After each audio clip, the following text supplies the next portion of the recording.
I plan to make it better. I ain't gonna lie. Yeah, I gotta make your night better. Make sure you hit the like and subscribe button. I appreciate it. But in this first video, this fake cop made the wrong traffic stop. I gotta see how these. I just like to see how these fake officers, or no, how these people think. I'm like fake officers, so like he a real officer or something. He's just a impersonator. I'm not even sure what the configuration is. Oh, there you go. There you go.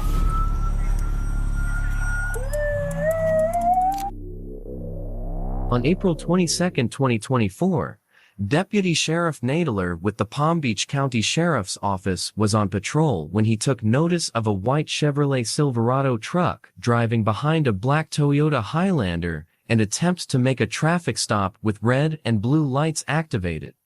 Unsure if it was an unmarked police vehicle, Deputy Nadler made a U-turn and got behind the truck. As a red light approached, the Toyota Highlander ran through the red light and the truck remained stopped with Deputy Nadler now stopped behind. Deputy Nadler exited and made contact with the driver to ask if he was law enforcement, to which he replied no and apologized. Deputy Nadler then called for backup assistance. Check out what happens next.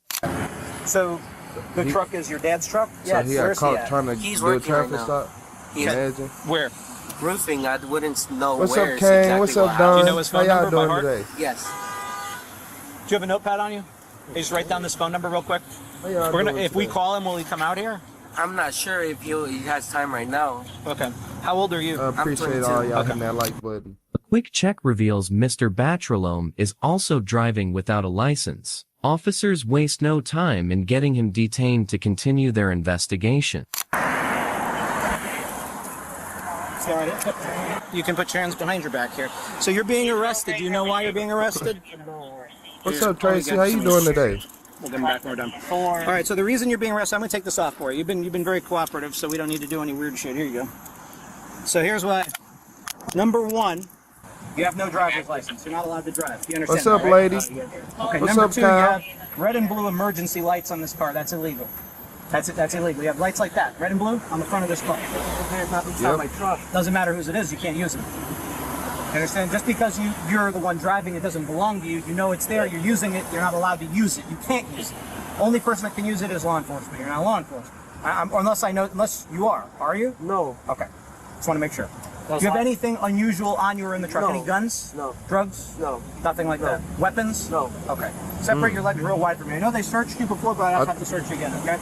Is there anybody else besides your dad that I'm going to call? You said I had y'all can come bring up the roaches on the toothbrush again.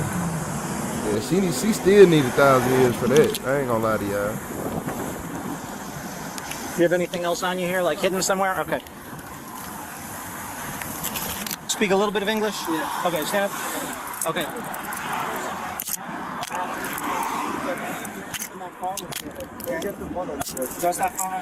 Alright. Do me a favor, you can double lock him when you get the chance, if you can. There was two of them in the car. What was they gonna do once they pull the person over? That's fine. Where would they aim though? And then before we go for you guys, we call my mom to pick up my mom. We'll arrange for phone calls afterwards. We just have to. Just we'll make a phone call for you for that, but we can't let you use the phone in custody. Okay. So here, for the purpose of the recording, I'll just narrate. So the vehicle in question here, let me hit the button. All right, so here's the narration. Correct. So the vehicle was where it is now, which is Okeechobee Boulevard, westbound, about the 2800 block in front of Okeechobee Steakhouse. So the vehicle's here to make a left turn to go southbound on Palm Beach Lakes Boulevard, which becomes Wabasha Drive. The vehicle was found in this configuration with red and blue emergency lights activated on the dashboard, very similar to these police cars, including this unmarked. Shawnee, my bad. The vehicle is pure white, no markings whatsoever. Just those red and blue lights in the front. They really There's got the law enforcement lights on this car. strobe lights in the grill that were not activated at the time. You can see them, 2 on the right, 1 in the middle top, and 2 on the left. As you can see, they alternate, red on the left, blue on the right, and then on the right one, it's red on the right, blue on the, red on the left, blue on the right. Now, the back of the vehicle What's up, has this Ashley? What's license up, plate Happy? for the Sheriff's Association. To the untrained eye, I mean, it has a sheriff's star What's up, on it, All Star? It is a and it has sin. emergency lights. Yeah, we got just a cop pretender. So much so, that this deputy Y'all know here we got to get our thought it filler was an videos out the undercover way before we police get car into the with crazy lights one. on accidentally applied to the cop in the first place, but a vehicle was in front of this car, saw the emergency lights behind him, and actually thought it was a police officer. This which is why officer he just drove back vlogging around for his red body light, cam trying of to what get out of the happened. way of an emergency vehicle. So inside the car, you can see this is a box which has the ability to turn on lights and sirens. I'm not even sure what the configuration is. Oh, there you go. There you go. Oh, he had. As you can see, They going to jail. They going to jail. See, look, I'm like, okay, they got the lights. Okay, they went on Amazon, bought the lights, went on eBay, got them. But you got the horn too. What's next? If he got an intercom in there, give him 1,000 years. I ain't gonna lie to you. it has a functioning siren to go with the lights, alternating sirens.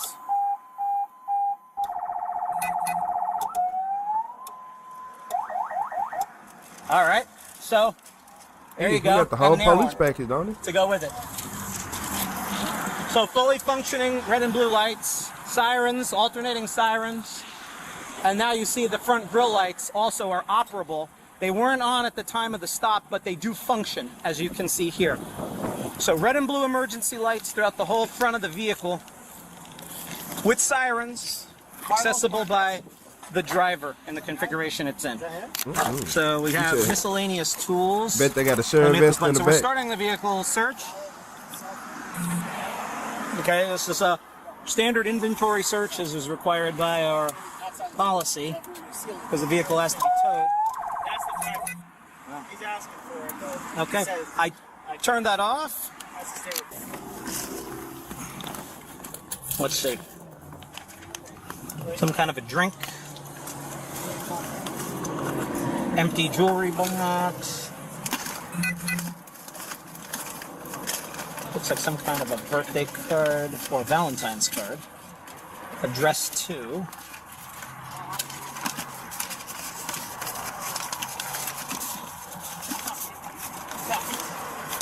Specialty glass. Oh, Eleanor Rodriguez. Okay, so registered owner again.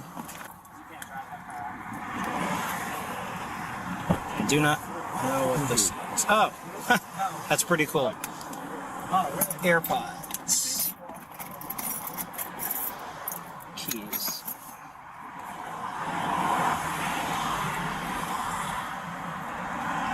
You got a vape?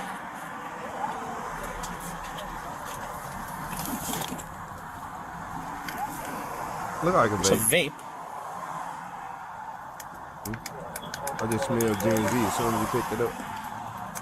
For 1,500 golden lake. This is getting to the scissors, right? Right now, Just hold off for right now until I know I what don't know what the black feds man wanna on the do. radio just did.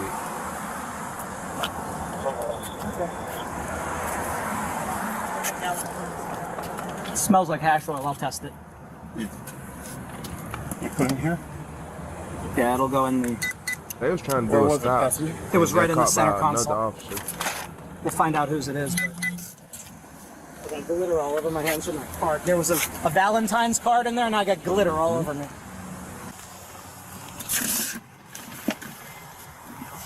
But where are fake police cars? Oh, here you go. Look at this. Someone else's driver's license in here. Yeah, he gave it to me at first. Who did? The driver said, I said, who's these? He said, he doesn't know. But he gave it to you. Yeah. He gave you someone else's license. Yeah. Oh, so he didn't. He thought you were not going to catch on. No, he said it's not his. Oh, okay. Well, that's fine. Look at him, thought he had a That's break in the case. activated. For the front, yes. Yeah. Okay, so there you go. These are the front-facing lights activated through a cigarette lighter. Okay. After finishing the search, deputies begin to remove lights, sirens, and any other illegal items from the vehicle.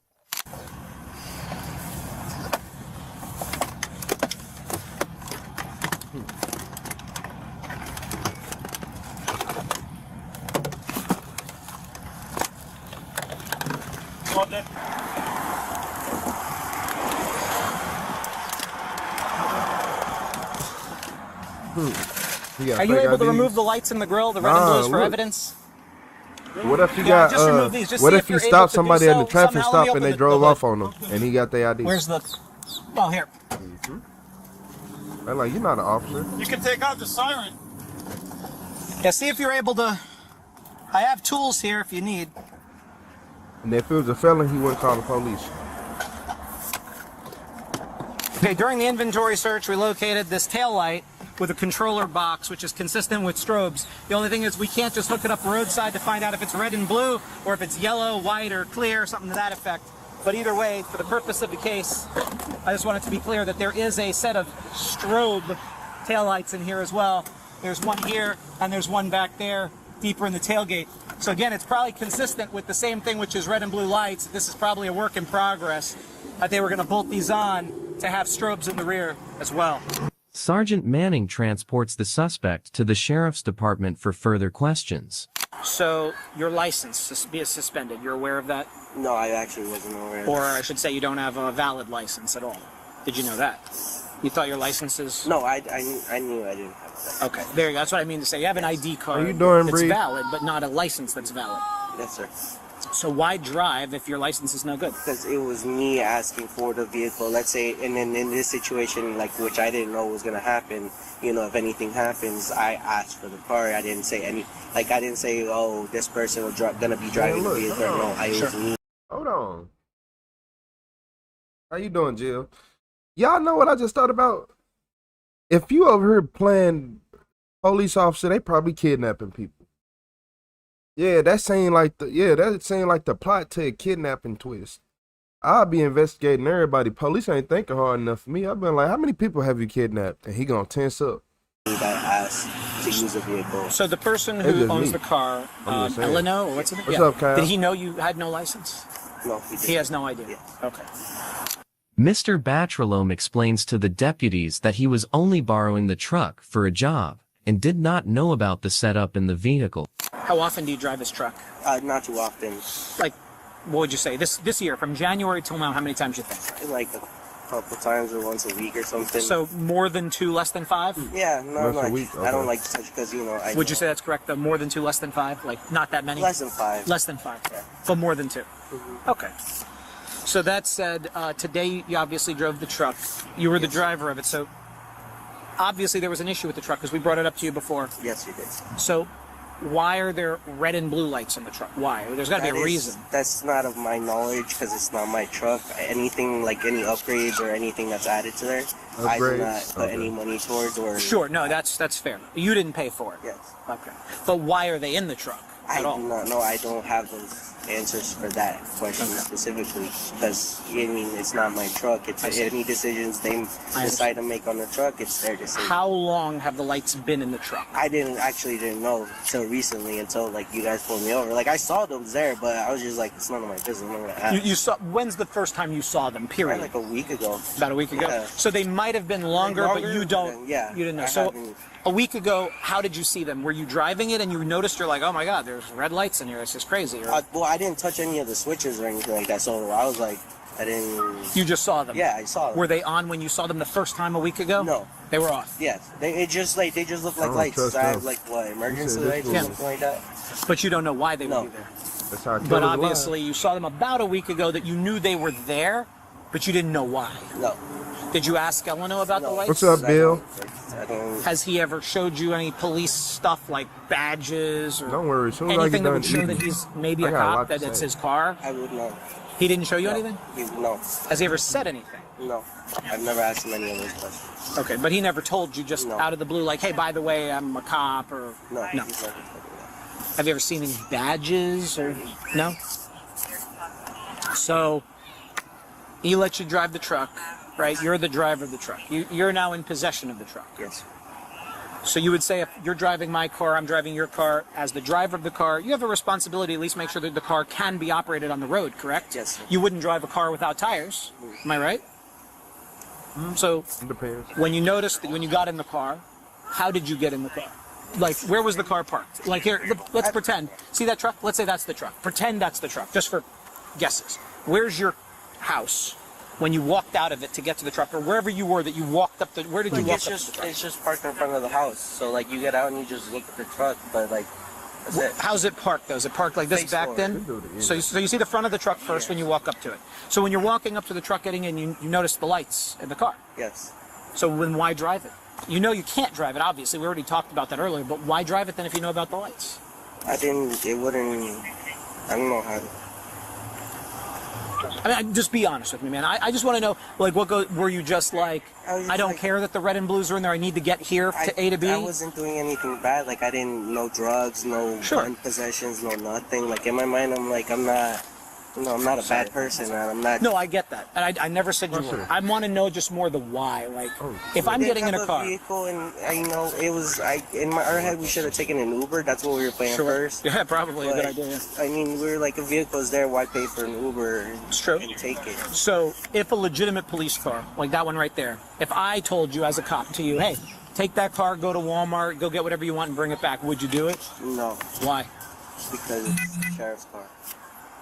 Same thing. You have red and blue lights in a vehicle that belongs to someone else that signifies police. Why drive it? Why put yourself in that position? Is all I want. I want to know just where you are mentally with it. Like, I wasn't or were worried you not that thinking? I wasn't gonna, something like. For me, it wasn't. I was gonna like, oh, you're gonna get arrested for this, that. Like, so you just didn't expect it to turn out this way. Yeah, I did. I was like, oh, I'm a clean person. Make records, like, So what did you think the worst would have happened if the police caught you driving today? What do you think would happen? Tow it away. I tow it give you a away or ticket? snip it or something. But didn't give you a ticket? Yes, for Okay, sure. so you didn't I know I expect to get would've- arrested? No, I did not, sir. Okay. So if you are driving down the street and the car is behind you with red and blue lights on, what do you think automatically? It's a call. Okay, so today, if that very vehicle that you were driving was behind you, you would have pulled over? Yes, I would have, sir. So now that you know all of that, do you think what you did was the right thing? No, it wasn't, sir. Okay. I'm just going to put it on record. We're not hugely aggressively fighting marijuana crime as much as we used to because it's becoming more prevalently legalized. Now, vape is still illegal when it's marijuana. Do you have a prescription for it? No, I don't, sir. Was Carlos using it or just you? Me. Just you. I'm Carlos. I'm sorry, I apologize. Who's the other guy's name? Guadalupe. Sorry. Was he using it? No. Not at all? No. Okay. So just you, and this is going to sound really silly. I'm not going to do a DUI on you now, but legally, you're DUI. Even if you have one puff of marijuana and drive a car, there's no amount that's considered under the limit for a drug. Did you know that? No, sir. Alcohol is 0.08, right, percent of blood alcohol concentration or breath alcohol concentration. But for marijuana, it could be any amount. So one puff, you drive a car, it's a DUI. Does that make sense? So don't do that anymore. That's no good. At any point today, when you had the vehicle and you're driving around, at least one car, because a deputy witnessed it, like, moved out of the way of you. I'm sorry, it's the second time. I apologize. Moved out of the way of your vehicle, like he was getting pulled over. Did any I don't care who you are. You never answer the police questions. I don't care if they ask you what you ate this morning. Yeah, I don't recall. That's what you say. I don't recall. I don't even recall what I ate this morning. He could have got out of here. Look, he could have got out of here easy. I've been like, man, look, this is not my car. Yeah, call my lawyer. This is not my car, and speak to him. Make this make sense to him. Don't make it make sense to me. Make it make sense to my lawyer. Yeah, they're gonna investigate the driver for sure. They're gonna investigate the owner of the car. That's what it's gonna really come down to. You said, yeah, that's why I'm like, they might be kidnapping people. I can't trust that stuff. You can't, yeah. You said, like you said, plead the fifth. That's all he had to do. He trying to be cool and be cordial and do the right. And look, the right thing is not to talk to people who want to do no good for you. Yeah. What's up, Draco? What's up, Crystal? Yeah, yeah, don't ever talk to nobody. Like, if you know somebody hates you, why would you talk to them? Do it make sense? If somebody that you know hates you and they be like, let me give you some real advice. I'm being for real. I'm trying to help you. Do you really feel like they helping you? Just assume it like that with police. They hate you. Is their job to do that, to be that person. Any other vehicles do that, or just the one? No. Just the one car? I didn't even know he was pulling over. I was confused until he lowered the window and he was like pointing at me, and I was like, "What?" Yeah. I was like, "Why?" I was confused because he was like, until he also told me, it's like, there's lights on. Right. And I was like, "No, I'm not pulling you over." I get That's it. why I told you, and he just drove off. He just left. Mr. Batralome was charged with false personation of LEO, unlawful use of blue lights, driving with a suspended Adam? license, and possession of a controlled substance. Do you think he is innocent? Yeah, Let man. us know how you think both parties handled this. I think he should have shut up. I think he talked too much. I think his mouth too big. I think his brain small. I think he don't do enough exercising. I don't think he walk enough. I don't think he sit in the sun long. Yeah, it's a lot of things that goes into your brain not developing. Because it's no way that this man sat right here, this box of rocks sat right here and thought that he was doing the smartest thing possible. Okay. Yeah, yeah. I'll be trying to tell y'all. I'll be trying to understand it too. I'll be trying to understand it too. I'll be like, oh, you did all that? Okay, don't worry about it. Yeah, don't worry about it. Yeah, muffle mouth, yeah. I appreciate you, Michelle. For gifted who she Anthony. Shout out to Michelle with the membership. I appreciate you, Michelle. Michelle just got Anthony a membership. I appreciate it. That's like the 15th, 20th, 30th person I think you got, ain't it, Michelle? Michelle done got a lot of members on her. I appreciate you, Michelle.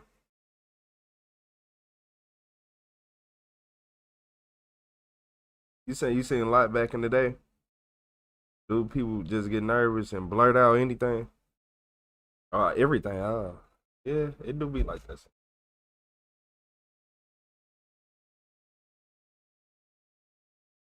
I appreciate everybody in the chat right now.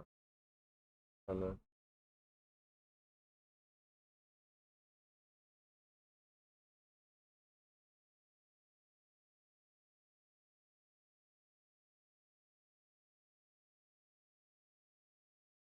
I'm gonna have to look him up, genius.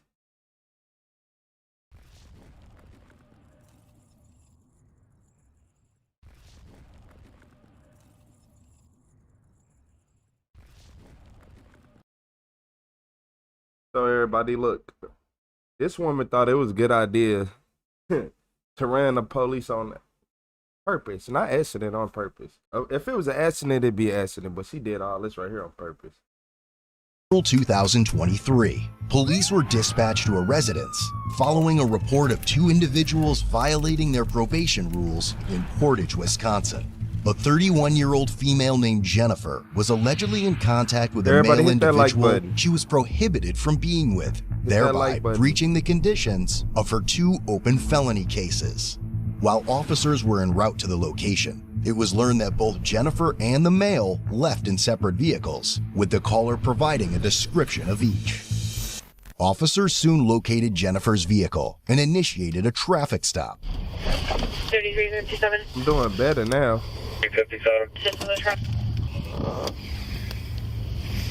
They've been a crazy day. Hello. Hi. Jen? Yeah. So, I want to talk to you. Where were you at tonight? My sister. Your sister's? Where does she live at? Your name got brought up, and so I'm just wanting to talk to you. When's the last time? Okay. When's the last time you seen Josh? I don't know. His name got brought up, and so I'm just trying to wrap my head around. I have very limited information, so I'm just trying to see. I mean, clearly he's not here. Okay. So you haven't seen him recently? Okay. Alrighty, hang tight for me. I'm trying to figure us out some more information, alright? Okay. And she's kind of nervous. She says she was at her sister's, and she has two open F. Frank cases with no contact with JT. Did you ask for insurance and stuff? No, I did not. 25. I'm seeing two open F. Frank cases on Jennifer. When asked for further details, she started to become more nervous and agitated. Right, but he's... I don't know why he's calling. Maybe you should go to whoever called. Right, yep, somebody's going over there. Because Josh clearly is not in my car. Right, yep, the call we got was that you guys separated in 2 vehicles. No. I left by myself, did I not? Of course she's gonna side with you. Come on, Jennifer. I didn't leave with anybody. I don't believe that somebody would You just... don't have to believe me. Okay. At all. RP has video / photos of them together. 10-4, have you looked at those? Affirmative. I did nothing wrong. Am I free to go? No. Why? 1 second. 10-4, see if you can get copies of those, please. She has video? Or... Video and photos. So it sounds like we have documentation, videos, and pictures of you two together. So, no, you are not free to go. Time and date stamp? Okay, you're not being very reasonable right now. Well, I'm just asking. I mean, if I'm being accused of being with somebody that I'm not even with, like... But you were, and I'm not, it's though. documented. I'm not. Right, but you were. I wasn't. I was with my kids at my sister's. What does your bond say? Absolutely no contact. Correct. Are there any specifications in there? What does no contact mean to the courts? Absolutely no contact. So But what does that mean in a law dictionary? Okay, Jennifer. Compared to, well, I mean, I'm just asking. These are laws, right? Am I right or wrong? I'm just asking so I know. As officers asked Jennifer to exit, she refused and put the vehicle in reverse, intentionally ramming the squad car and nearly running over the officer's feet. Why don't you step out of the car? You're going to be detained until we figure out what's going on. So you're going to leave your phone in here, though. No. Yep, nope. That's an officer safety issue. You're not getting your phone in a squad. I'm not going in a f***ing squad, for one. 25, she's taking off. Get a car. She just smoked our squad. She's taking off. Get out of the car now!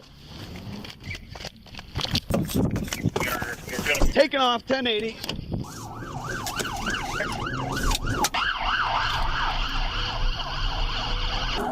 All this over no contact. Is that officer okay? Yeah. He jumped in his car. Okay. Portage 3, southbound McFarland, speeds of 70. Southbound McFarland, speeds of 70. Portage 3, she just blew the red light. Blew the red light. She's heading towards the interstate if we can get a unit en route. 25 to 3, I'll take call outs. 33 to 42 on downtown Portage. Still heading westbound West Cook towards the I. Speeds upwards of 70. No traffic, roads are dry. What's up, Boston Mike? Shit, Jennifer Wild. Yeah, Anthony, yeah. She beyond wild. What's up, Cheryl? Still westbound. Everybody hit that like button. The y'all need River Bridge. just double tap the screen. Speeds probably going to be approaching 80. Roads dry. 3336. The vehicle you're going to be looking for is a Toyota Camry 2013 gray in color. Westbound 33 approaching I-39. Speeds of 100. Roads dry. No traffic. 25 to 13. I copy you. 3 and I are first and second right now. Coastal's a little ways behind. Approaching 9094 overpass. Still speeds of 100. Roads dry. No traffic. 46. Reason for the stop. Portage 3, reason for the stop was our RP willing to make a statement about a felony bond violation. She smoked our squad. We're in pursuit. 25, you can basically somebody called, snitched, and said they're not supposed to be together. What was that? Got them on video. Now they they trying to arrest them. Will they set up spikes? Nope. Really? What's up, Mike? She did slow down a little bit. I'm directly behind her. Should we take the lead? If we can, I mean, they rammed us. Yeah, let them know. With speeds reaching 100 miles per hour and the pursuit extending beyond city limits, the officers decided to terminate their pursuit and handed over primary control to a Columbia County Sheriff's deputy. Portage 25 to third squad car in the pursuit. If you're county, you're going to have to overtake me. 10-4, we're third. We will overtake you. You need to move over. You're going to be moving over. What do you say? It looks like they're slowing down. 25 to 3. Coastal's going to be coming up, taking over secondary. Portage 3, I copy. Still directly behind the vehicle. You're good now, you can pass. My foot's to the floor. Solid. Portage 3, does Sauk County or Baraboo have any units close to us? They have Baraboo. And where's Baraboo going to set up spikes? Can Portage pit? No. 3336, are you ready to overtake me. Speeds of 75 right now. 33 approaching you. The Toyota Camry, you got some life, don't it? Portage units. You can terminate the 10 you I know, that lucky she didn't have the V6 one. I figured she would have been up out of there. Portage 3 County has pursued. 25 and I have terminated. We're not going to chase past the all Bear this over, City no limit contact. line. How far is that? About 8 miles. Upon spotting assisting officers stationed ahead with spikes, Jennifer realized she was more than likely in a state of deep shit and pulled into a farm field, ultimately giving herself up. Just going to turn untapped. Putting a hand out the window. 3326. Flashes are on. Slowing down. Hand out the window. Pulling into a field drive. Felony stop. Turn the car off! Turn your car off! Put your hands out the window! Slowly open the vehicle using the outside handle. Slowly step out of the vehicle and face away from us. Slowly walk back to the sound of my voice. Hey, Keep you, that sounds moving. toxic. Keep moving. Stop. lie, Go down to man. your knees. Cross your ankles. All the way to your belly. I'm sorry. All the way down. I'm going I would like sauce coming. Hands back. You want to clear the vehicle with me? Oh, you hit a squad car. I don't trust you right now. This way. Yeah, let's go that way. I mean, so what you gonna do with the Toyota? Is she gonna Clear. come get Do the it? She trunk. getting Can we hit it? yours? Yeah. Do I need to come get it? Clear. 3357 vehicles clear. Let the hands go. I'm going to fix these, okay? Straight to the top of your head, okay? Anything else, I'm going to take it as a threat. You understand? Yes, sir. All right, bring your hand back to me. There you go. Yeah, count it in. Somewhere around that area. You said, because she had other pending charges. Oh, no. Right, can you have you wind your She's the stance a lady little of bit many for me? Okay. Brandon, what? Good. Put her in What's my up, car, David? assuming. If you want her, or if you want more room in mine for now, wherever you want her. I can just put her in. Okay. Otherwise, we'll put her in yours. I don't mind doing the transport, but just until we get the vehicle searched. Otherwise, Rico's going to bark nonstop. I'm right here. Okay. What's your name, dear? I'm Jennifer. Jennifer? Okay. I'll be right up with you. Jennifer, Okay, I wonder thank what you. your end goal was. So she struck a Porter's car? Yeah, I'm a little late to the party, so I don't. She didn't really strike it versus, yeah, nah, she struck it. Let me stop trolling. So this what I'm happened. just asking. These are laws, right?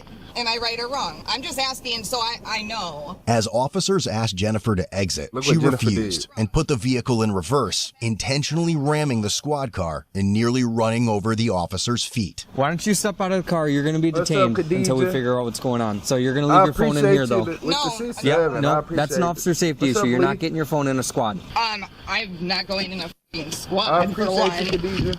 25, she's taking off. Hit a car. You just smoked our squad. She's taking off. Get out! One. Look at this. 25, she's taking off. Hit a car. You just smoked our squad. She's taking off. Get out of the car now! Taking off. And, yep, now we here. Exactly, but yeah, she did hit a Portage car. I don't know how bad. She hit it pretty hard. We were just Everyone pulling okay, up. though? We were just pulling up when she did that. She almost hit the Portage cop. Like he started pushing off the car as we were approaching, so she's backing up. As soon as I hit him, and he pushed off the car, kept pushing up. She slammed into the car, drove through 3 yards. And then back on Here's Does her he car want was us also all smashed talking up. to Oh yeah, so where did he hit her? Or I meant, where did she hit him? Hit the front of the squad. So like backed in? Yeah, and so I saw him pushing off the car. Dang. First name is Jennifer. Yeah. Okay, so we're gonna have another squad pull up here, and then we're going Destroy that car. to change you over to a different car to get you transported. Okay. Okay. And then Portage will come and talk to you. Okay. Sure you're not injured and everything. Come Yeah, on, no, always I'm the fine. Camrys. What's up, Anthony Beatty? As a result of the 14-mile pursuit, Jennifer was charged with felony Ooh. counts of second-degree recklessly Y'all see them endangering ride? safety, vehicle fleeing eluding an officer, call them bail free jumping ×2, and misdemeanor criminal damage to property. She was subsequently given a $7,500 cash bond. About 2 months later, she was found guilty due to a no-contest plea for vehicle fleeing eluding an officer. All the other charges were dismissed, but read in. In the end, her sentence was withheld, and she was given 3 years of probation. Want a deeper look into the channel or craving additional? Don't make me mad. 3 years. See, this, y'all be trying to raise bait early. They be trying to raise bait so early. So you telling me she got out on bond and then got 3 years of probation? Okay.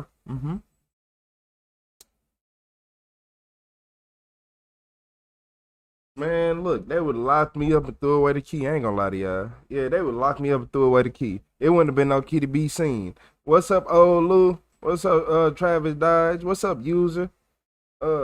Yeah, this don't 3 years of probation? You telling me you got 3 years of probation?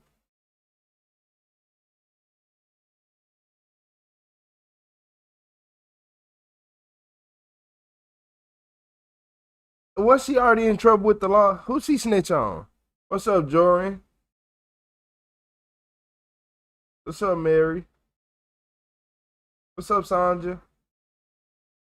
Sonya?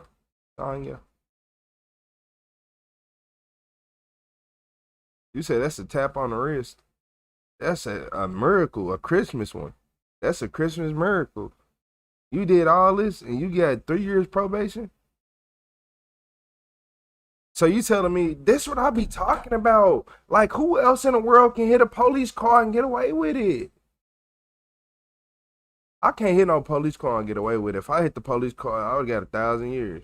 Squad for one. Like 25, she's taking off. Hit a car. You just smoked our squad. She's taking off. Like, Get out of the car now! like that's just wild. Taking off 1080. He did all this and got 3 years of probation. Given 3 years of probation. Nah, man, the judge needs to be looked at, Ed. I said my bad. Jory. What's up, Ed? What's up, Ed Brown? That was for real. Yeah, that don't mean make sense.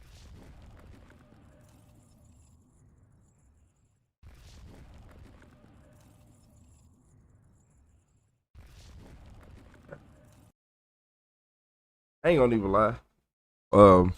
I got all my video. I usually got like all the little, what do I call it? Okay, you see how the last video was like a woman crashing into the police. Then the first video was a man pretending to be a police officer. I usually got all them videos going first, but I ain't got nothing in order. But so for this video, this mom found out her son is a cannibal killer. So he eat people. Yeah, he eat people. Y'all remember last person who ate people on this channel?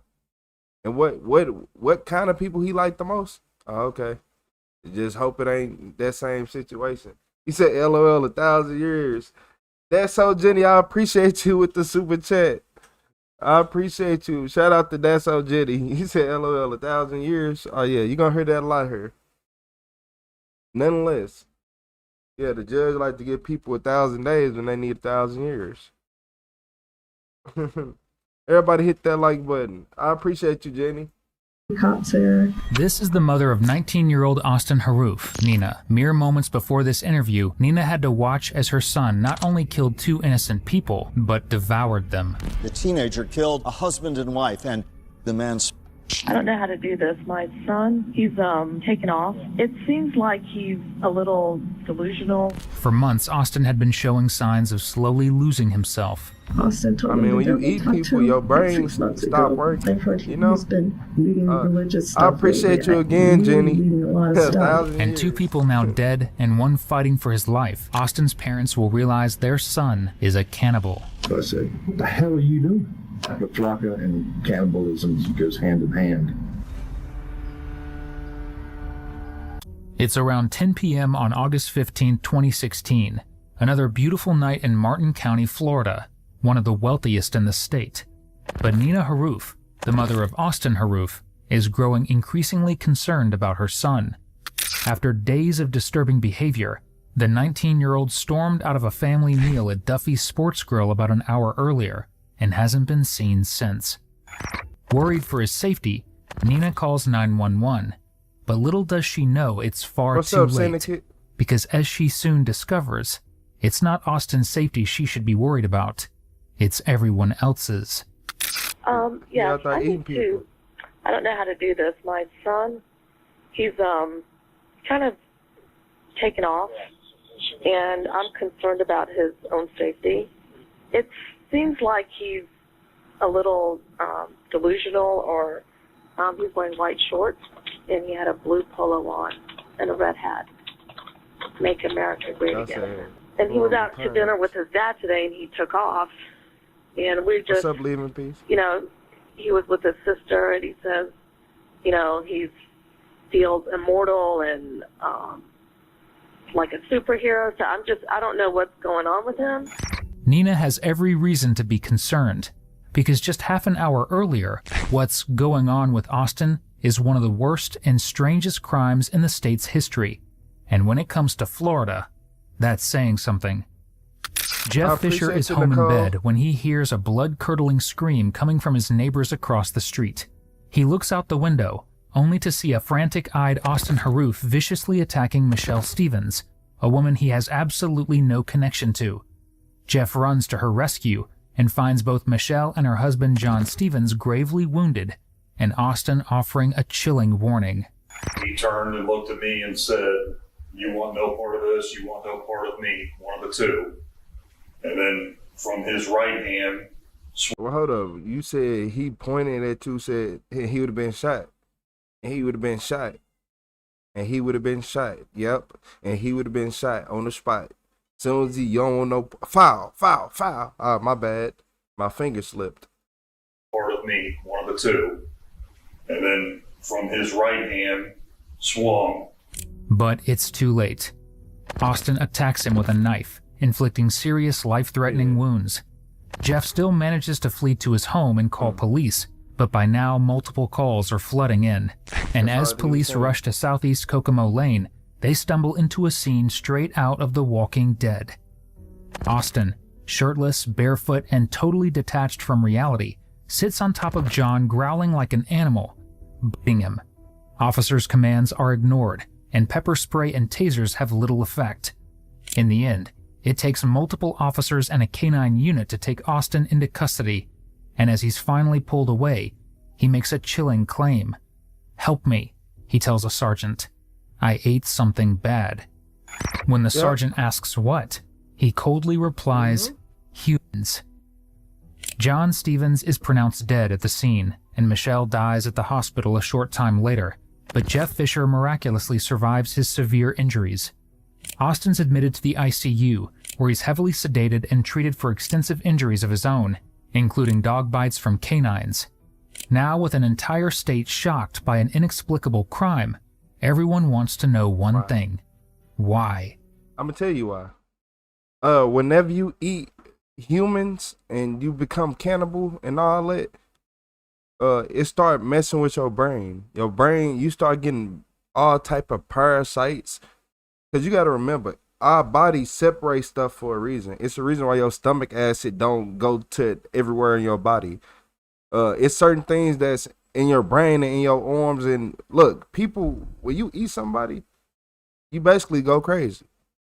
You go mental. It make you lose your mind, detached from reality, because you have parasites in your body that's doing everything.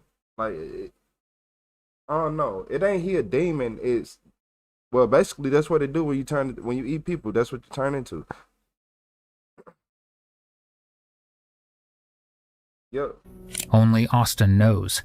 But as police wait to speak with him, and doctors wait for the results of a toxicology test, detectives speak with his devastated parents Nina and Wade to fill in the pieces of this bizarre and shocking crime. My name's Eugene Marqueta. I'm the Martin County Sheriff's Office. I'm the detective that's handling the investigation. He's from the State Attorney's Office, Jeff Hendricks. Okay. I know it's a terrible situation, but I want to ask you some questions about the night and the incident happened. When was the last time you saw him? Nah, Lauren, I ain't never eaten no human. At 8:20? Okay. You Where try did to you make see me him? eat a human, it's off the hip. That's when I dropped him off. Yeah, at it's off the Duffy's. hip. You Everybody in the dropped him room off gotta at go. Okay. Who did you drop him off with? I just dropped him What's off up, in front of Paige? the door. What's and he up, walked Phil? in. What was he wearing when you dropped him off? What's up, Tricia? Some white shorts Mhm. and a blue polo shirt. Okay. That's when you dropped him off? Oh, yeah. Okay. Was he at Duffy's already? Or If you wearing some white shorts and a blue polo shirt, you up to no good. Yeah. I ain't gonna lie to y'all. Y'all up to no good. If you had on a pink shirt or something, I'd be like, you know what? He cool. But them blue shirts, I don't trust him. Attire. I was at home earlier at 7, and he knocked on the door. Look at Kuru disease.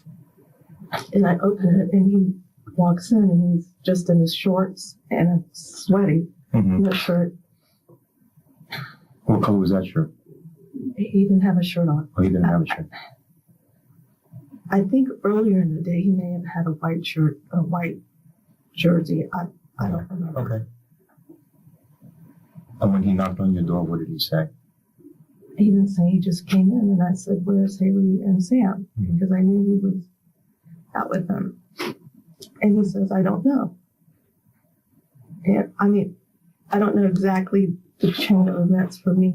Shout out to David Crow with the flow state. And I appreciate you, I was David. cooking dinner, and I said, "Are you hungry?" And he's like, "Yes." And I think I was in the refrigerator, and I look over, and What's up, Courtney? he's got a What's up, Killjoy?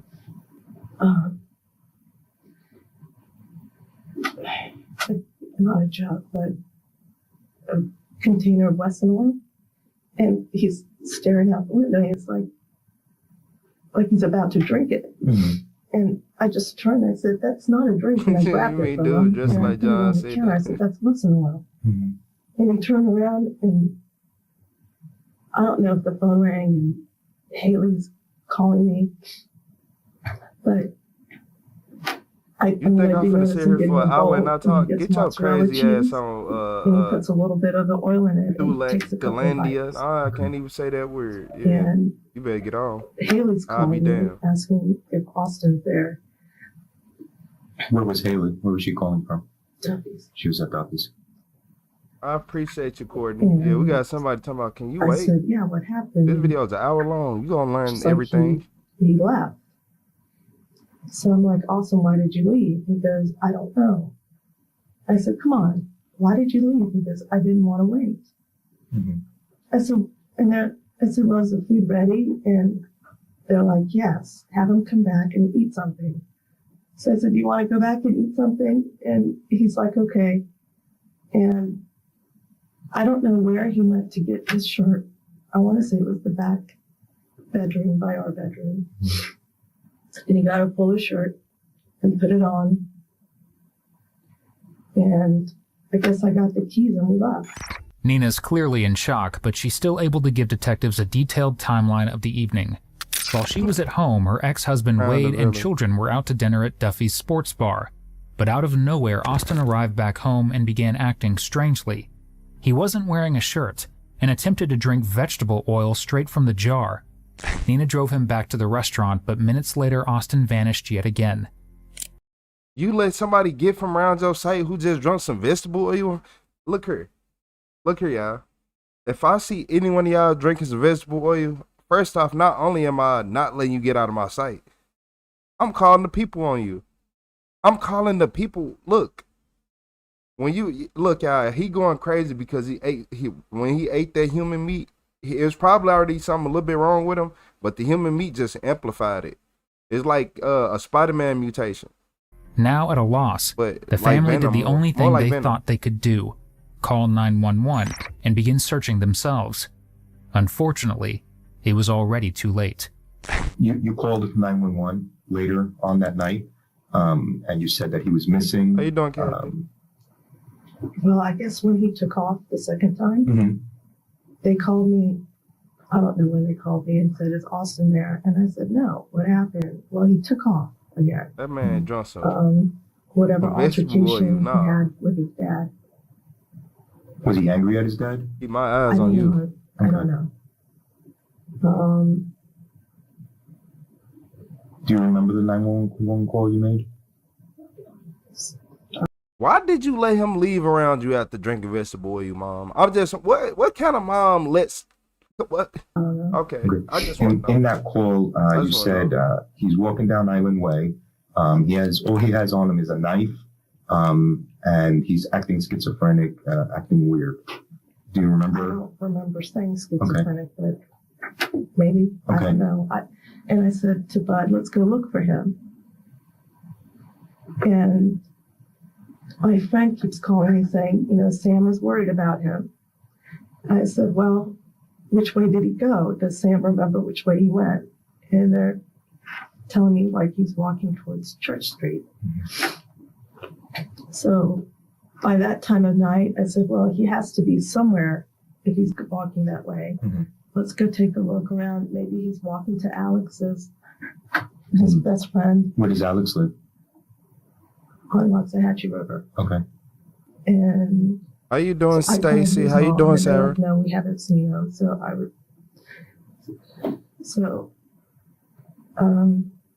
We get in the car. For real, I man. don't know what detail you want. I just want what you remember and what. By the crime scene. Okay. And I asked the detectives or whoever they were, the police, have you seen my son? I said he's wearing white shorts and a blue polo shirt. Hold on. We got people mad in classroom. Like, we gonna stop talking in this hour-long video. Hey, get the hair out your ears, Hills. You can't hear. You don't stretch enough. That's why you can't keep up with it. What's up, Biz? Swerver, I appreciate you for that sunshine. I appreciate it. Yeah, we got a couple people trying to hold up the classroom. I want to hear what he got to say. I want to know why he was eating people. Yeah, the mom, she on some BS. You let this man, after I heard she let him drink some vegetable oil, you don't know what's happening. He been going crazy, and she let him drink some vegetable oil right in front of her face, and then took him back to the restaurant. Like, what is wrong with you, Amanda? You asking the real questions. Hey, shout out to Don with the flow state. I appreciate you, Don. Y'all know the more I talk, the more people gonna get mad in the chat. Y'all got to stop doing that. And there was so much going on. And like I appreciate y'all. And he asked his sergeant, hold on. And they said, well, do you know an ID? And I said, no. I don't think he knows an ID. Do you know the Stevens family? No. You ever met them? Okay. What about the Fisher family? Do you know anyone on that block? What's up, Kristen? Okay. Does he know anyone on that? Not that I know. Not that you know. So you mentioned on your 911 call that he's acting schizophrenic. Is there any history in your family of schizophrenia on your side of the family? Any sign of mental illness on your side of the family? Thank you, Natasha, for that floating heart. But did he ever get treated? No medicine? What about your son? Did you ever treat him for any? No. No? Okay. How was he doing in school prior to? Perfect. Yeah. He did a summer semester, and I understand he did very well in it. Okay. I don't even think What's up, Francis? Because I keep asking him so I could transfer them. What's up, Very Cherry? Sorry. Okay. I appreciate what about the his shift. fraternity brothers that were in the neighborhood looking for him? Did they mention anything to you? I wanted to see the killer. He's acting strange. Nobody yet. There's many reasons why this case stands out to cops, namely the cannibalism. But what's even more shocking is that their suspect isn't a drug-crazed felon with a known history of mental illness. He's a frat bro majoring in exercise science at Florida State. So then what could have possibly led to his depraved acts? And what warning signs were missed along? One of them weird rituals that they be doing. Put an egg in your mouth and it's going to go to his mouth, and then put the hot sauce in them weird rituals. The way. While the toxicology report shows no alcohol or drugs in Austin's body at the time of the murders, could his recent use of psychedelics have caused a slow, simmering psychotic break? And if watching detectives pick apart psychos like Austin is your thing, subscribe. It helps us bring you more videos exactly like this. Also, in your 911 call, they asked you if he's on drugs, and you had mentioned that yes, he has been on drugs, but you don't know if he's been on drugs lately. Do you know what kind of drugs he was on? I mean, I know he did. Okay. Did he do an excessive amount, or was it just social? If you could even call it social. I don't know. I mean, he hung out in his room. Okay. So Dad said that about 2 months ago he also found him doing. Do you know anything about that? I don't know if anybody found him doing. He said when we made him clean everything out, he brought I didn't see it, but I let Bud talk to him, so he wasn't embarrassed Sure. in front of me. Sure. And he brought a bag out, and Bud says, like just a one or half, I don't know. And I asked him when was the last time he did it. He goes, I don't know, maybe 2 months ago. Okay. What was his relationship with his girlfriend? He had a girlfriend in school. Yeah. Did you ever meet her? Yeah. What kind of person is she? Wonderful. Yeah, she's a good person. Have you been in contact with her recently? Yeah. Yeah. Did she mention anything about violence or? No, but just a change. What kind of change? I mean, I saw his videos. It's like he's acting silly, talking in an Australian voice. How he always was. Okay. And I tell him, appreciate you, Kristen, with the happy take those pool. down. They're silly. You're gonna make a spectacle out of yourself. But I didn't watch them, because so I never saw, I guess, what was progressing. And no one came to me and said, Nina, have you seen these? Because his friend, I guess, watched and followed. I don't know. And I know, his friends came to me and said, Nina, or Alex. I don't think she mean marijuana. She got to be mean that other stuff that start with a P and end with a P. I ain't gonna lie. That's what. That's his mom said. Alex said, Austin told him the devil talked to him like 6 months ago, but they just played it off. Who did he tell that to? He told it to Alex. To Alex? And what was this conversation about? That the devil I don't saying know the anything conversation. specific? Has he ever made mention of that to you, or the devil, or anything like that? I mean, one night, I think it was after Nick went home. He went to work all day. Where did he work? At the dental practice. I appreciate everybody hitting that subscribe button. Your son or your ex-husband? My son. Your son, okay. He got him a job there. Everybody hit that like button for me. It's Friday. Why not? Evidently, I heard he didn't sleep all night because he's trying to help Nick with motivation and, solving his problems. What's up, Clarence? I don't know if it drained him. I don't know. And he went to work and he came home late. I don't know why. So I assumed they ate dinner. So he's like, no, I hadn't eaten anything. So I was making him stuff. And he goes, my purpose in life is to help people. And he brings out this brochure like a Jehovah's Witness. And he goes, God talked to me. And Bud looked at him and goes, Austin, God didn't talk to you.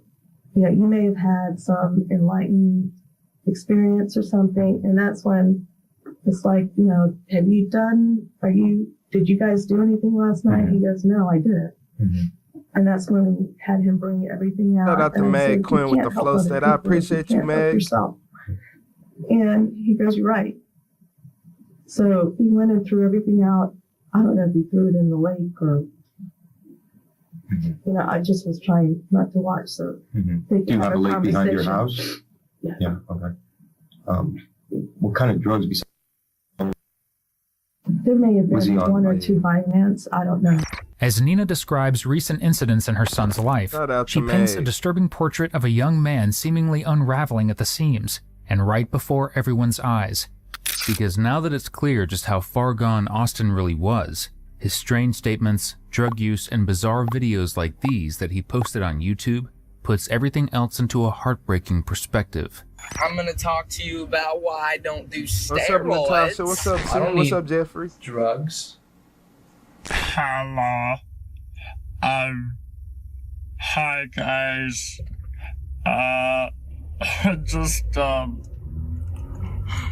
Well, I just wanted to say that the best I think the best exercise for your chest muscles would probably be the bench press. It just was the best. Billy? Like, I just want to say that. And like, anybody who disagrees is CKY. But how could a bright and successful student athlete seemingly lose his mind within a matter of weeks, to the point of turning into a bloodthirsty cannibal killer? And he was great in school. We played football. Oh, football too? Okay. That's another one. What about at home? What kind of changes you notice at home? I mean, when he came back from FSU, it was, you know, I want to be a rapper. I mean, I like Austin. You have to finish he school did let him first, drink vegetable oil in front of her. fun rapping. And he goes, I know, but, you know, I can make so much money. All these people are doing it, and I'm going to be famous. I'll see you later, Hills. So he started with these songs, and I'm like, you know, these songs are vulgar. You know, he goes, but they're funny. I said, they're not funny. He said, you know, and he goes, Mom, that's what people listen to nowadays. And I'm like, I can't relate. Yeah, So unfortunately, he's right. Young kids. And I just said, you know, I wish you would take it down. Yeah, or Tracy change Crystal to it. go. He got into working out. He's always worked out. He's always okay. Football brain injury. Since he was in football. Okay. He was Want to be a like rapper? the number one person in the I ain't in even the finna weight room. entertain that. I'm not gonna lie to Do you think he was using any enhancements, any steroids, or? I don't believe. I'll never believe that he's used steroids. Okay. Did you notice any mood swings to violence or? Shout out to Pork Chops with the fortune cookie. I appreciate you supporting the stream, Pork Chop. It's Pork Chop. I appreciate it. Asked this back when law enforcement talked to you. A fortune cookie? I didn't even know they had that on there.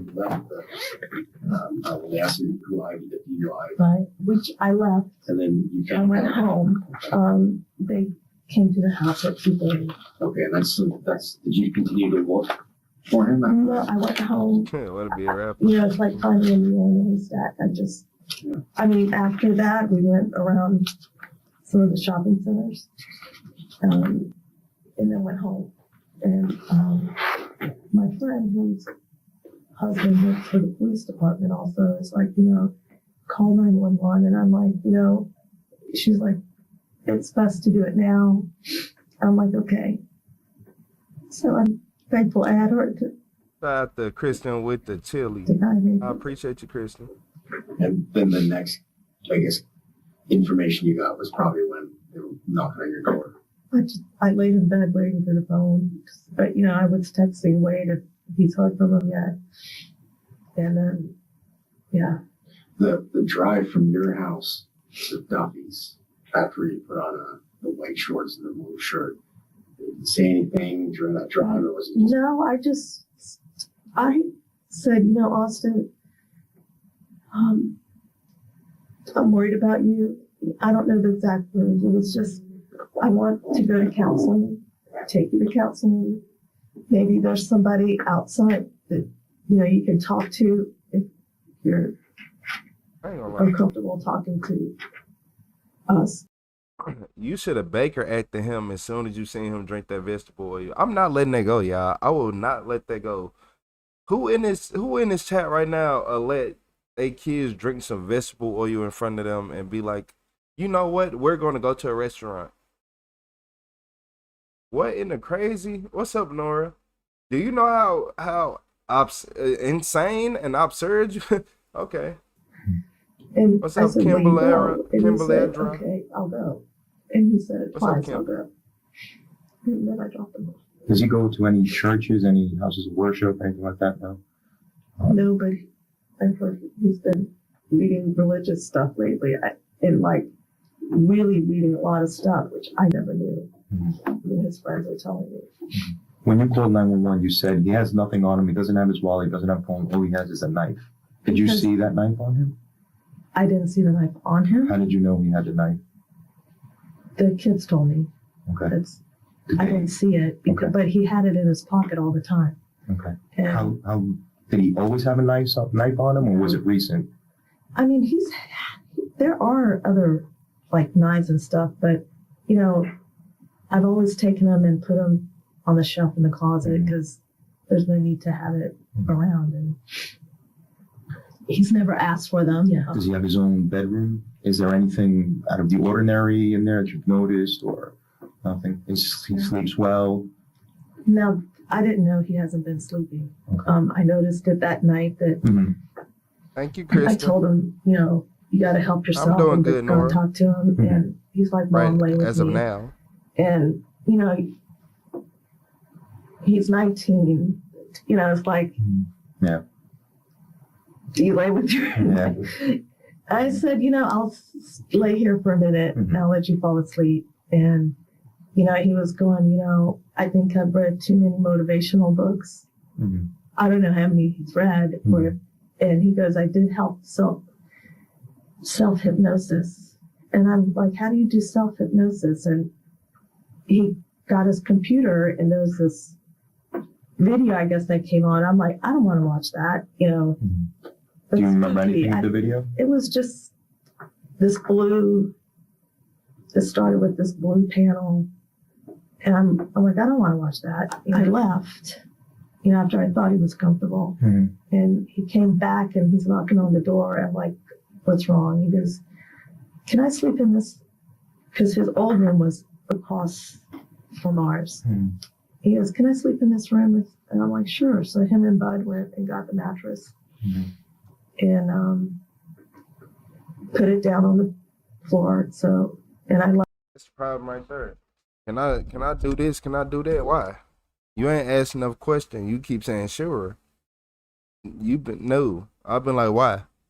Don't you got a perfectly good bed in there? Don't it feel good? Is something wrong? Is it a draft? Is it hot? Is it cold? Is it uneven? Is the bed not comfortable? Like, no. I ask questions. Yeah, I want to know where your brain at. Left the door open if he was scared. And I gotta ask a question. And he fell asleep. I think that night he had a good night's sleep. How long ago was that? Maybe like, I don't know if it was the 10th or 11th. Okay, so it's recent, very recent. And has he kept sleeping in that room? And has he? Yes. Okay. Yeah, he said he felt isolated in the other room. As Nina tells it, Austin was now hitting the trifecta of signs associated with a complete mental break: insomnia, religious hysteria, and delusions of grandeur. And while just one could be dismissed as a phase, put together they show the mind of a young man on the brink of madness. Yet even after this bizarre self-hypnosis incident, Nina still wanted to give her son the benefit of the doubt. And the disturbing story she's about to tell should have been a flashing red light warning everyone of the serious danger to come. Can you tell them about the incident with the turtle skeleton? I wasn't there. That was Wade. Oh, The kids went like okay, so Wade can tell you about that. And your daughter's account of when they were at the beach and he was... Well, that day... Yeah, Paige, we can like, all we didn't agree. ask what happened from the morning. This mom is very delusional and don't want to accept reality. The night before, we had a family dinner. Everything was fine. I mean, he was just as nice as could be, talking to everybody. And when we left, he said, I want to pick up my car at his dad's, because that's when they came back from the gun show. And I said, well, can you pick it up I'll drive you and pick it up in the morning. He's like, okay. So apparently that night he didn't sleep well because Haley, he would go into the room and get the dog and try to sleep. And apparently I guess he went up to Haley's room and slept in her room. Was she there? It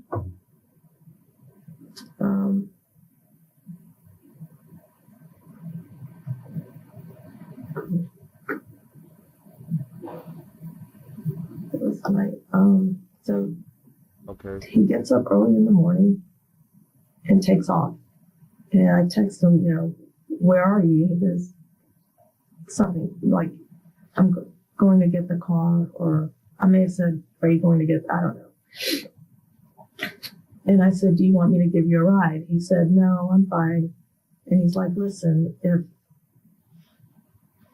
I have it on text. You can read it if you want. I said, do you want me to pick you up and take you to your car? He said, I'm fine, stay there. Listen, no matter what I say to you, I'm protecting you even when you think I'm evil. Nice guys finish last. This is like 9:30 in the morning. And I said, what does that mean? And he said,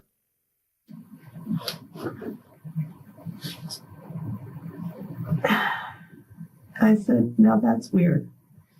Can you at least tell me where you are? I think I called his dad to say, he said this to me, and he says dad's boat. So I think I called Carrie, his girlfriend, Wade's girlfriend, and was just trying to see if, was he there? She said, yes, he's doing stuff on the boat. I'm trying to, have him do things because I think Wade was going there to talk to him. And then I don't know what happened there. She said, they're talking outside, and I guess Wade wouldn't give him his keys, and he got mad, and Wade told me he jumped on the hood, and I guess he finally gave him the keys, and he drove off, and he came to the house with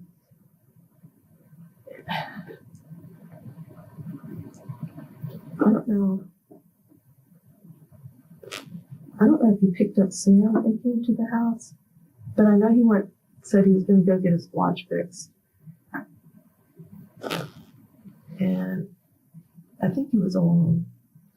I don't know if he came and got his watch, I don't know. And then he went to the jewelry store. But I think Wade saw him there too. Do you know what jewelry store? I want to say in the Winn-Dixie shopping center called Paul David or something like that. And I think Sam comes over and Haley gets up. It's a blur, but they all leave. And I don't know if they go to the beach. But she texted me, call someone, have him talk to somebody, like make him an appointment. That's because she said he ran a U-turn red light, saying, I'm invincible. Okay. So it kind of scared her, and I don't know if they went to a frat person's house and he was acting different there. She can tell you the account, which they never told me until after everything. But she did tell me that he also, when they went for this walk, because I guess they went after Wade's work and they all met to go to a walk in the woods, like off Island Way. And he would like step off the curb, but the car is going slow enough, but he's like, I don't know if that was I'm immortal or I'm whatever, superhuman or what. I don't know. Somewhere around here. No, that's them. And I texted Haley, how's he doing? And she said, fine, the walk is doing him good. Okay. Like maybe it was clearing his mind or, and that's the last I remember until he came home. I don't have any questions. No, that's great. Thank you. Thank you for your Thank you. I'm sorry you're going through all this. It's going to be difficult. It's tragic. So if there's anything that I could do or we could do for you as a department, we have a chaplain here if you'd like to speak to, whatever we could do for you too, okay? It's unfortunate, but I know. Okay. It's so horrible. I'm sorry.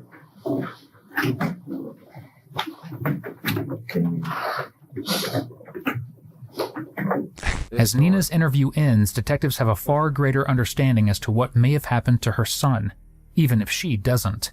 Because it's clear a quick-moving psychosis attacked Austin like a lightning storm in his brain, and it was only a matter of time before someone around him got struck. Unfortunately for John and Michelle Stevens, and their would-be hero Jeff Fisher, they found themselves directly in his path. So now that Austin's mother's given her version of events, his father Wade steps in to give his own. What our intentions are is just to see what his state of mind was, what was going on, throughout everything. Okay. So the night that the incident happened, when did you first see your son? You talking about in the morning? Whenever you saw him, I don't know if you saw him in the morning, at night. I think it was about 12 or 1 o'clock. And I said, let's go on a hike. He had my daughter, my daughter, him, and their friend in Austin. Okay. And we were walking through the woods for about 2 or 3 hours. Yeah, welcome. And I see y'all kept saying, asking. Austin would be happy, would be quiet, and all of a sudden I saw, look, there's a tortoise shell that's empty, and there's another one. He goes, stop, everybody! He gets his knife, and it's about this long. He says, stay behind me. I feel something is going to happen here. I said, put that damn thing back up. What the hell's wrong with you? The Christian with the floating heart. And so then, do you know what kind of knife that was? Yeah, big switchblade. Is that the knife that you bought from him? I didn't buy it from him. He bought it from him. Oh, he bought it for himself. At the gun show. If I show you a picture of the knife, could you say whether it is or it isn't? It's got a little blood on it. Is that okay? Okay. It's hard to catch her. The boy, he easy. Her, nah. You can make it bigger or smaller. Yeah, it's green knife. Green. Best I could tell. That's the knife he had? Yes. Okay. What's that, about a 3-inch blade? Yeah, looks like about. Okay, so he, what did he say was going to happen to the turtles? Anything? When he acted like he get behind me. This the dad. I don't like the fact that y'all let him drink some vegetable oil, then took him to a restaurant instead of the hospital. I'm gonna keep saying that every time I get an opportunity to. I know she told you, and you was like, bring him to me. Like, okay, maybe like y'all look, parents like this, they ignore every single red flag. They don't care. They don't care. They just want their kid around them. They don't care how bad of they health deteriorating or nothing. I can see it already. I ain't gonna lie. They good parents, but they don't pay zero attention. They real life awareness for dangerous situation is zero. Patrick Star level. Well, I think something's gonna happen. And what I was doing for the last 2 weeks is trying to joke him out of it. The psychosis. And I said, put that away, you're crazier than hell, and stop. Okay. So then after that, we continued to walk, and we went into a clearing of the residential thing, and he decided to run. I sat there and watched him from afar sprint about 2 or 3 miles. Wow. At once. Quick. Wow. And so he's totally dehydrated. And we decided we were going to go to Duffy's to eat. So we went to Duffy's and sitting there. He gets says he's going to the bathroom, he disappears. And so we're all wondering what's going on. And his mother calls up my daughter and says he's there. We walked about 2 miles to home.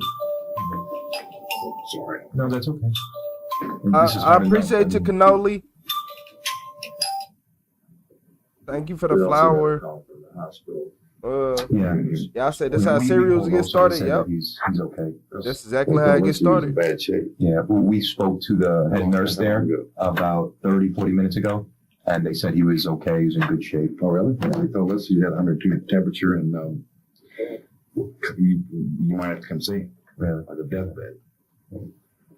I would like to know that. They did make it sound pretty urgent. I mean, I don't know. It was Sergeant Carday called the head nurse there, and because we call every day to see how he's doing. Like a male? I don't know who she spoke to. I could call her in. You want to see if you can't find the truth on that? Yeah, absolutely. Yeah, absolutely. Not very good timing. Well, none of this is horrible in all accounts. The behavior Wade describes is disturbing to say the least, and the culmination of weeks of a worsening psychosis that simply couldn't be laughed away, no matter how hard he tried. But little did Wade know that things were hitting a breaking point, and it was nothing a family hike in the woods or a dinner at Duffy's could solve.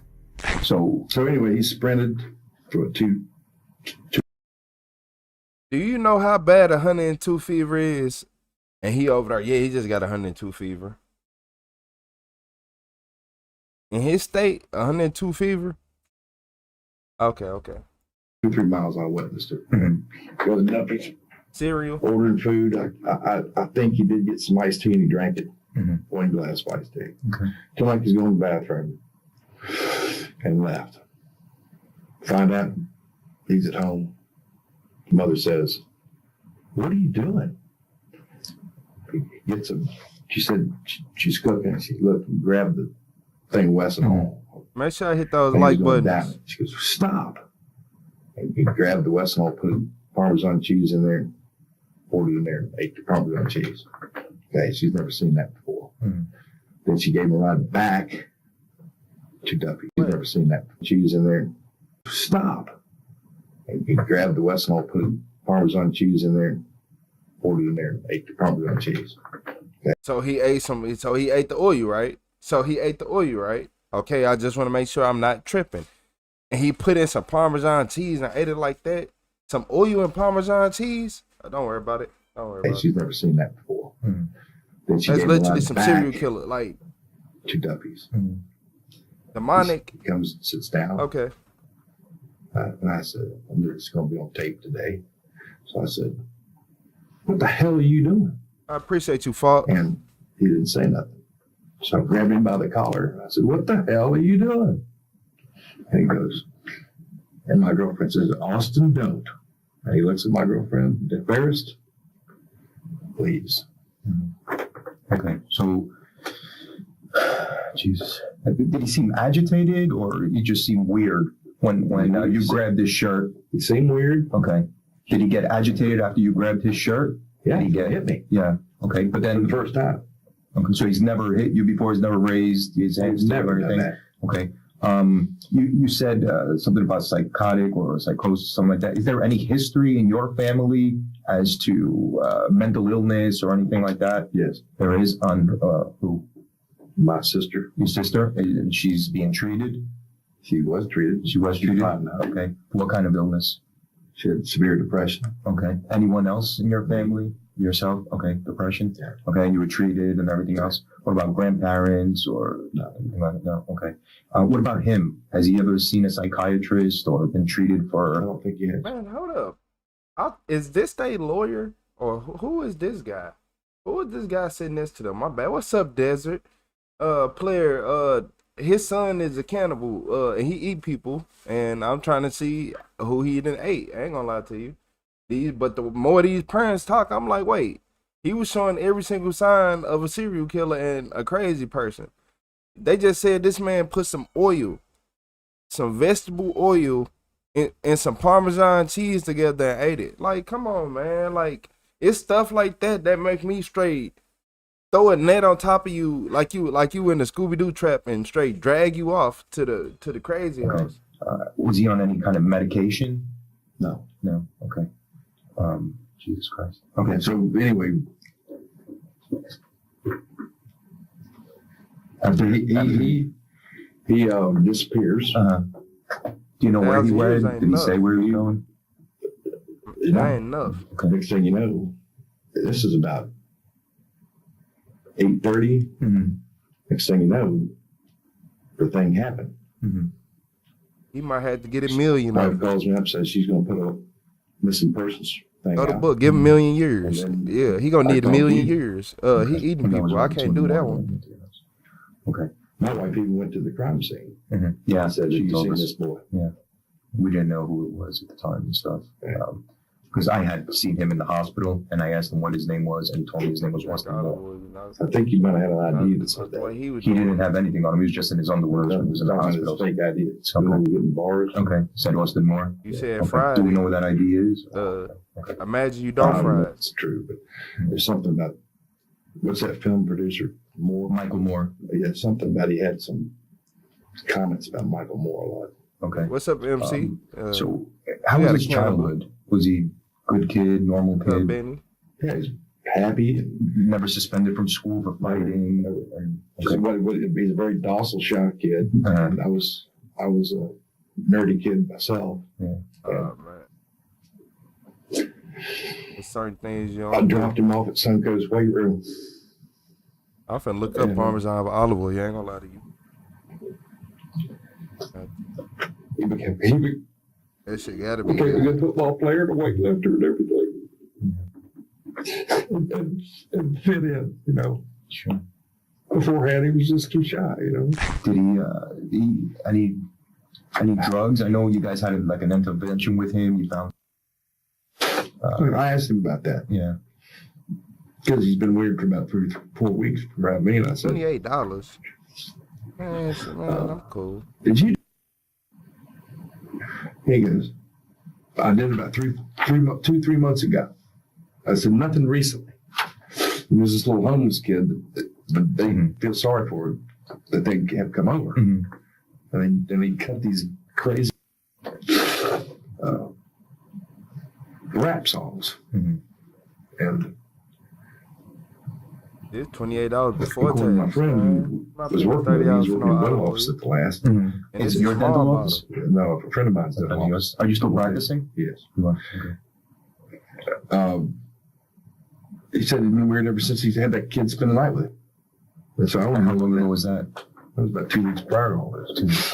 The dude's name was Nick, and he lives in his parents live in the house. Vegetable oil versus olive oil is a big difference. Down the street, and my kids were his friend, and I thought he was a negative influence. So where was I headed with this? I need a minute to take this in.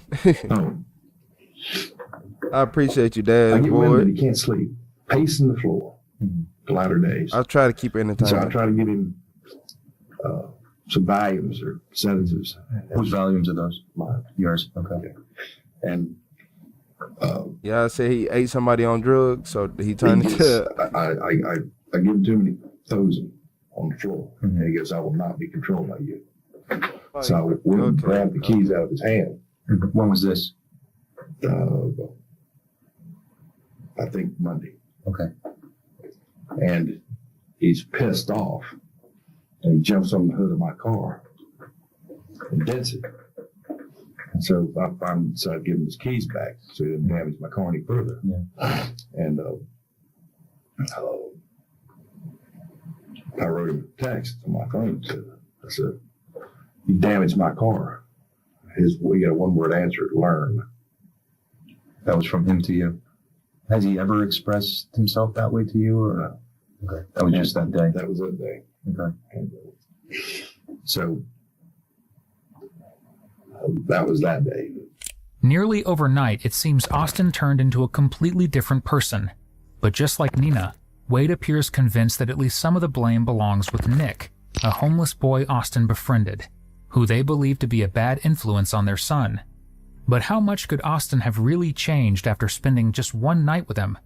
It's far more likely that his psychosis has been bubbling up underneath the surface for some time, just looking for a perfect set of circumstances to emerge, and then wreak havoc. The day before, me and my girlfriend had decided to go ride bikes at this river bend. And so we're riding bikes, and we ride for about 2-3 hours. You said, why the parents taking so long to talk? Yeah, I noticed that too.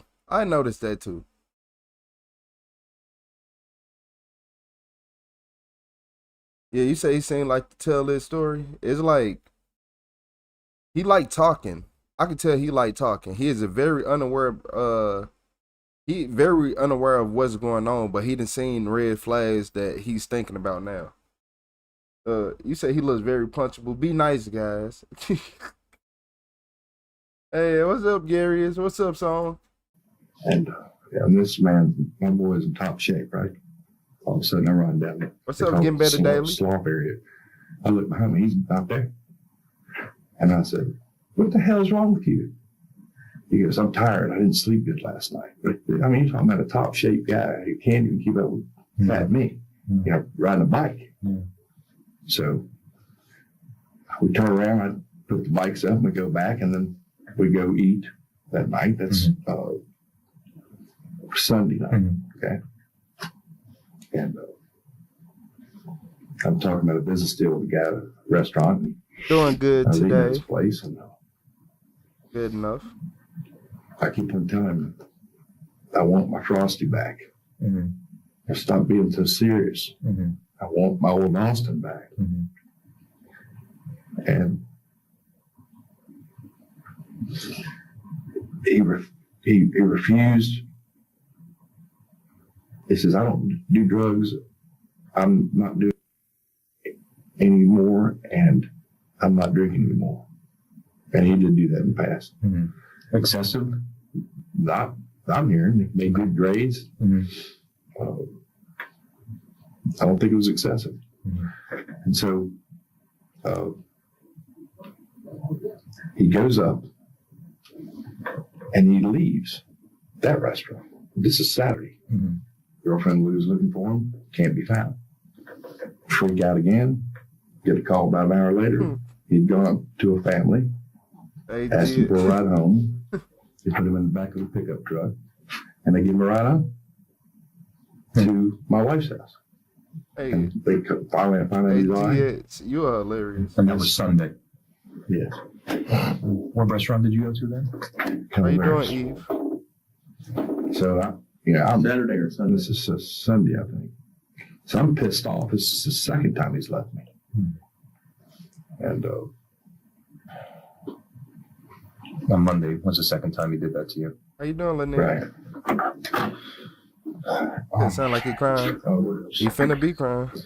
Then, the night before that, we were eating in the restaurant with my girlfriend and him. And it's like, where's your friends at?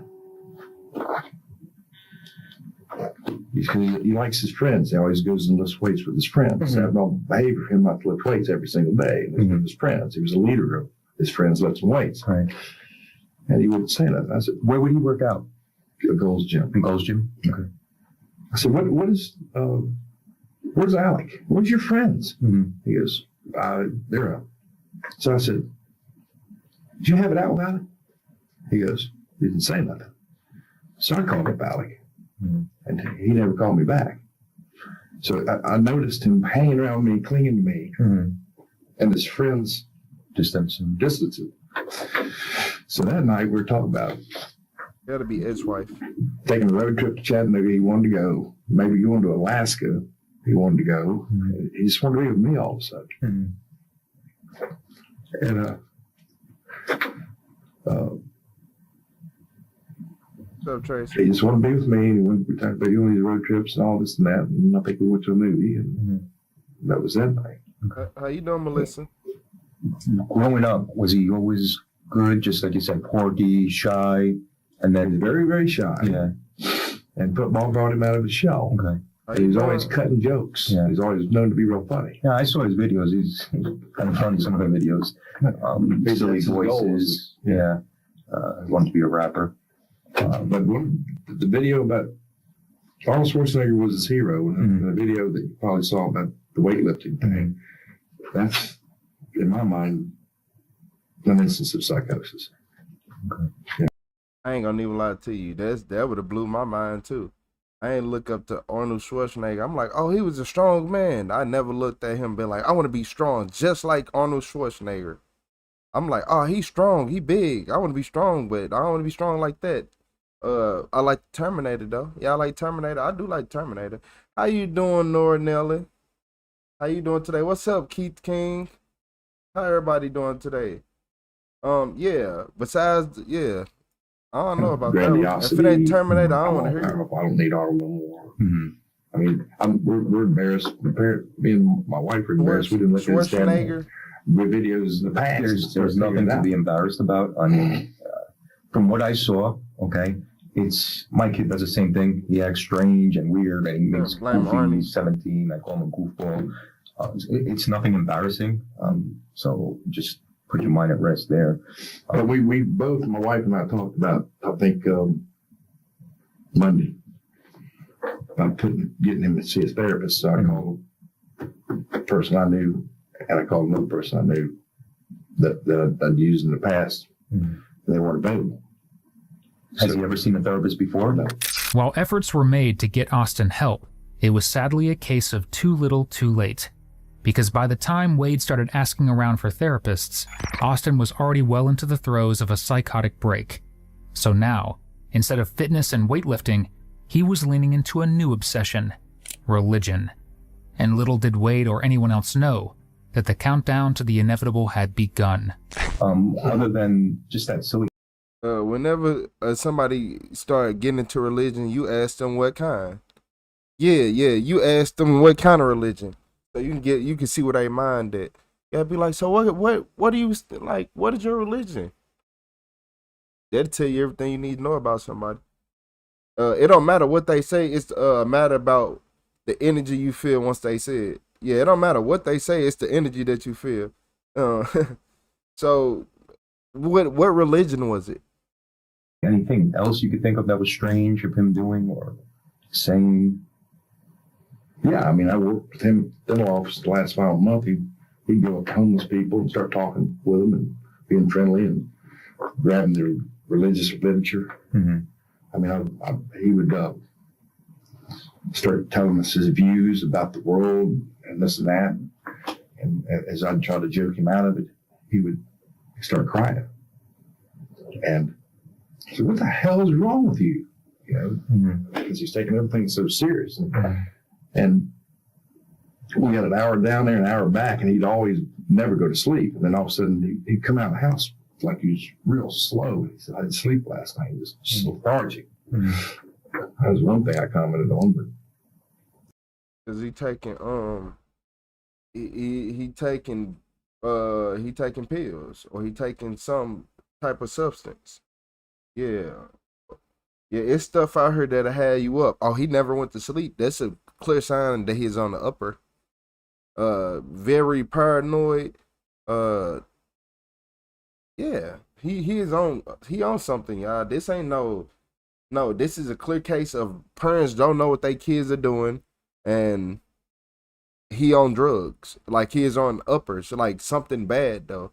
So I would say, if you want me to be Molly, X pills, who knows what's in those things. We can go all day.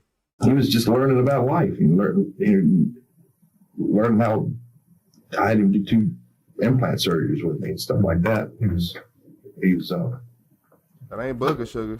Really getting into it. You know. Do you know if he's done anything else? I mean, he showed. We were thinking because but it doesn't quite match, because that raises your body temperature to about 105, 106, just like excited delirium does. But his body temperature at the hospital was 97. Right. So we're not ruling it out. I mean, it could be. Can I ask him about the face? No. You know, there's, Dr. Haroff is a dentist, right? Yeah, so, sure. So, he's certainly familiar with Dr. Subran, and, I just don't think that's an issue in this case, so we'll leave that. Cannibalism goes hand in hand, and it's an issue at all. Okay. He didn't have enough time to get hold of anything or anybody. And that's what I'm saying too. He had no money in his pocket, no cell phone. So he left there, and the only people that knew that he left was the restaurant was you and your family. Right.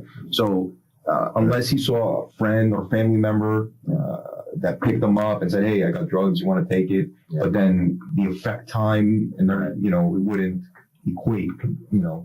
But we're trying to retrace his steps all along throughout the whole day to see if he did have a chance to ingest any drugs or anything like that. But there's a cut through. You go to Duffy's, walking down the street. The first right, and another right is where this homeless kid lives. Okay, so it's the first right and then another right outside of Duffy's. Okay, through the woods. And the one I didn't hear from him to hang around, Nick. Yeah. And, I'm definitely going to interview Nick. But the bottom line is on the way home, if he made a detour, that's the only thing I can think of. The man did live in a bad section of town.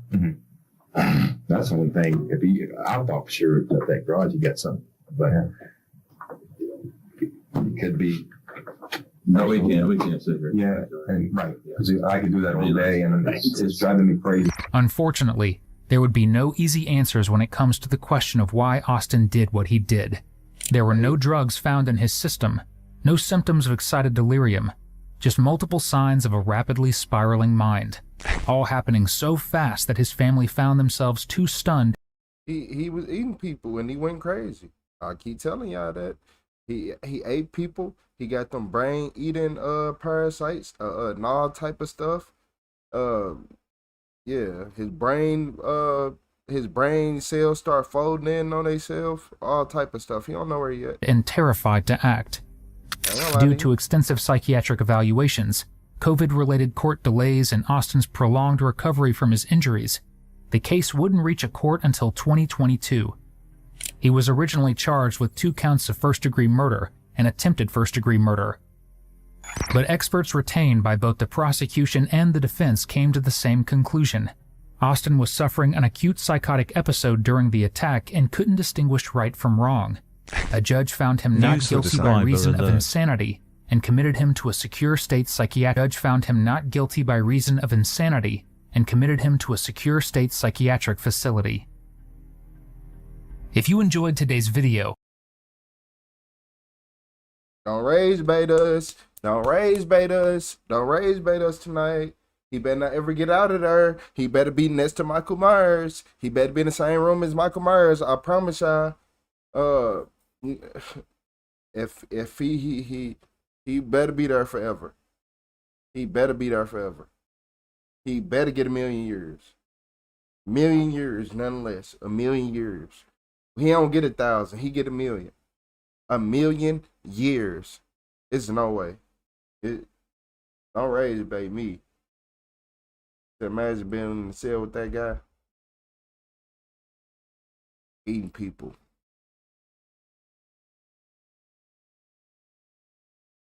Y'all, what? Hold up, y'all act like y'all didn't hear what happened. Hold on. a judge found him not guilty by reason of insanity and committed him to a secure state psychiatric facility. Wait, did y'all hear that? Episode during the attack and couldn't distinguish right from wrong.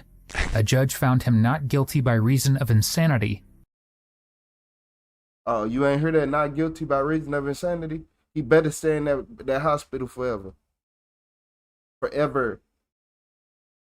Forever. See, this rage baiting. They rage baiting us.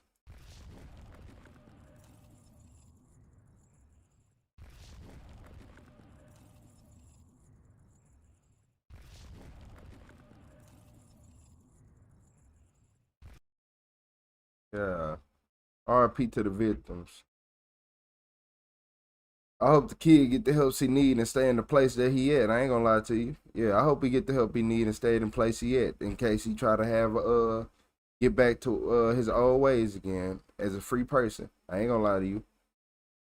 Yeah, speaking of free person, this woman just realized she became a murder suspect. Everybody hit that like button for me. We got 500 plus people in here with 174 likes. If you don't know how to hit the like button, just double tap your screen. You gotta just tap.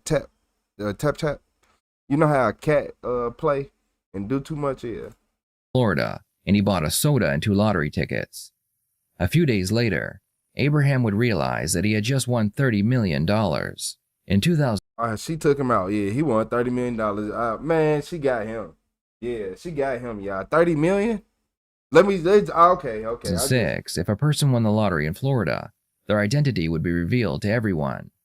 Over the next several years, Abraham would become very frustrated. He would tell his family that he wished he had never won the lottery because the people he believed were his friends just wanted his money. One of these so-called friends was a woman by the name of Doris Donegan Moore, also known as Dee Dee. Dee Dee had a history of attempting to start various businesses, which would all fail. She also had been arrested several times for shoplifting, check fraud, and insurance fraud. At one point, Dee Dee defaulted on a car loan, and she was worried that her car would be repoed. Her solution to this problem was to hide the vehicle at a friend's house and then tie herself up on the side of the road. She claimed that she had been held at gunpoint while her car had been stolen. Not wanting to be involved, her friend told police that her vehicle could be found on his property. Dee Dee's greed would eventually lead her to Abraham. After earning his trust, she became his financial advisor. Wherever Abraham went, Dee Dee was right behind him, at least until November 9th, 2009, when Abraham and this is why you do background checks went missing. When the police began their investigation, they found that not only was Dee Dee living in his mansion, but all of Abraham's assets were signed over to her as well.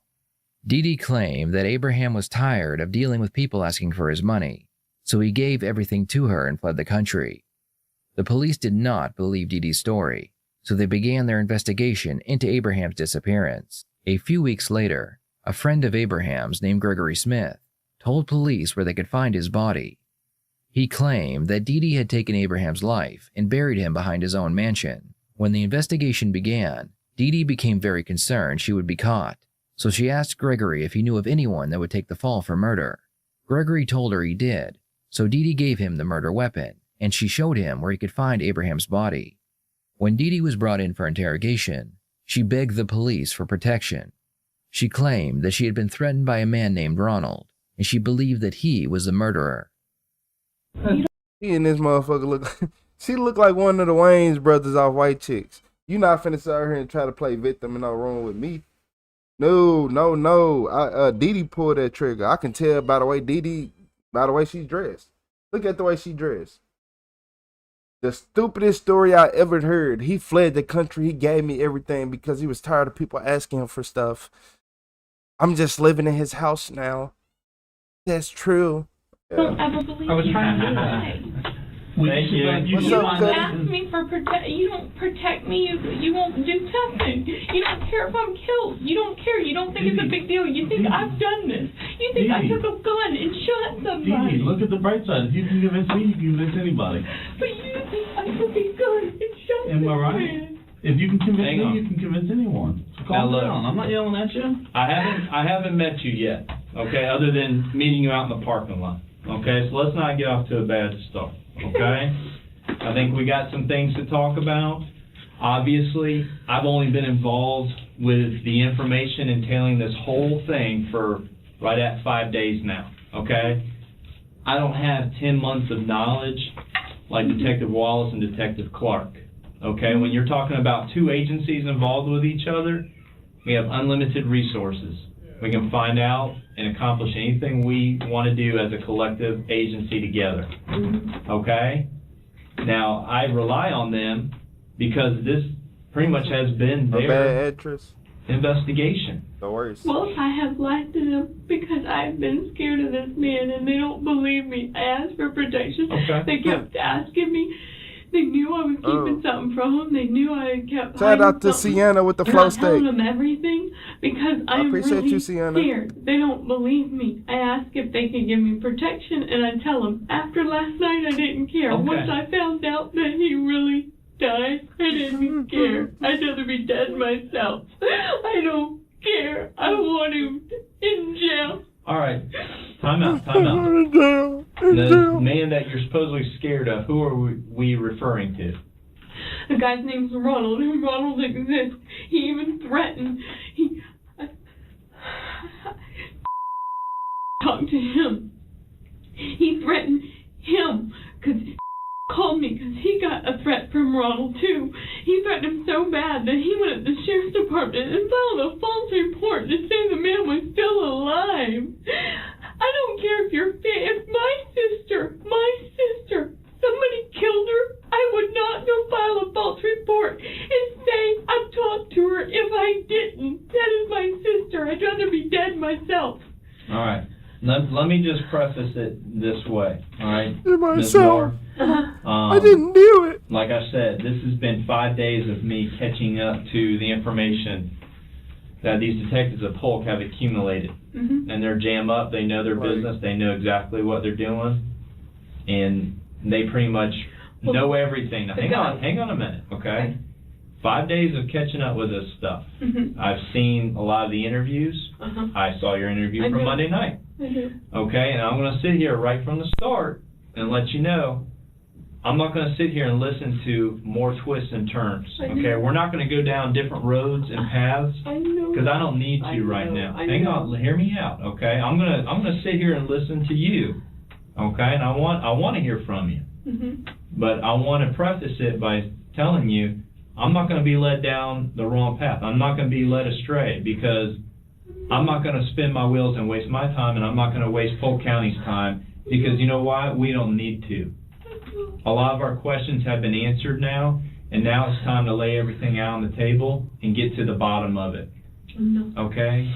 And I have my opinion along with Detective Wallace, and we're pretty much on the same page. I know. He thinks I shot the man. He thinks I took a gun. Did you hear the part that he said we're on the same page?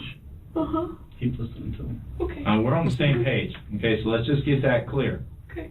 All right? Like Do you I said, think I shot the man too? I'm not telling you what I think right now because I don't lay out my cards like that. Okay. I'm willing to listen to you to a point. Okay, but when I'm done listening to some more charades, we're going to cut it off right there. Okay. All right? Let's not waste our time anymore. Let's not waste his time. Let's not waste my time. All right? Okay. Well, because as of right now, listen to me. As of right now, I have a homicide in my county. And I have a body recovered, obviously. And I have a pretty good idea of what happened. Now it's time to lay it out. Right now. I did not kill that man. I wouldn't do that. I wouldn't Then pick who up did? a gun. I told him that is true. Got Ronald come and seen him and scared him so bad that he went. Is that true? Did he file a false report? Did he say that he seen Abraham? He never went up to the sheriff's department. There's been no report from anybody that he was alive. None. So he lied to me. Dee Dee, enough of the lies. Okay. Then he lied to me. Okay. No, no one's lied to you. In fact, let me give you a hint about I've been talking to him every day since this thing's been going on. And I know that you've approached him about things, and you've offered to pay him money to tell stuff. Okay? Look at me for a minute. The detective is referring to the multiple times that Dee Dee paid Gregory to help her. Gregory was paid to call Abraham's mother and pretend to be Abraham. He was also paid to tell people he had seen Abraham as well. Give me for a minute, okay? This is very important, okay? Let me tell you something. None of the little stories like you told you are going to fly anymore, okay? Honestly, at this point, what you need to start realizing, if you love your son like you love your son, like you tell me you do, okay? You need to make sure he has at least one parent left on the outside. Okay? Listen to me. Listen to me. All right? It's time to start admitting what you did. Honestly. No more games about Ronald.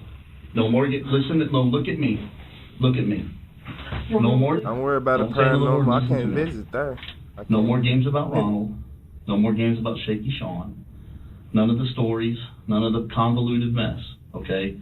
I have a very good idea of what happened. Okay? Okay, you tell me. Then. James Moore did dig that thing. Okay? I know he did. All right? James Moore knows he did. Okay? I just spent the afternoon with James Moore. Okay? I just left with James Moore. All right? We know what happened. Now, it's important for you to tell the truth. If you want RJ to have his father out here with him, James didn't do anything. If you want RJ... He dug the hole. Dee Dee's husband did dig a hole that would eventually be Abraham's grave. However, at the time he did it, he believed it was one of Dee Dee's many landscaping projects. The detectives know that he is innocent, but if they can get Dee Dee to believe that he may be charged, she could confess to protect him. Okay, it's important. You living in another man's house with another man. She got another man living in another man's house. I don't know. So I assume that he lives there too, right? Would that only be right? Or does he have a different property? But yeah, do he live there? Like, hold on. Do her and her husband live there? I'm trying to make sure, you know. Grave.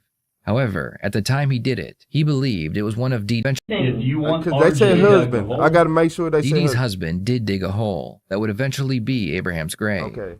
However, at the time he did it, he believed it was one of Dee Dee's many landscaping projects. The detectives know that he is innocent, but if they can get Dee Dee to believe that he may be charged, she could confess to protect him. Okay, it's important. It is important. The rest of your son's life is on. The rest of your son's life is in jeopardy for right now for what you say. Now, okay, you have been selfish beyond selfish.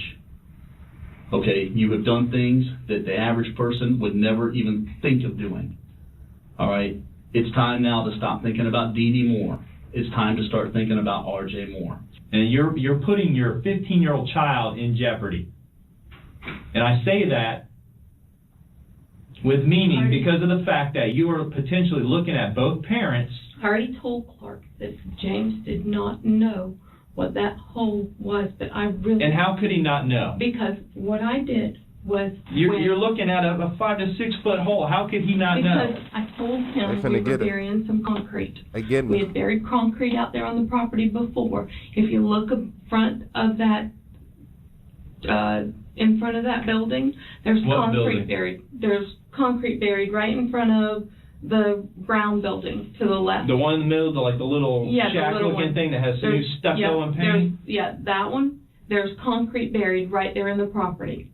There's no concrete buried where the victim was found? I know that. What happened was, and I don't care what you say, as far as I know, I didn't pull that trigger. Dee Dee spends the next 20 minutes going over her newest story. In this version, Abraham owed a man named Ronald some drug money, and when he couldn't pay, Dee Dee was told to dig a hole for Abraham's body. Dee Dee's husband dug the hole, and then he left, and then she claims that Ronald buried Abraham, and the reason she didn't tell police until now was because she was scared. Wait, do you have tattoos on the bottom of your feet?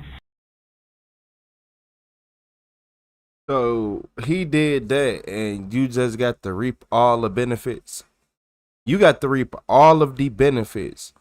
You got to keep his money, get all his money switched over to you and all that. And he owed somebody money and they didn't just take it all and flee and go to Brazil? Okay. No, everybody was giving me, I've never been to prison, and everybody told me I'm going to be arrested because of this, and so they told me that they're going to take away all your paper. Let's see what's on the bottom of your feet. So they told me to write my phone number of how to get out on my foot to my lawyer. What's on your other foot? Nothing. There's another number on it. Oh, I must have, I forgot to put that one on there. Alright, well It's just phone numbers, because they said that they take away all your paper and everything. Alright, well let me check this voicemail real quick before we carry on, okay? Hang on. And how couldn't he pay? It don't make sense. Yeah, how wouldn't he be able to pay? Owe somebody money. That don't make sense. Listen to me. I'm just telling you, okay? We've got off on other foots here and there, left and right sometimes. The stories you're giving don't make sense, okay? They don't. And if you can't convince me, then you're not going to convince anybody, okay? End of story. Look at me and don't hide your head. Look at me and don't hide your head. Listen to me. Listen to me. You talk way too much. Listen to me, okay? No more of the convoluted stories about here and they were hiding in this room and they were this. Listen to me, don't do this. That they were hiding in the room, okay? Maybe they were in the house. Maybe there was someone in the house, but they were there because you had them there. They weren't there because you were scared of them. Dee Dee, listen to me. Listen to me and don't make these dramatic and no, stop. The tears and all that don't work. Why do I want him dead? Why? Tell me. Because they got you caught. Because who got me caught? You got yourself caught. For what? For the murder. No, I mean, why would I have him killed? Why would I have him killed? Why would I have somebody come there and kill him? Dee Dee. Why? Dee Dee what? Stole all his money. I did not steal it. Ask Cedric. Cedric says I stole it. Yes, you did. Cedric, the people that know. Stole no, thief. I would not You're a thief. kill him over money. You're a crook. Dee Dee, listen to me. Look at me and don't get mad. Let's have a normal conversation where I don't have to raise my voice and we don't have to go back and forth. Let's have a normal Dee Dee to Dave conversation, okay? You stole the money, okay? I can prove it, okay? You can prove Dee Dee, it with look people at me. that tell Dee you Dee, I look stole at it. me. Look at me. I can prove it with paperwork. Okay, you never paid for the house. You never paid for the assets. You drew all that paperwork up, okay? You might have had him sign it even, okay? And I don't know, I don't know the reason why. I don't know if you convinced him that everything was your name, that Centauria couldn't get it. I don't know how you convinced him to give you everything without paying for it, but you did. Had nothing to do with it. But I did not kill that man. Well, then explain it with a real explanation, not some convoluted this and that. Explain a real to us of how explanation. James is not involved. And not your stories. I told you how. He didn't know. He had no clue. The problem with Dee Dee's story is that after Abraham was killed, she then moves into his home and goes about her days as if nothing had ever happened. If she was truly scared for her life, then why not take the millions of dollars and run away? Throughout this interrogation, every time the detectives have brought up a good point, Dee Dee has an answer ready to go. Let's see what happens when the detectives ask her why she continued to live in Abraham's home. You know, you didn't live the life of somebody who was scared, Dee Dee. Okay? Not only that, as soon as he's dead, what do? You move on into his house. As soon as you were dead, so move into his scared house. of these individuals, why in the hell would you move into this man's house and put your 15-year-old son in there? Because it was safe, because if you can't get past that first gate. I don't buy that. Oh, Dee Dee. Give me a break. It was. Dee Dee. So you telling me he got millions of dollars and he got a potential threat and he can't stop it? Look here, y'all. Believe it or not, you know how many security companies you can make one call to? They're going to be like, do you got the money? I got a credit card ready right now. And they will pull up to your house on the spot. Like, they will be en route as soon as that credit card payment hit. It was safe. Dee Dee. So somebody that you're scared didn't of? live the life of a scared woman. Somebody in the chat knew him? Not at all. Dee Dee. I did not move right in. You got to look at the date. I did not move right in. Dee Dee. I was not in there and moved in. When she come up, I didn't move in until like a month later. No, a month. You were there. You said 3,000 I have to years. look at the date. And it was funny. Here's the other funny part of this. It just doesn't. Unbelievable. None of this makes sense. None of your story can make sense at all. It's just over. Just tell the truth. Don't What make me sit were here and you keep saying? going. Something else. Go ahead. Say it. Dee Dee, why do I need to keep going? No, say I've it. told it all. I've told it all. Well, I'm tired of telling. the money card, he did that. I told you so. He wouldn't have to pay gift tax. He didn't want that. He gave you everything he had and said, don't pay for me because I don't want to pay the gift He tax. doesn't want to pay See, the that gift makes tax. a lot of sense. Because I'm supposed to hold on to it till he comes back. He's supposed to be getting money when he wants. And he did. He got money when he wants. But you Hang on a killed minute. him. He's not coming back because we just dug him out of your property. You knew that. You knew that from the get-go. You told the CI on the tape. Dee Dee, you knew he was dead on April 6th.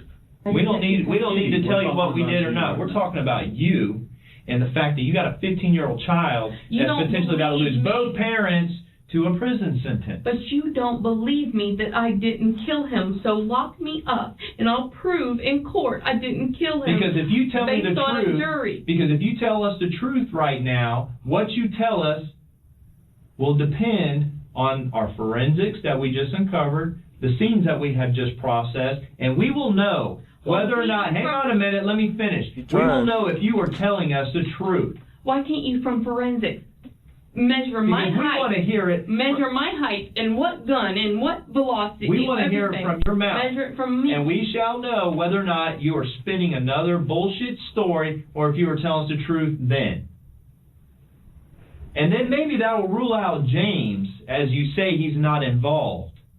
Maybe that will rule him out, depending on what you tell us, and we're going to know from the get-go if it's bullshit or not.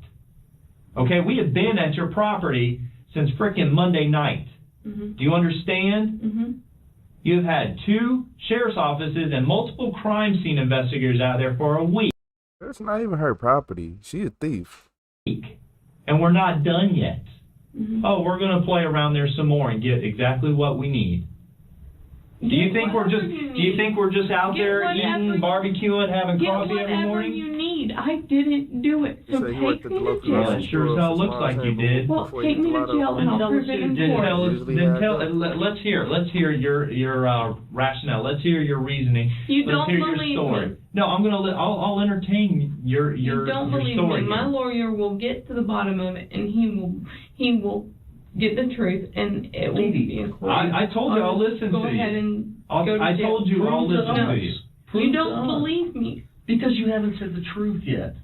Okay? You think about this. Here's what I was going to tell you a minute ago. Okay? To believe your story, 2 murderous thugs killed, but they're going to leave you a witness alive. They didn't care about killing. You could still get them more money out of the banks.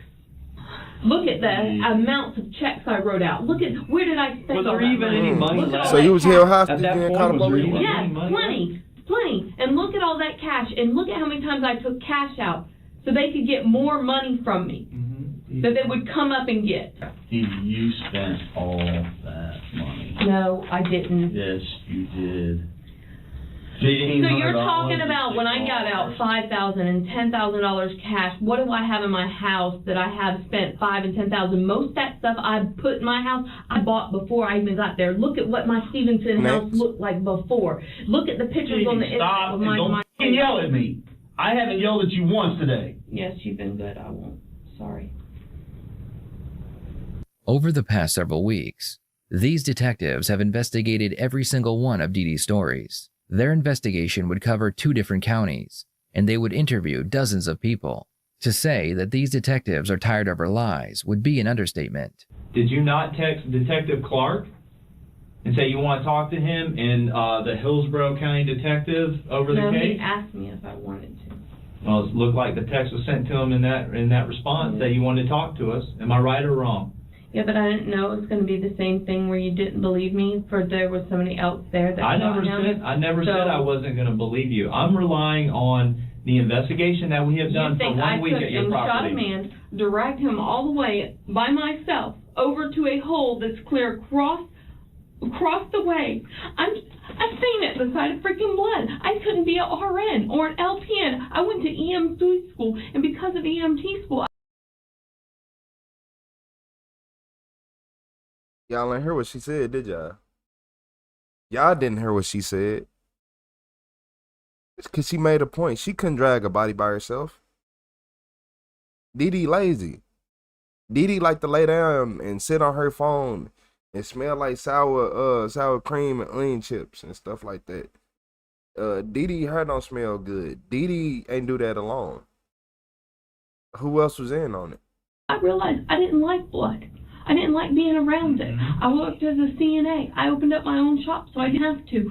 And I'm going to take a body all the way over there by myself. Dee Dee, here's the problem. There may have been somebody else, but it's not like you're saying, okay?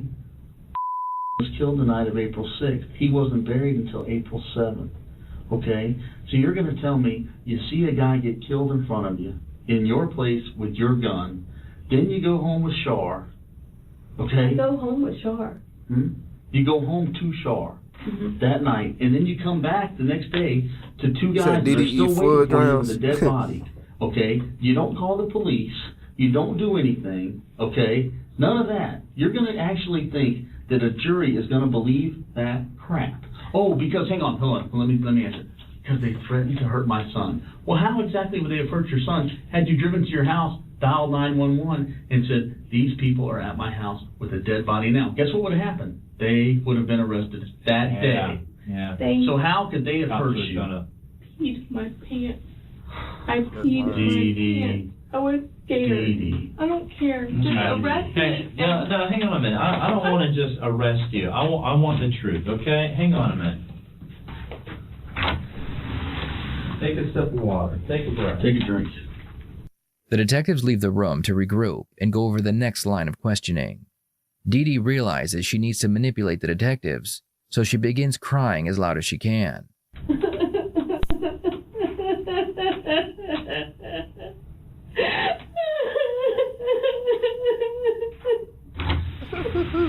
all right? Woohoo! Yeah.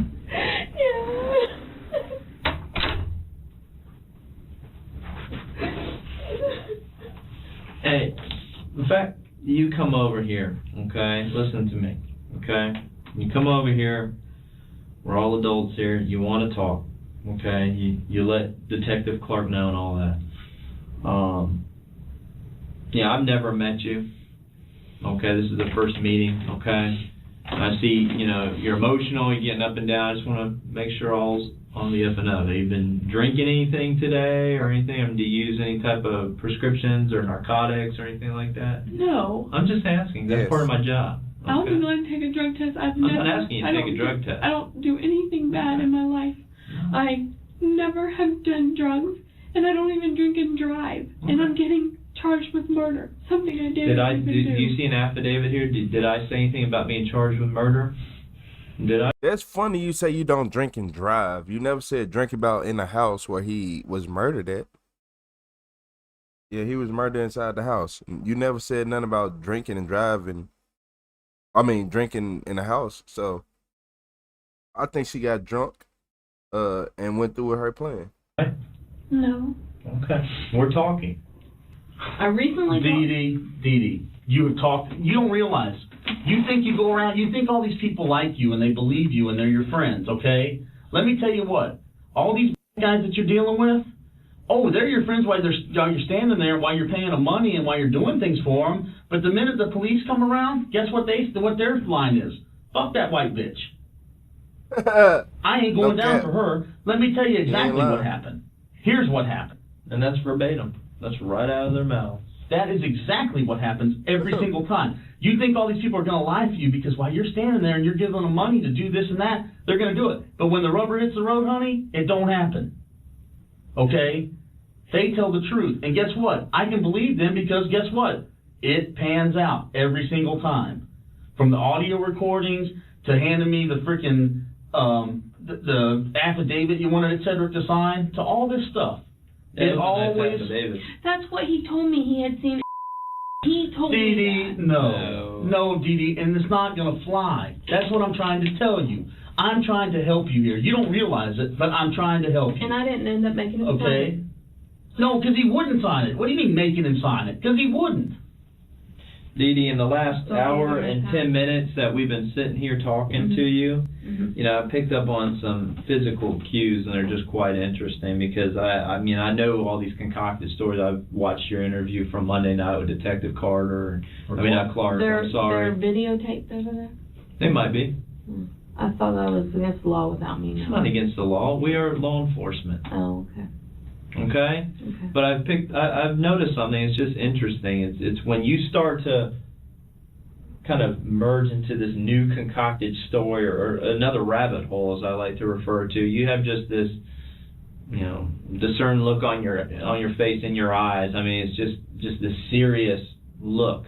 And then when the truth hits out of Detective Wallace's mouth from his long-term investigation, and he's putting to you poignant facts that are true, and you know they're true, your eyes just shut and your wheels are just turning in your head, and you're thinking to yourself, and you're saying, damn it, if he ain't right. No. Yes.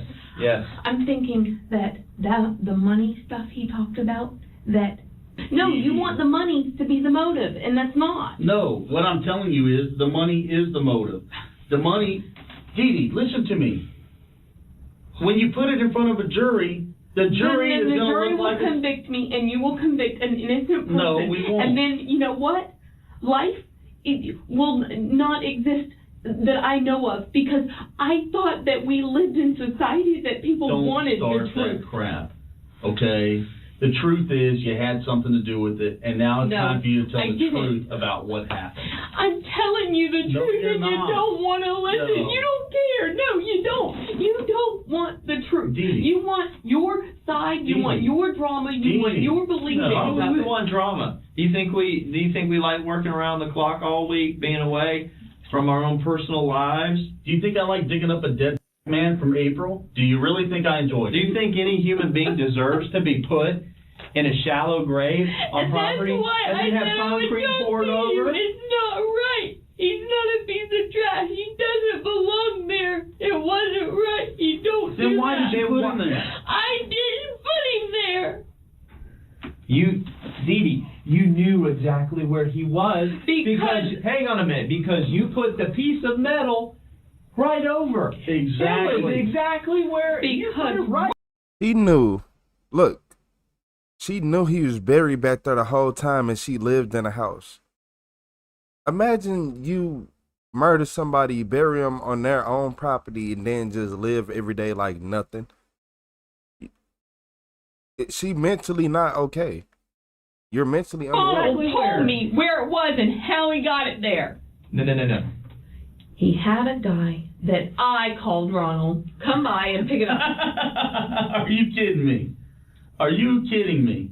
Okay, so the jury's going to buy all of that. No, they're not. I'm going to jail for something I didn't do. And so is James Moore. Why is James going? I told you. He dug a hole. You're trying to threaten me with that because that is not fair. He did not dig that hole. That's what's going to happen. He did not. I'm not threatening you with anything. That's what's going to happen. That is not fair. That's not going to happen. Why? What do I have to do to make that? So you want me to admit to a crime I didn't do? I want you to tell the truth. I want you to tell the truth. I want you to tell the truth. A guy come in and shot him, took everything that we had in the safe for cash, and left with it. And left you alive. Yes. To give money to somebody who you don't know. Right? This is your story. Let's get it straight. So this guy kills, leaves you alive for you to give him $5,000 or $10,000 here or there to another guy that you don't know. To another guy that you don't know. We have looked at your bank statement. So another guy that you don't know, and I guess that's the guy that you'd put the money on the back porch, and then the guy would just sneak up in the middle of the night and take the $5,000 or $10,000 and leave. Is that the story that we're going to go with? I mean, really, I've got children's books that are written better than that. Yeah. Before Dee Dee told the police her newest story about how Abraham was killed, she wanted to know if she told them the truth, could she keep her stuff? The detectives bring up this conversation to show Dee Dee that her greed never ends. It wasn't like that. I have an innocent man buried on my property rotting. Can I keep my stuff out of the way? No, I'm saying that I did not do it, and he was saying I'm going to lose everything. And why should I lose everything when I didn't kill the man? I did not kill that man. I'll tell you the truth. What do you have that you didn't steal? I want to know what she had that she didn't steal. Can I keep my stuff? But no, the money's not the motive. But no, there's a guy that I don't know his name, that I call this guy Ronald, that I was going to pay another guy to be Ronald. That then ends up and takes money off the back porch. Dee Dee, come on. This isn't the world we live in. You know it. Nobody lives in that world. Nobody. Okay? This is not a book. This is not a made-up story. This is real life, and it's Lakeland, Florida, and it didn't happen. Yeah, and it's real life, and this did happen. Real life. Real life. This did happen. Real life. I was really scared. Real life. You're going to go to prison. James is going to go to prison, and RJ is going to be raised by somebody else. That is not fair to James. James did not. Then you know what? You're right. It's not fair. So tell the truth and do something fair. Why are you blackmailing me? Do something fair. You're telling me only if I tell you what you want to hear in the story you want to hear, then James doesn't go to if you tell me the truth. We don't want to hear a story. We don't want to hear something that you think we want to hear. We want to hear the truth. And right now, you are mocking two detectives with this fabricated shit is what you're doing. You're telling me there was nobody else there. You're telling me that. No, I didn't. No, I didn't. Neither of us said that. What we said was there probably was somebody there, and you know who it is, and you're not telling us. That's what we said. I don't know their name, and I'm sorry. Dee Dee, you do know their name, you know who they were, and you arranged it. Now tell the truth. Tell the truth and save everybody a lot of grief. Let that man rest in peace. Let his mom know what happened, and let your son have a father. Do it. It's the end of the road. It's the bottom of the barrel. It's 6 feet under a concrete slab. It's time. It's over. Don't you understand? I have laid it out, and even you can understand that. Even you can understand that. I can tell you right now, not even your family can sit on a jury and hear all the evidence against you and not put you in jail for the rest of your life for having that man killed. And you know it's true. Don't A and B and but and because. It's over. It is the truth. It's time to come to grips with the truth. That man died on April 6th because of something you did. I did not have that man killed. There is no motive. There is no reason why. There's plenty of motive. There's plenty of motive. I wouldn't do that to him. There's over $3 million worth of assets of motive. Well, you know what? Then I'm going to go to jail for it and put an innocent victim in jail. You can put me in jail. There's only Go one ahead, victim. Because that is not fair. There's I only didn't one kill that victim. man. Yeah, but there's Well, you know what? Then go ahead and lock me up because I didn't kill him. I didn't kill him. And if a jury sends me, then there's no justice in this world. So you'd be willing to, you're saying to put you in jail, you'd be willing to take that ride and go to jail and not Because I can't give you the person's name. I can't. Yes, you can. Yes, you can. Who do you want it to be? We want it to be the right person. Tell me who it is. Truth. Tell the truth. For once in this whole story, please tell I really the truth. don't know their name. Dee Dee, that's not And the truth. it's not, I didn't hire them. It's not some big conspiracy Yes, that I it is. hired this gentleman to do this. That's In fact, crazy. I think, well, there's been a lot of conspiracy after the fact. Yes, because I was scared, because Yes. I knew I would Yes. be implicated, because I knew I'd go to prison for something I didn't do. They even left you the gun. Why would you think you They were even going to left prison you if you were the totally gun. innocent? Because the money, because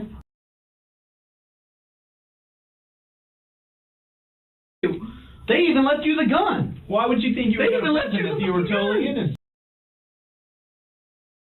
innocent? Case closed. I'll see you in 5,000 years.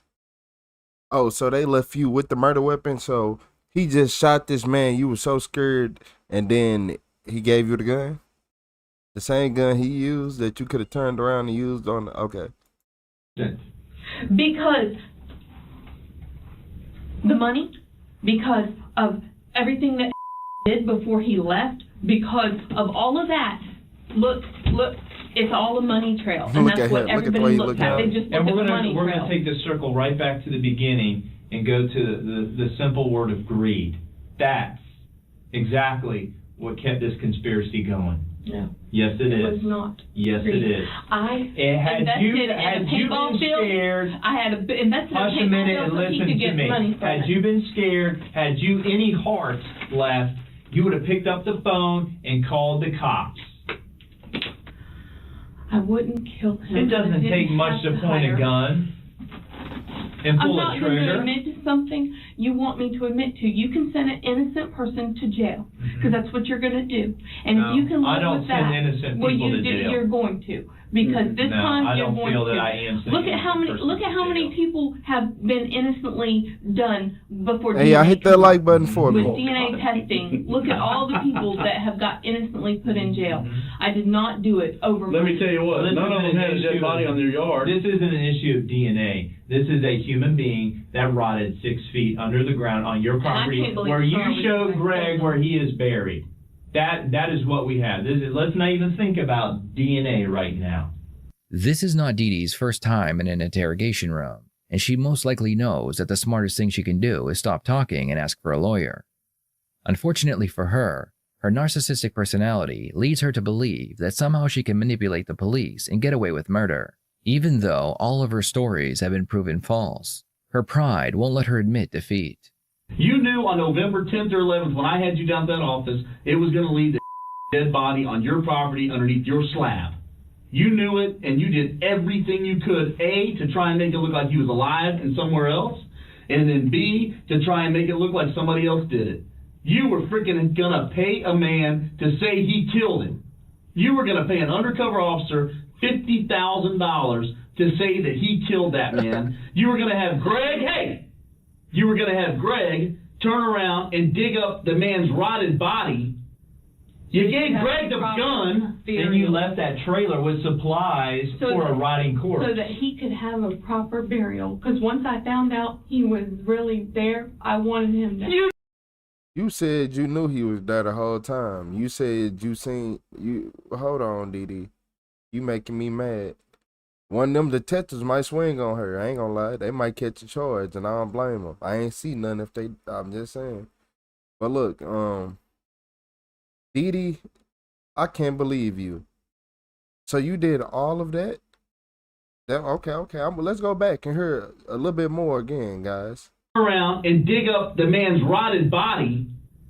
You gave Greg the gun, and you left that trailer with supplies for a rotting corpse. So that he could have a proper burial. Because once I found out he was really there, I wanted him to... You knew he was there since April! You had your husband drink the coal! Come on! You knew where he was at? Are you kidding me? You calculated every detail of this. He was there. You were calculating. My God. You positioned that white Ford truck with a trailer, a nice new trailer, with a galvanized steel tub, Greg was telling me to do that. bleach, Lysol, all that Greg crap. was telling me to Hang do on a that. minute. And we have you on store video at several locations buying all this shit. Didn't Greg tell me to do that? Listen to the thing.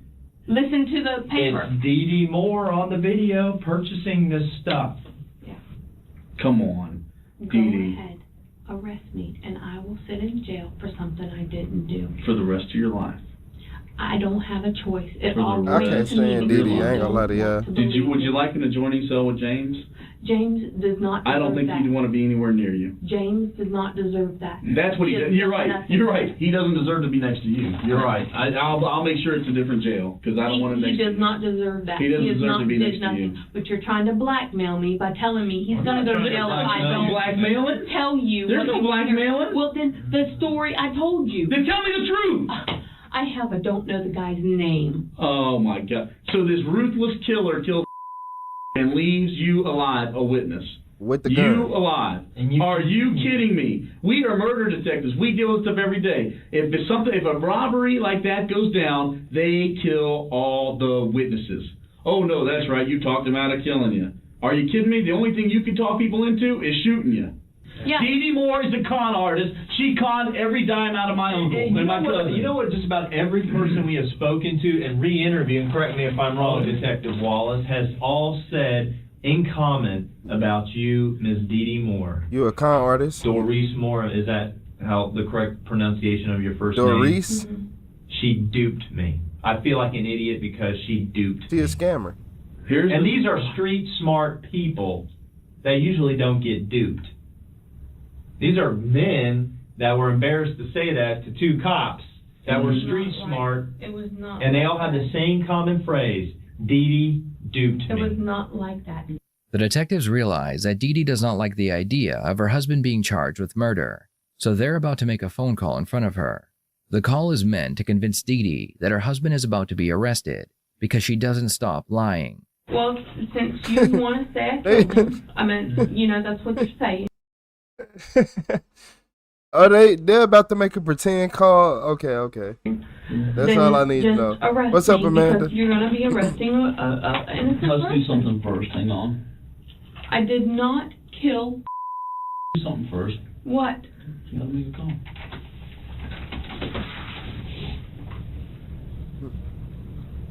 Hey. Yeah.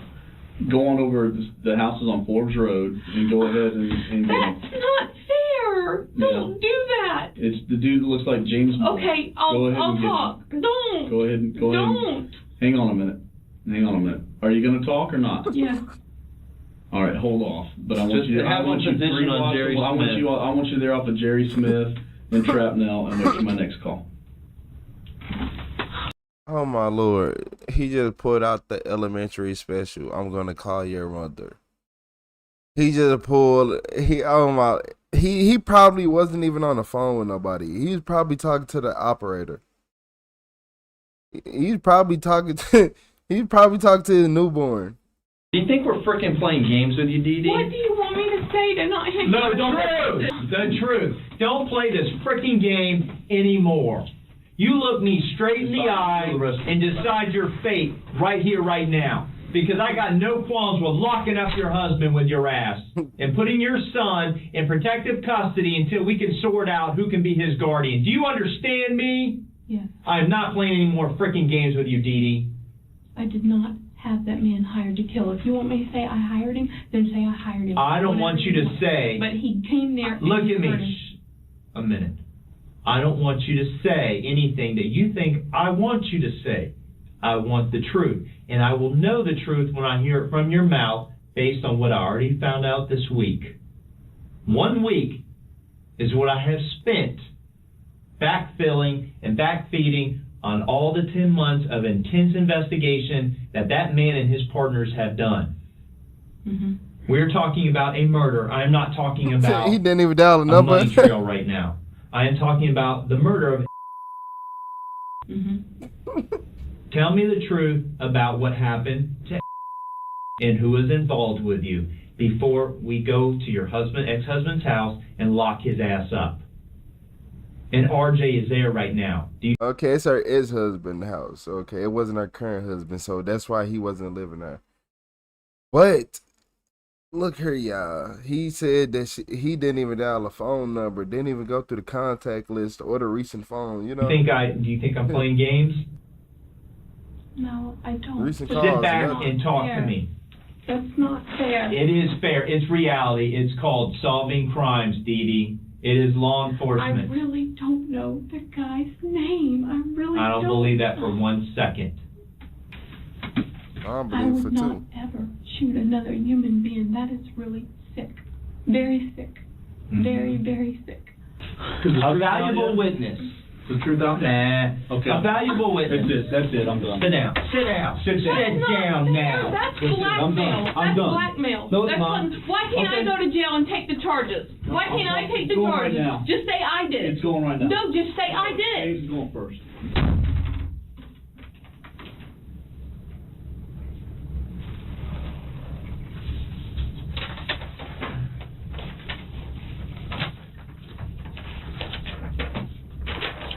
What am I supposed to do? Lie to you? That's not fair. Yeah, you've been lying. You're Probably your blackmailing entire- me to lie to you so this man doesn't get arrested. Define how this is blackmail. It's called Because investigation. you want me to if say we have something probable that's not cause, then we're true. going to affect probable cause. You're wanting me to say something that is not true. You're wanting me to say I did it, I concocted it, I hired this man and everything. You're wanting me to say Your reliability that. and accountability of speaking the truth is all shot to hell. Okay, well that's fine, but I'm not going to sit there and lie about stuff I didn't do. Detectives are not allowed to threaten a suspect if the threats include illegal actions. For example, they can't threat physical harm or do things like deny them food or water. However, they are allowed to make legal threats, like charging a family member if they suspect they are involved in a crime. Mm-hmm. So you're telling me that James couldn't pass a polygraph to say he didn't have Polygraphs any are inadmissible in court. Well, he never would do anything wrong in his life. What do you want me to say? Do you want me to take the charge and go ahead and say I murdered him so that he doesn't get charged? I want the truth from you for the first time since November 2019. I told you the truth. I don't No, you know haven't. the guy. He No, came you- in and he... No, you haven't. You have not. Quit yelling at me. I've been nice to you the whole time. You want me to tell you a lie. So you tell me what lie you want me to tell you, and then James can stay there, because that's not fair to him. He did not know anything. He is innocent in all of this, and so you're going to put an innocent man in jail. But you are not.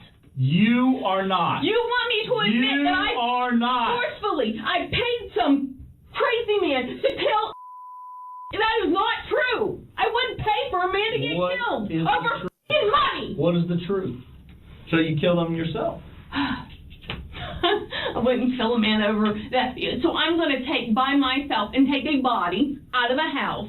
Not that hard. And shoot him and handle all of that emotionally, and then handle emotionally disposing of it by myself. Yeah, You've people done do it pretty every well. day.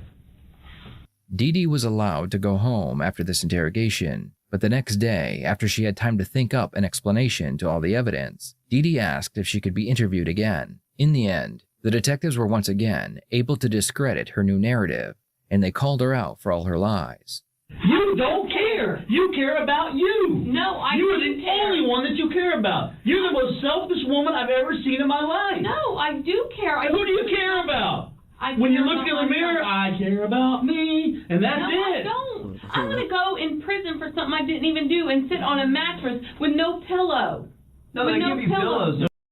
He talking about pillow after just murdering a man, stealing millions of dollars, acting like everything was normal while his body was buried in a concrete slab you had your husband dig, and then you put the concrete in. Okay.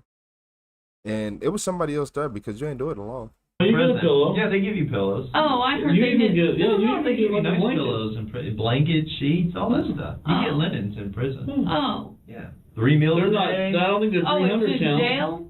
No, jail you have pillows too. Everybody told me you didn't get a pillow. Falkenberg has great pillows. Orient Road has great pillows. Oh, they told me you In didn't fact, get the a pillow. laundry room's right over here. Yeah, I see it every morning when I come into work. They're out there cleaning the sheets and drying. Oh, You yeah, can get a job too. They can give you work while you're there. You can clean, you can wash, or you can cook.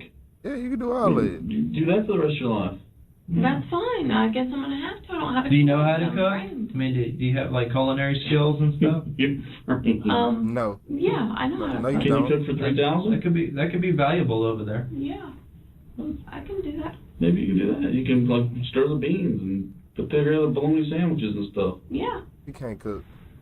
I mean, there's different trustee. That was the most unconfident. Yeah. Oh, I put raisins in my potato salad. I put spinach in my macaroni. Positions at different state prisons around Look on the state bright of side Florida. of it. You got to blow through $1 million. A lot of people will never get to do that. Yeah. At least you get to do that before your end of your life ended. Yeah, but I'm gonna go to prison and I'll have to fight my way out. I know. You'll never get out. You're never getting out. Why? It's done. Once you get sentenced to a prison sentence, I thought you life gotta- in prison was 25 years. Oh, no. No. Life in prison means like the rest of your life. in Natural prison. born life. If you were getting 25 years and the judge say, 25-year sentence, 35-year sentence, 50-year sentence, life in prison means when you go in, you don't come out. Yeah. Kind of like what is that Roach Motel thing? Roaches go in, they don't come out. You know, You're the roach. Yeah, you'd be the roach. You go in, you won't come out. That's life. That's life in prison. Man, I don't know what you're thinking. But don't forget they have pillows, blankets, sheets. You don't have to worry about that. And shower shoes. You get orange shoes, plastic yeah. shower shoes. They even have hot water. They have hot water. You get to shower with other people. You know. It won't be like that shower that's in that red brick home, that nicely renovated bathroom. It won't be like that. It's big open room, tile, bunch of shower heads popping out. Roaches running around and stuff. That's not fair when I didn't kill anybody. So you don't seem to want to tell us the truth. I mean, what do you want us to do? Say, all right, you're right, Dee Dee. Gee, that's not fair. I mean, we've got everything pointed to Dee Dee Moore, so hey, all right, not fair. Hey, but we'll go tell the judge it it ain't fair. She told me it's not fair, and she didn't do it. So, Your Honor, I do think the roach.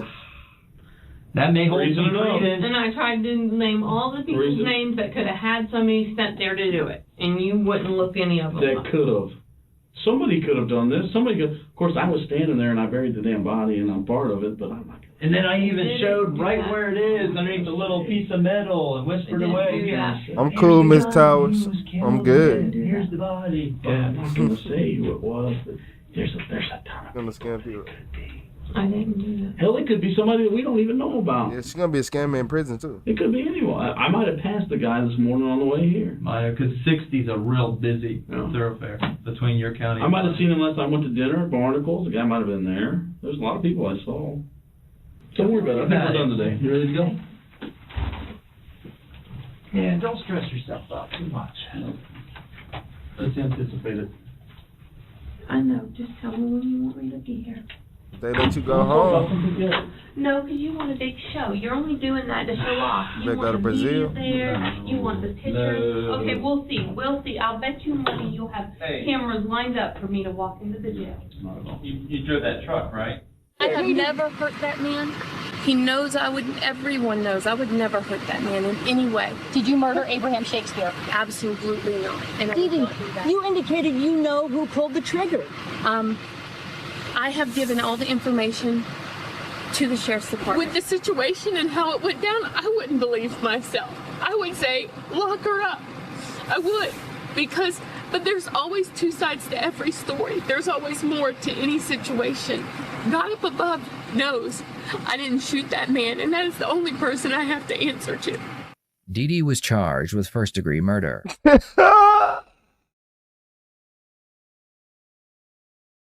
Hold on. Or to any situation. God up above knows I didn't shoot that man, and that is the only person I have to answer to. Dee Dee was charged with first-degree murder. Throughout the trial, Dee Dee made sure that she was the center of attention. She cried as loud as she could, and she was always reacting to the evidence. She even made threats to witnesses and was thrown out of the courtroom. Dee Dee was found guilty and she received life in prison without the possibility of parole. Thank you for watching this video. Please share your thoughts in the comments below. I know she did it when she said that, yeah, he has let me keep his house. He was tired. Yeah, he was tired of people asking for money. He was just tired. Because this pretty much we referring to in a lot of the interviews. Kill that man. I wouldn't do that. I wouldn't Then pick who up did? a gun. I told him that is true. I just left with James Moore. Mm-hmm. All right. We know what happened. Now, it's important for you to tell the truth.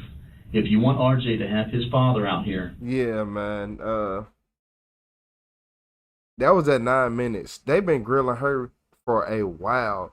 What's up, Gold Gauntlet? I appreciate you with the soccer trophy. Shout out to Gold Gauntlet, everybody. Yeah, just as Dee Dee, yeah, she was a manipulator, a liar. She said this man had all his money.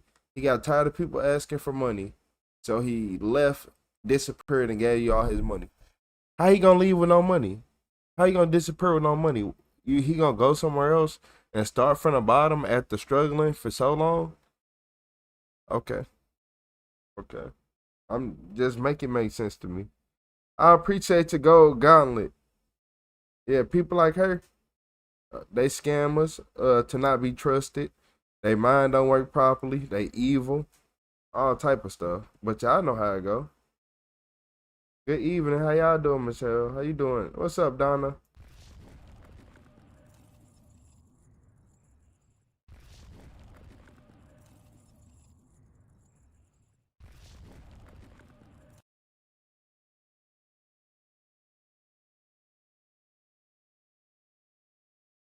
The fact she was a good scammer.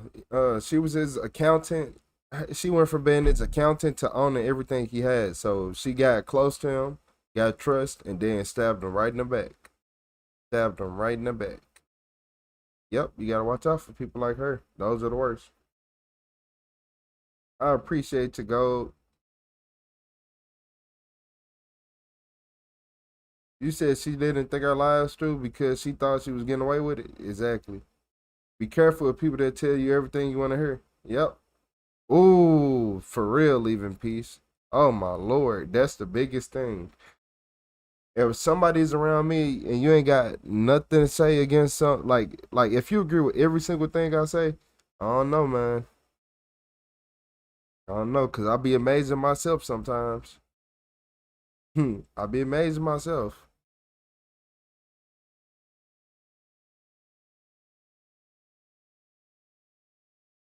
If he really left money, he would have went offshore account, and he would have just vanished.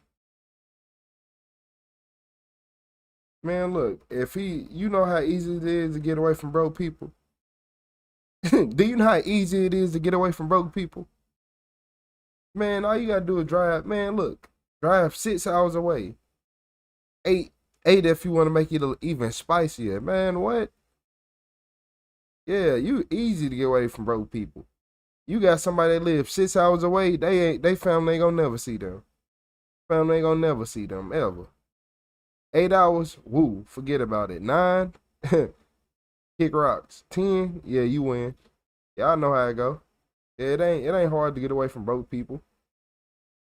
It's the fact that a lot of people get money and then try to sit around in the same city. Depending on what city you're from, you can do it, but a lot of people don't be from the good areas, sadly. Like, oh, I'm from Louisiana. I'm from Memphis and stuff like that. It ain't nowhere that you can really know. Tennessee in general. I'm like, it get to a point where you gotta be like, you know what? For my safety, I need to go to a more secure state. Y'all know what I mean by that. You said he could have changed his number.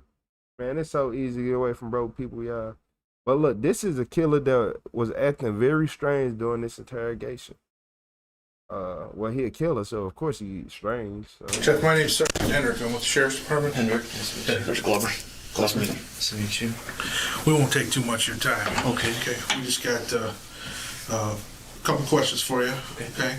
Like we explained to your dad and your sister, our goal here is to figure out what happened. Okay. Strictly figure out what happened, and we can move on from there. This is 21-year-old Jeffrey Pine. Jeffrey is about to be interviewed by the police after his mother was found unresponsive inside the garage of their family home.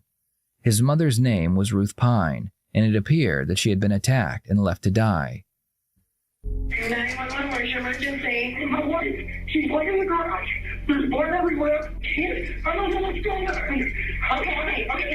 Okay. Is she in the house or outside? She's in the garage. The police would begin their investigation into what was an obvious homicide.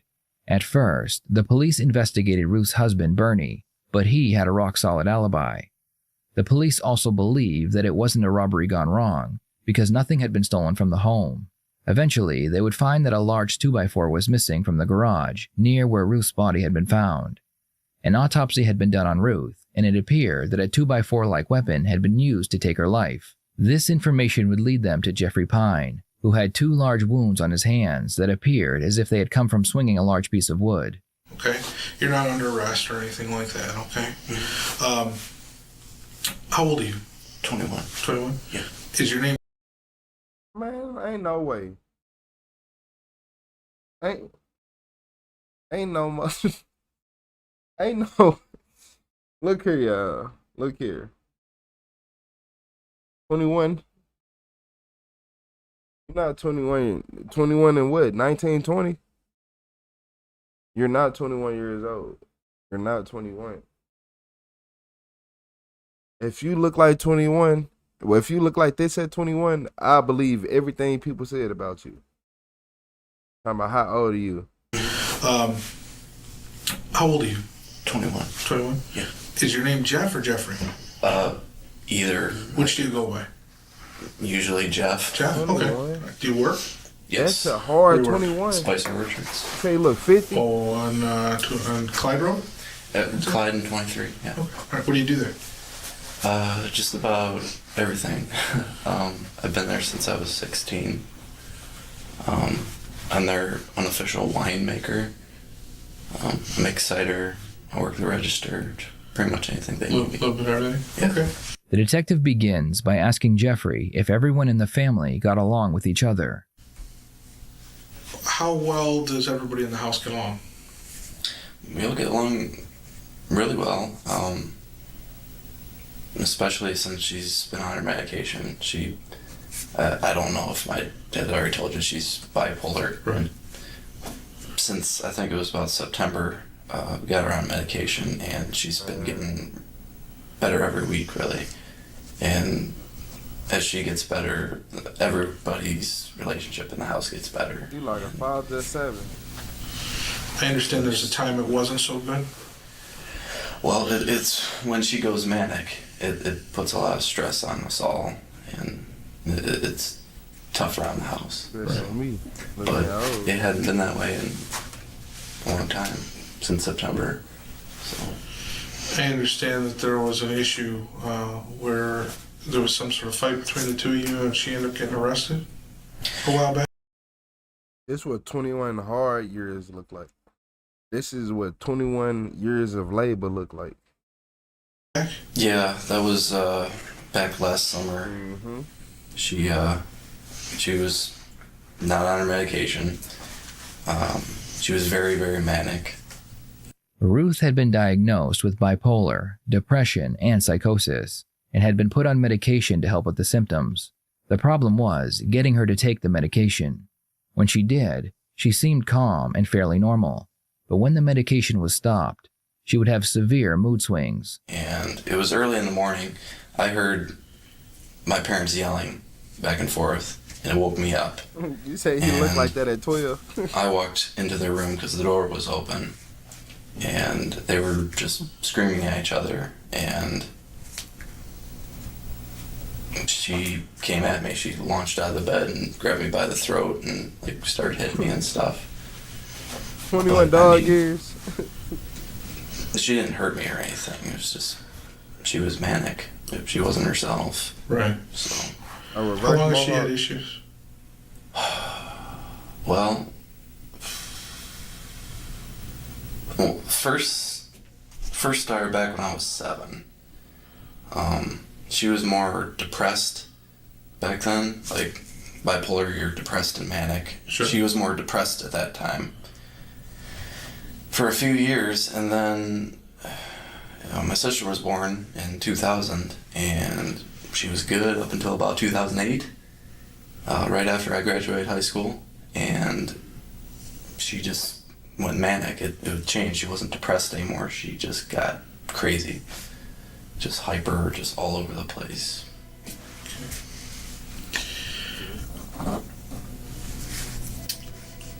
And you said she's been on medication? Yes. Do you know what kind of medication she's been on? After listening to Jeffrey list the medications that Ruth took, the detective goes back to his original line of questioning. He wants to know the events leading up to when Ruth was found, because Jeffrey was the last person to see her. So today, let's get back to today. So today you said you got up around 10? Yeah, about 10. All right, what did you do when you got up? Had breakfast, got on the computer,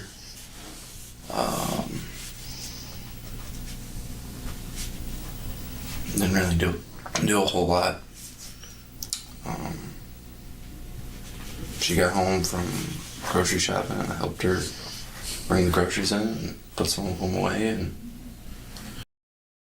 shout out to Cali Wyote. Cali Wyote. Look, I'm just wondering, like, so he's born in either 1989 or 1990.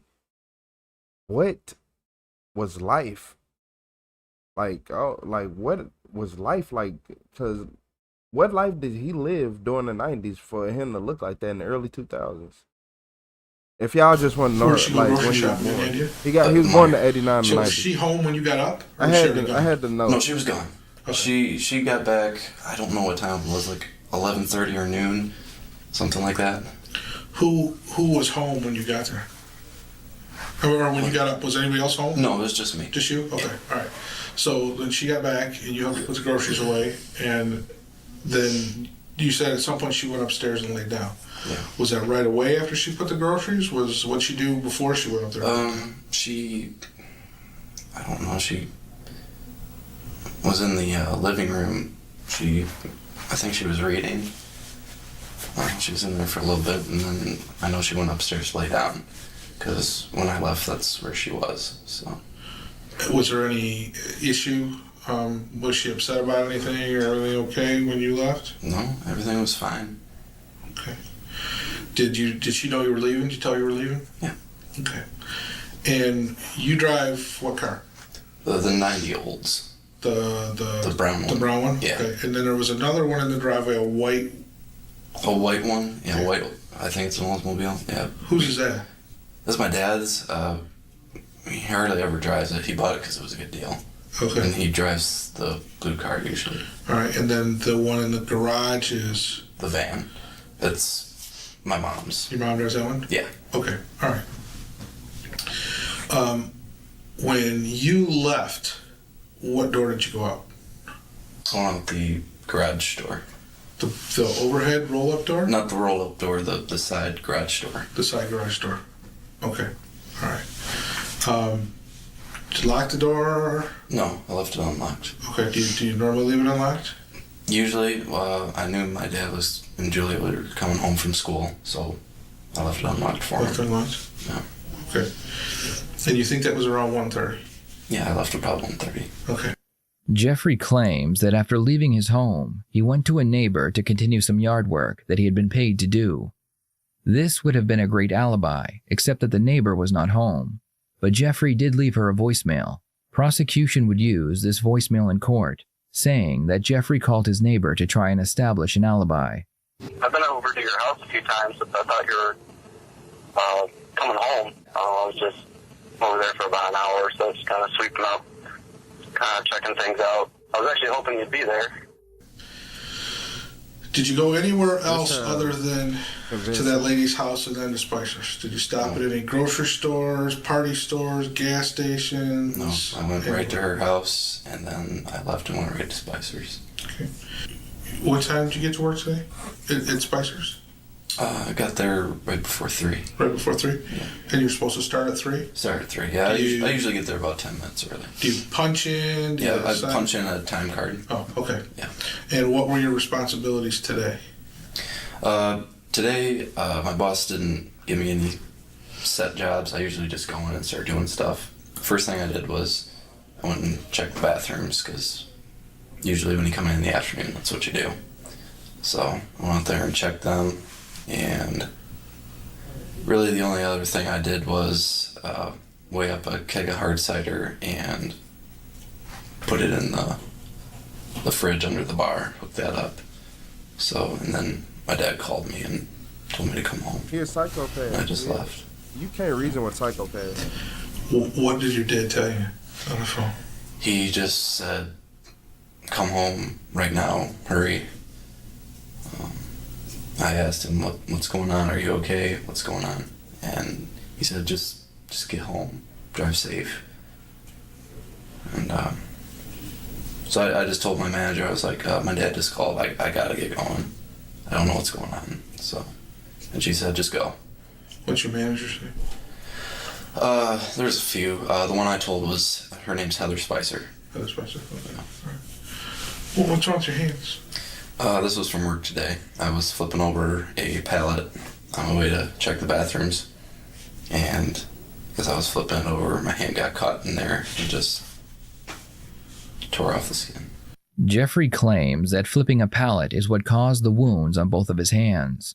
The police would interview Jeffrey's coworkers, and they would tell them that in their line of work, injuries like the ones on Jeffrey's hands are close to impossible to get. Can I see it? I mean, can you undo that? Yeah, you can kind of pull it back a little bit and see it just rip the skin right I done off. flipped a lot of pallets in my day. Hold on. I want to. And rip my hands up. Usually from either some splinter wood or loose nails. It kind of stings when you push on it. I'm just trying to keep it covered up, so. Just almost, it almost looks like a blister. It just tore the skin right off. There was like skin hanging on it, and I just like peeled it off, washed my hands, put some alcohol swab on it. So. That was it? Yeah, well, I put on a bandage at work, but. All us people that dealt with pallets, such as myself, all the forklift drivers, all the warehouse workers in here who had to move pallets, we all know that that's not what happened. We all know that if anything, you gonna get cut by either a loose nail on the pallet that you didn't see, or the pallet had like some wood hanging off, so you get big splinters and you might get cut, but you're gonna get cut. It's not gonna be, look, it's gonna be basically more like splinters more than anything. But for both of your hands to get hurt at the same time when you do it is almost impossible. I ain't gonna lie. That's almost impossible. I done flipped a lot, not even without wearing gloves. I done had to flip a lot of pallets. And if like I usually only get one hand hurt, how you get both hands hurt and destroyed? That don't know. The lady in the ambulance, when I got here, she gave me this. Oh, okay. And that was from a pallet at work? Yeah. Was that pallet near the bathroom, you said? Yeah, it was on it's around the back. Just as you're walking to it, I was putting it back on the stack there, and it got my hands caught. Is it a wooden pallet? Mm-hmm. If you got your hands caught, it would have been. Did you bleed a lot, or just a little bit, or no? Not really. It got really red, right? And so I was going to the bathroom, so I just rushed to the bathroom, washed my hands off, put some paper towel on it, then went into the break room, got the medical kit. So. Okay. All right.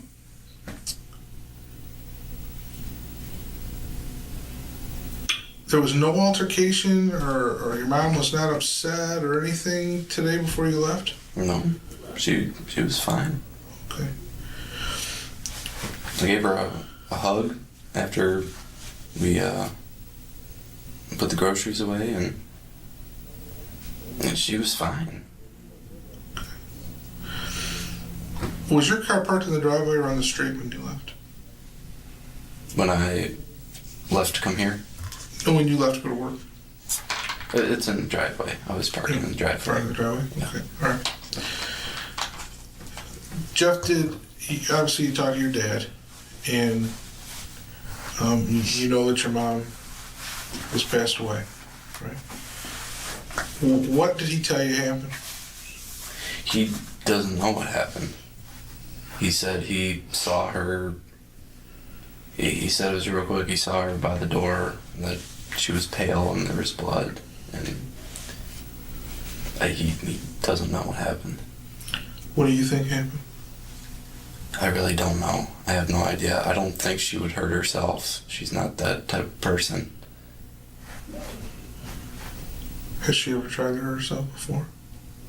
Not that I ever know of. She's never... You will notice that while Jeffrey was being questioned about things unrelated to the case, he showed very little emotion as he gave his answers. What's interesting is that even when he describes the fight with his mother, injuring his hands at work, or the phone call from his father, he maintains the same baseline of emotions. Jeff, is a psychopath. The lady's house that you're working at. Yeah. Not Spicer's, the other lady's house. Are you doing it? What type of painting are you doing over there? I was priming her basement. What color? White. White. Okay. You said that she's out of town right now. I'm thinking she is. I gave her a call actually today. Let her know I was still working for her and taking care of stuff around the house. That I thought she would be back by now.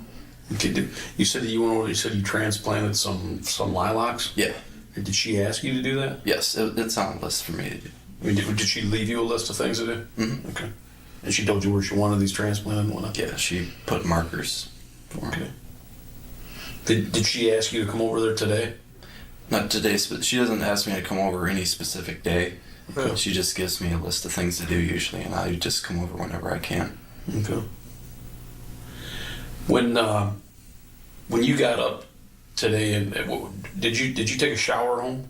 No, I took a shower yesterday. Okay. Which room did you shower in? I always shower in the upstairs bathroom. It's in the hallway. Okay. There's one in my parents' bedroom. There's a bathroom there, and then there's one in the hallway. And I always shower in the hallway. Okay. And you showered yesterday? Mm-hmm. Did anybody shower in that shower today that you know of, like your sister? No, she usually showers at night. All the evidence they have is now circumstantial, so what the detectives will need to do is establish a motive. In most homicide cases, there is usually a motive that ties a suspect to their victim. A motive is not required for the jury to reach a verdict. However, it does strengthen the case against a suspect because it gives a reason for their crime. When you had the domestic situation with your mom, where your mom came at you upstairs, was there any bitterness going on between you and the mom at all? Yep. As far as her going to jail? I mean, was she upset with you because she ended up in jail for the amount of time that she was there? No, she gets upset at my dad. She blames all of her problems on him. On your dad? Yeah. Does that cause problems between you and your mom? Not really. Over the dynamics of how things are going on? Between that hairline and that calm demeanor and them cuts on their hand, I think we can make a good hypothesis and say he did it. Yeah, he did it. Man, yeah, he did it. At the house? Not really. I mean, I don't have a problem with my mom. Never had a problem with her. The only issue I had was I wanted her to take medicine, and the nature of the illness, she didn't want to take it. Right. That's the only problem I've ever had with her. Which is pretty common with bipolar people. Right. They get to a point where all of a sudden they quit taking it. Yeah, they feel good when they're not taking it. It's kind of like a drug high. Right. So it's hard to get them to stay on the stuff. Is there anything that we haven't asked you? I mean, off the top of your head, that you think would be important to this investigation at all? Anything at all? I mean, did your mom have any enemies? You say you playing this stuff like Stewie from Family Guy? She didn't really have any friends, so that kind of eliminated her having enemies. If that makes any sense. I mean, is there anybody that you can think of that's capable of harming your mother? Or anybody out there that you can think of that would want to harm your mother? I can't. I mean, she's always been a really nice lady. Can't think of anybody.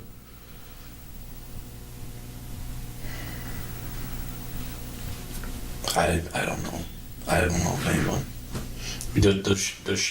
Does she go anywhere other than home and shop and then that type of thing? Does she hang out with anybody? No, she used to have some friends that she would go get lunch with occasionally, but she hasn't done that for a long time. So back before 2008. Before 2000. Jeffrey claims that he has no idea how his mother died. The detective decides to tell him what happened because he wants to see how he will react to the news.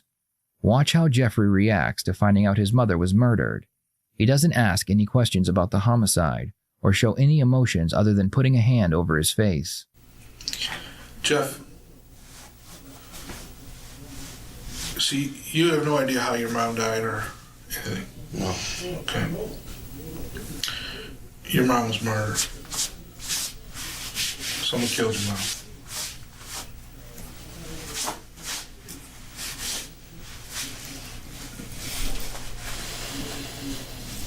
Okay, it's not an accident. He hit that. We need to get to the bottom of it. Okay? So if there's anything else that you know about that you've been holding back, that you're afraid to tell us, now's the time. Okay? I don't know what to tell you. I don't know of anyone who would want to hurt her. We're gonna ask you some pretty tough questions, okay? Okay. Did you have any altercation with your mom today? No, not at all. Nothing at all? No. Okay. No type of fight, no type of argument, anything? No, I didn't we didn't even argue today. Okay. About yesterday. And you say that you left at 1:30. Can anybody verify that you left at 1:30? How can we verify that? I don't know. I can't. You lying. Well, you said you called the lady. When did you call the lady? I called her after I left when I was on my way to Spicer's. After you left her house? Yeah. Did you leave her a message? Mm-hmm. And on the message, what'd you tell her? I just told her that I was still working for her, and then I thought she was coming back the 19th, is when she said she'd be back. And, I hadn't seen her around there. I've been there a few times since then. She hadn't been there. I was just wondering if she was back or not, and just letting her know that I was still taking care of stuff for her, so. The detective notices several scratches on Jeffrey's arms. Are those scratches on your forearm, too? These, yeah. I get scratched up a lot from work. This was a goat got out of the pen, and we had to catch him. And a goat? Yeah, we have a petting farm, and there's a new setup, and the one goat always gets out. So. What's this on your pants? Paint. This paint? Yeah. What were you painting? That was back from this winter/spring. I don't wear shoes in the house. Okay. Where do you keep all of your shoes at? There's just a shoe rack. There's one right by the door, and then there's one that's out a little bit more. That's where I keep my shoes. Right. There's a ladder. I have some of my work shoes there. Okay. A wooden ladder? Yeah. Wooden one? Yeah. You lying, people. You believe when you went over to the house on Malibu, what all did you do over there today? I went over there, transplanted her lilacs, and... How many did you transplant, Dylan? 5. And I had a little bit of extra time. I was trying to clean up the basement before I had to go to work. So I swept down there a little bit right by the pull-out door. Did you contact the owner of that home today? I called her after I left. Okay. Do you normally do that? No, I called her because I was kind of wondering why she hadn't been there, because that was about the third time I've been there since I thought she was going to come home. Okay. And I just wanted to give her a call and let her know. I'm still working for you. I don't know where you're at. They told him his mom got killed. He just sitting right here acting like he don't heard nothing. I done just told the detective that I think he guilty, and I'm pretty sure the detective listened and taking my word into consideration. But being in this room with him right now is really frightening, so I hope all y'all hit that like button, because these interrogations are never easy for me. It's like going ghost hunting. Well, I mean, if she didn't fire you, why would you feel the need to contact her to tell her that you're still working for her? Well, just because she hadn't come home yet. I was kind of confused. That was part of why I called her, be like, I'm still here, where are you at, kind of. So. I guess my thing is, I mean, if you're still employed and she didn't fire you. Yeah, go ahead, put her on. You know, and she didn't fire you, why would you feel the need to contact her? I was wondering mainly if she was home or not, if she'd come back home from being out of town. And I was just letting her know that I was still keeping up on the jobs that she had for me. Jeffrey has been told that his mother was involved in a homicide, and the detectives are not hiding the fact that he is a suspect. Most people in this type of situation would express feelings of anger, sadness, and shock. They would be very adamant that the police have the wrong person. So far, Jeffrey has remained calm and in control, but this is about to change. Jeffrey is about to show sadness for the first time. However, it is very brief and appears forced. Hey, Jeff, from the time that when somebody, he should have fell out. He did it. And look, you want to know why he did it? I think the mom was probably trying to kick him out the house and saying he probably got to go live on his own and get a job and do stuff. Because I don't think he got a job. Yeah, I don't think he got a job. I think he just do odd jobs trying to make money around the neighborhood, but he ain't got no well, no, he said, wait, I don't think his warehouse job pays him enough. My bad. I ain't gonna say he ain't got no job because he said he work at a warehouse. My bad. But I don't think that job pays him enough and mom wants him out. So therefore, he don't have a job. you injured your hands today, yes, out at Spicer's, had you been home in between the time you injured your hands and the time that your dad contacted you? And he do drugs. He do drugs. I was at the lady's house, and then I went to work. And you never. And then my dad called me, and then I went home. Okay, so you had never been back at the house. No. In between there. It would go. I leave home, go to the lady's house, go to Spicer's, go back home. Okay. Jeff, I'm going to ask you a tough question here today. Okay. Did you do anything today at all to hurt your mom? No. No. In any way, shape, or form? Nothing. Did you have any arguments with your mom today? I didn't say anything hurtful to her. I did nothing. Okay. I have no idea who would. I have no idea who would. I can't even. Because somebody did. I'm having a hard enough time. Jeff, somebody singled your mom out today and committed a violent act today against your mom for a reason that we can't explain. I don't know. That's why we're asking you the questions that we're asking you. I know. I mean, we have a lot of questions and not a lot of answers. And you know, nobody can tell us why somebody would do this to your mom and single your mom out of all people. I don't know. No tears? Yeah, he ain't got no tears. He a psychopath. I mean, can you think of anything? Any? You said that's the fakest crime Something we voice haven't you asked ever you? heard? It make me yawn because I done heard it There's so reasons much. there's reasons for everything that happens.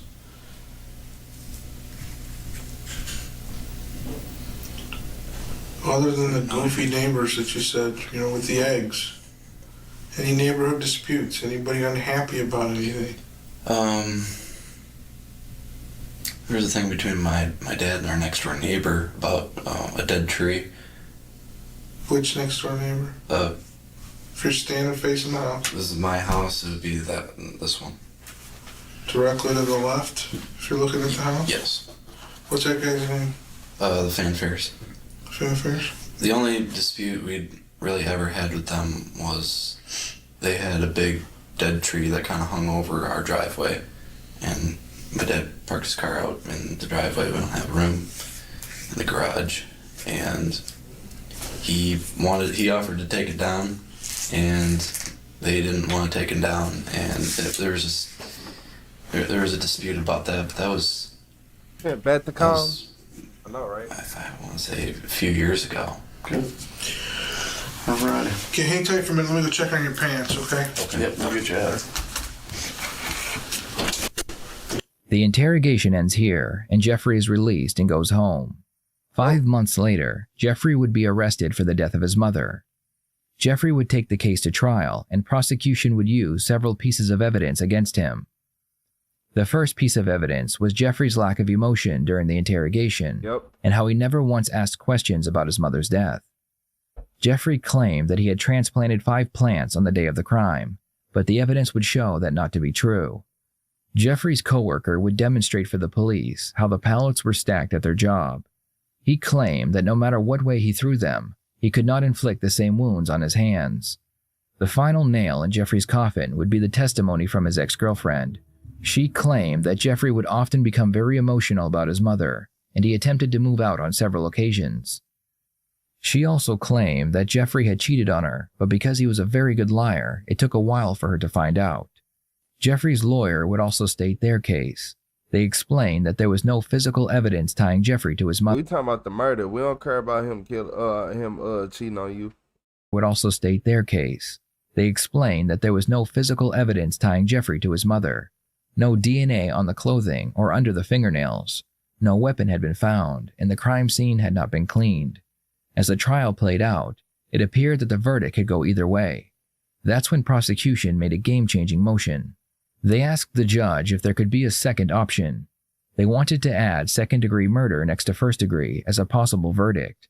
This meant if the jury wasn't convinced it was first-degree, but they also weren't convinced he was innocent, second-degree was a third option. The second degree murder charge, and counsel has objected. We are entitled to that lesser included offense. I'm asking for it. Thank you. We do not believe that the evidence supports first degree, let alone second degree. I'm concerned that the jury will compromise their verdict based on emotion. See, this is how people get away with stuff and get out of jail, because instead of you making it 50-50, you didn't just drastically change the odds. You have drastically just changed the odds. The odds are no longer 50-50. 50-50 would be guilty, not guilty. Now it's guilty, guilty, not guilty. You see how that work? Hopefully he don't appeal this and get off with it, but we know there wasn't any hair found. And the evidence in this case or lack thereof. So I would ask that second degree be left out. If you find the defendant guilty of murder, you must state in your verdict whether it is murder in the first degree or murder in the second degree. Jeffrey would be found guilty of second-degree murder and receive 20 to 60 years in prison. What this meant was that Jeffrey must serve a minimum of 20 years, but on the 20-year mark, he would have a chance of being paroled. To 20 years to 60 years with the Michigan Department of Corrections. He gets credit for 476 days. He is ordered to pay the crime victim rights fee of $130. He is assessed state cost of $68. It is also ordered that the defendant shall comply with DNA testing as an additional condition of his sentence. To this day, Jeffrey's father claims that his son is innocent. It was a coward and a monster that did this to my wife. Thinking, bad mind, man, gullible. He didn't like his wife. This man didn't like his wife. Just say that. Just say that. He probably got a mistress right now.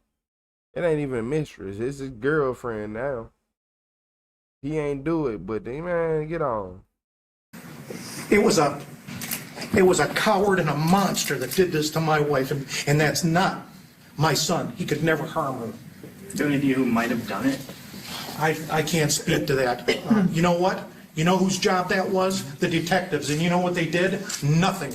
They looked at me and they looked at my son. They did nothing else.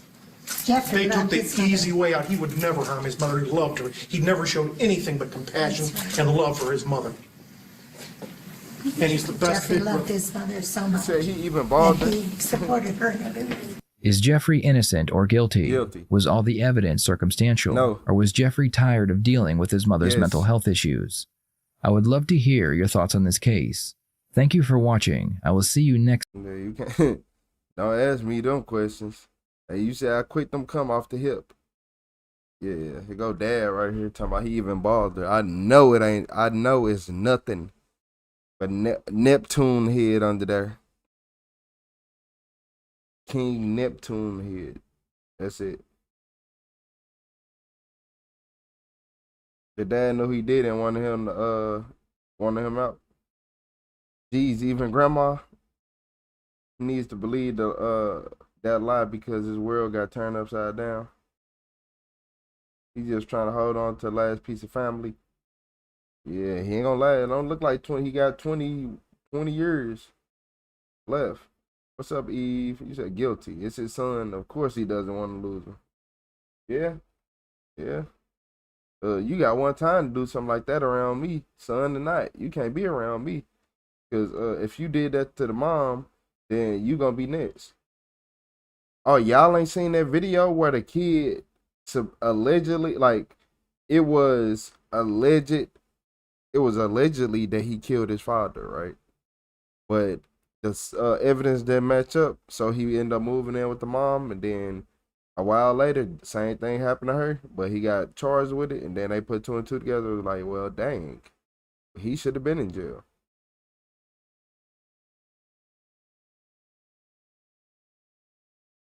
The crazy part is 20 years is crazy. 20 years is crazy. That's why you gotta let people. You see how they try to change it to second degree? If y'all would have just made him deadlock and keep making him go to trial until he was guilty or not guilty, and let people look at the evidence, it would have been wraps. He would have got life. But now we have to deal with him.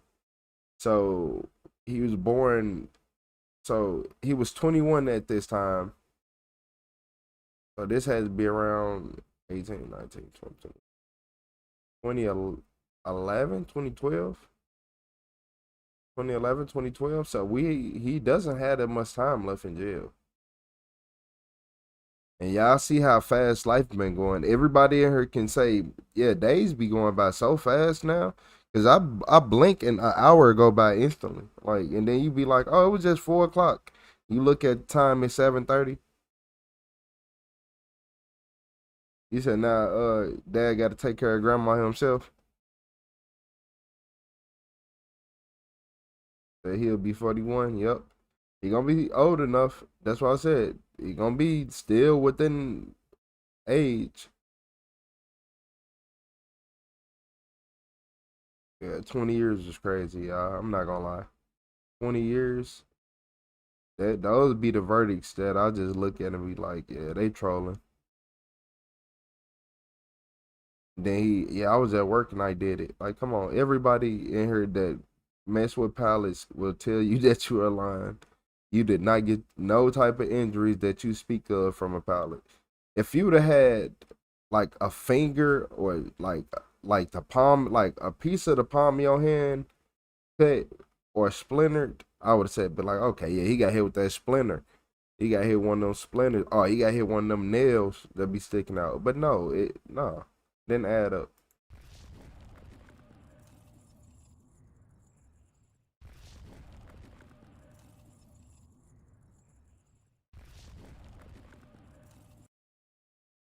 Yeah, moving on from all that tragedy for a couple seconds. This is a drunk man that stole a police car at the pool party. I don't know how he got, I don't know. I want to see how he even got, how this happened. But this happened in 2026. This happened last month, actually.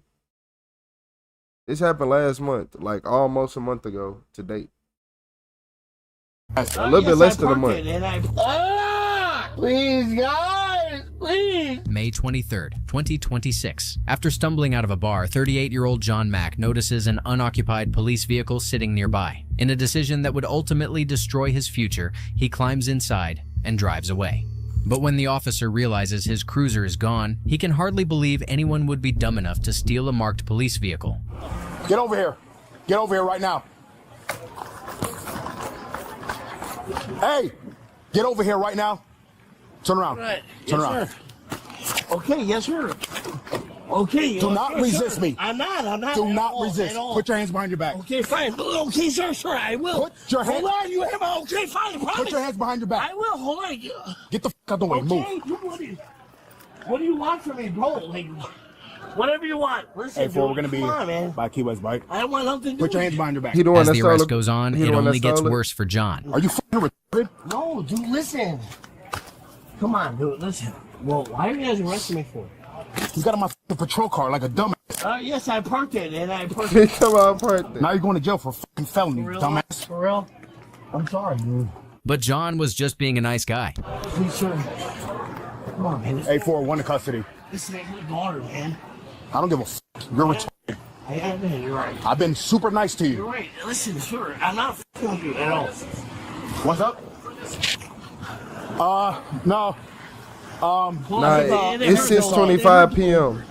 It ain't even 7 p.m. and he got towed up. But I guess 6 is better than 11 a.m. Please, man, I'm not fun. I'm sorry, guys. I'm sorry. Please, dude. I got nothing. Listen, I got nothing. Listen. All right, come on, guys. Please, dude. Where's your ID at? I don't know. All right. Come on, man. You don't have to. I've been make cool me with you this whole entire time. Why the f*** would you get in my patrol car and drive off? All right, I'll be honest. So, listen, I'm getting an idiot. I was getting an idiot. Yeah. Right, that's it, dude. Oh yeah, you gonna pick? Ah man, I hit that button again. Hold on, I always hit that button.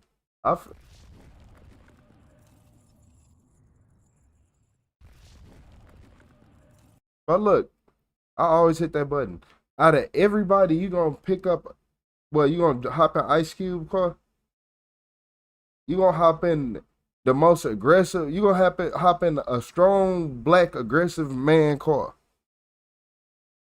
Who he looked like the dude off Lilo and Stitch that was trying to steal Stitch. I forgot his name. Jimba. I'm sorry. No, it ain't Guys, Jimba. but, like, relax. It ain't Jimba. Listen, I'm being an idiot. I got a daughter, man, that's f***ing graduating 8th grade, like, next week. I'm sorry. Listen. Okay. I'm sorry. You do whatever you guys gotta do. Listen, but I'm real sorry, dude. Sorry. Come on, man. That's not who I am. Stop. I'm sorry. Hey, f***, dude. Right. Have a seat, buddy. All right. Yeah, can I just pull up my pants at all, please? Get it. I can't. Just Okay, please, I got please, it. I got I do that every I'm really stream. sorry, dude. I'm really every stream. I'm gonna accidentally sorry. click off a video. I don't get in trouble. Bro, what the f***? Hey, where's your jersey at? I don't know. You don't know? I don't. Brother, you don't know where you put your jersey at? I don't, man. To be honest, if I would, come on, guys. I'm gonna lie to you now. I told you everything the truth, even with your thing. All right, because if I did, I could. I will tell you. From the time that I saw you walking here to here, you had your jersey on, and all of a sudden it's gone. Too. No, I know you had it on. Me too. I swear. To be honest, I promise you. Listen, if I was sober, man, I would tell you the truth. Like, all right, do me a favor, step out. Yes, sir. I'm so sorry. What's your first name again? John, man. John, I'm gonna tell you right now, you have one. Can you take me out? Okay. Listen, guys, if I can tell you the truth, like, I'm so sorry, dude. Like, listen to me. All right, I'm gonna explain something to you. Yes, John. sir. You have 1, 2, 3, 4 or 5 officers here. I'm gonna take these cuffs off. Yes, sir. If you do anything stupid, I would never do. Come on, man. I'm just letting you know, okay? You're only gonna make things worse. All right? I would never. They That's finna what give I him the said. DUI. I told him the Okay. truth. So I what? told him the truth. Don, listen to me. I need you to listen. Yes, to me, sir. okay? So what's gonna happen now is one of these officers, they're gonna give you an opportunity to perform some field sobriety exercises That's to the fine. spare of their belief. He is beyond intoxicated. I told y'all he getting the DUI. I didn't That you're under drive, the though. I influence. didn't drive. Sir, Okay. you took my car Okay, yes, sir. from I'll do Dante's it, I'll and do drove it. it over Yes, here, sir, okay? yes, sir. All right, turn around. John begins to realize that he really messed up and starts to get emotional. Can I talk to you All real right, quick? do Can me I a talk favor. to you? Look straight, please. Can I talk to you 1 second over here? Sean, all right. I'm Officer Osborne. Just come over here with me real quick, and I'm going to talk to you and just explain to you a couple of things, all right? Just come right over here, right here. Since he's obviously drunk, they get John to perform FSTs for an additional DUI charge. Right, but I'm going to ask you a couple questions, and then... Sure. Just, This is a little hot right here. okay, just stay right there and keep your hands out of your pockets, all right? All right, so about... My arm was like really hard. It really hurts. Like What really happened? bad. My arm, like. Okay. All right, listen, come over. Just come over here and stop moving around for me, all right? He should. If He you're gonna hopped in keep doing Terry the move, I'm Crews' not gonna car. do what I need to do. Sorry. All right, if you fail to It listen... really, really hurts, you know? About approximately what time you believe it is, right? I'm just mad that out of all the officers on the scene, you gonna hop in Debo's car. Okay. No. I'm just saying. I That's don't know. just stupid. 8, 9, 10 o'clock. Okay, 10 o'clock, 8, 9, 10, 11? Yeah. Okay. What were your whereabouts today? What were you doing? Explain me your day-to-day. Pool party. Pool party? Where at? I don't know. So about 2 o'clock you got down here. Yes, sir. I'm guessing you said over here? Sir. Yes, sir. Okay, so you're at Dante's at the pool party. Or just having anything to drink? A couple. Couple? Sir. Okay, what's a couple? We got beer, three. wine, seltzers. What were the drinks? Were they, Coronas. like I said, beer? Coronas, Okay. yeah, beers. Were they the glass ones or the small cans? Not to drunk time. Aluminum? To be honest, man, I don't think it's fuck you guys. Okay, it's up to you. If you don't want to talk to I me, can't. okay, all right. So just turn around for me. We're gonna ask you one more thing, all right? Yes, sir. All right, so just listen close. Still asking. All right. Simple yes or no, okay? His daughter, man. I know it's a lot going Okay, on. I mean, all just listen, right. officer. So I'm gonna read you something real quick, and then you can answer however you would like. All right? I just need a yes or no answer. Okay?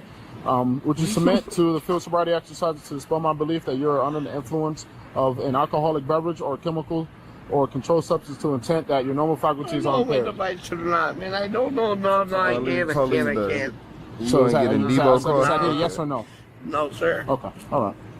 So just turn around for me. Debo.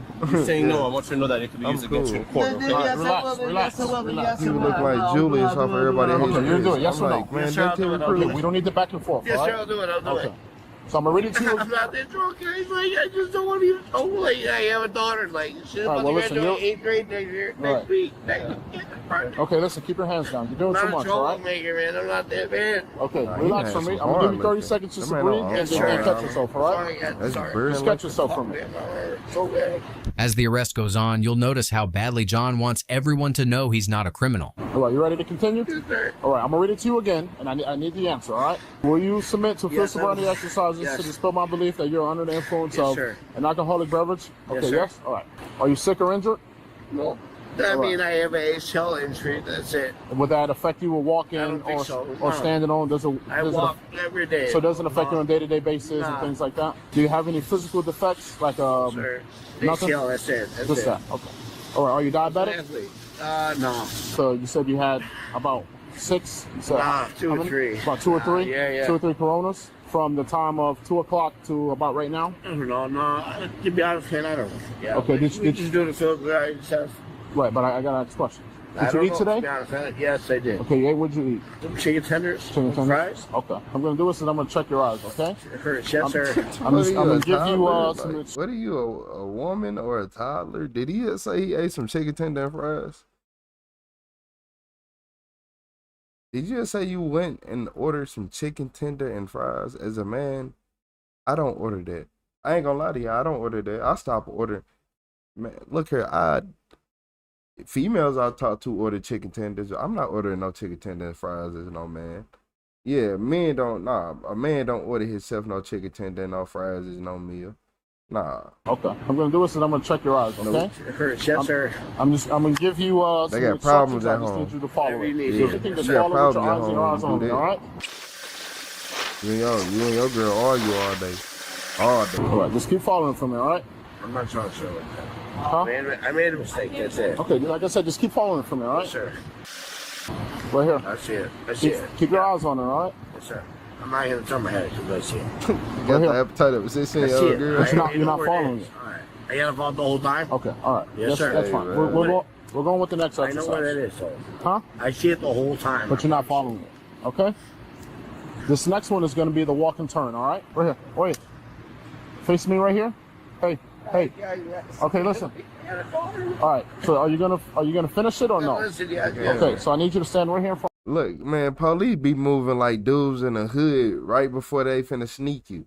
Right before, like whenever you argue with one of their friends, and they you don't even notice. It's somebody right behind you just waiting to get they just rubbing their knuckle like this, waiting. That's how police be. Cause look at the way this police officer get up behind them.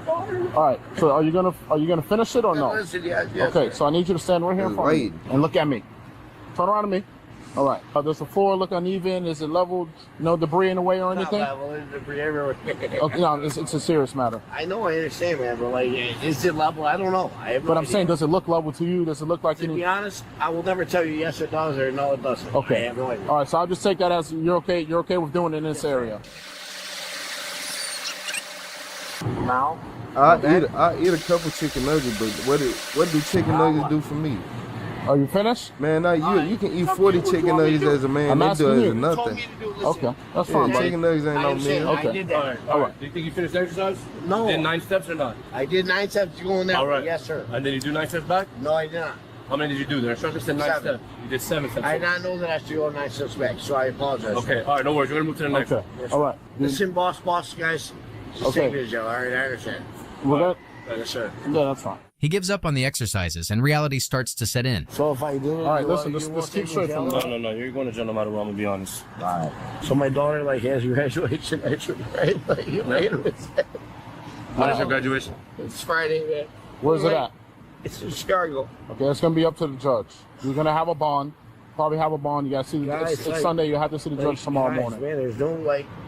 There's nothing we can do to get you out of what this. you did? I don't think you're understanding the grasp. I don't think you're grasping it. 100%, like, guys, like, you see me, I'm crying, man. Like, I'm not a crier, right? Like, it's not who I am. Like, I'm not a crier. Okay. All right, come with me in front of my car, all right? I ain't crying. I know. Really sorry, sir.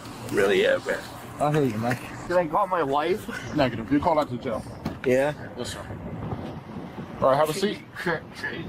How can I get it? One leg after another. Come on, man. They're very loose, man. You got 2 clicks. Have a seat, please. What can I do? You can't do anything, man. You sold a police car, bro. We're being very professional with you right now. I understand. Listen, hey, boss, I don't want to, like, cause any trouble.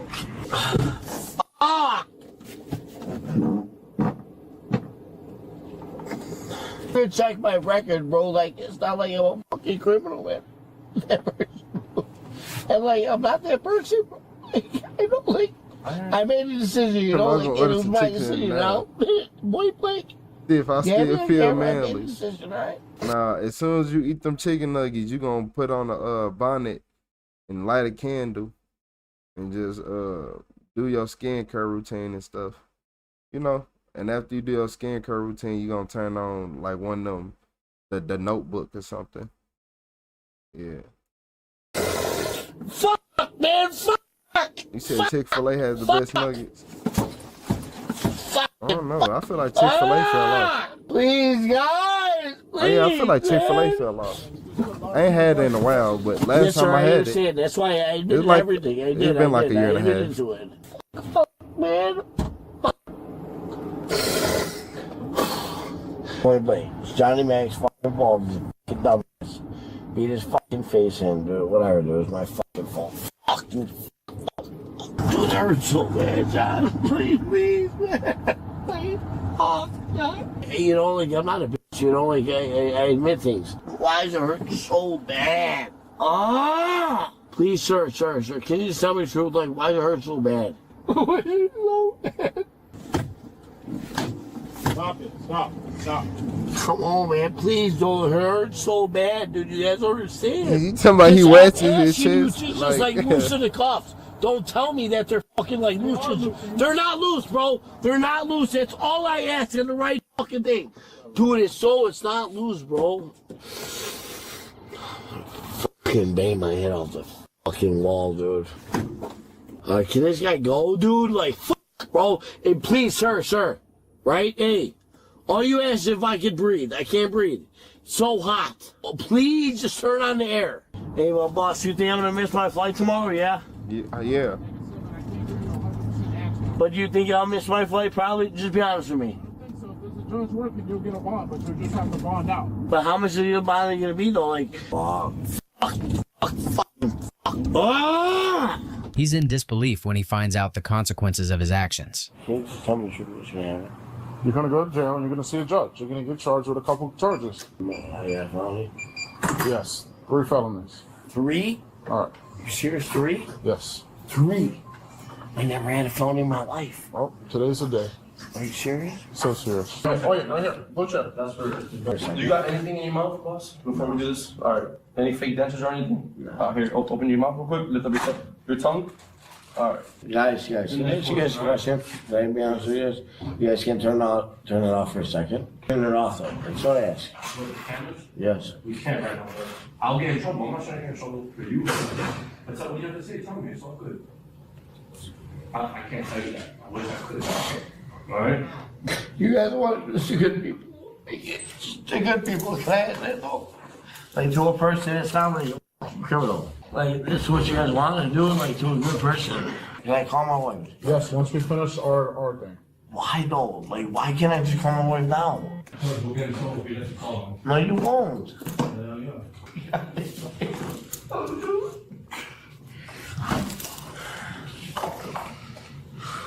I said, Because it has to see your actions and your demeanor and behavior. My actions, okay.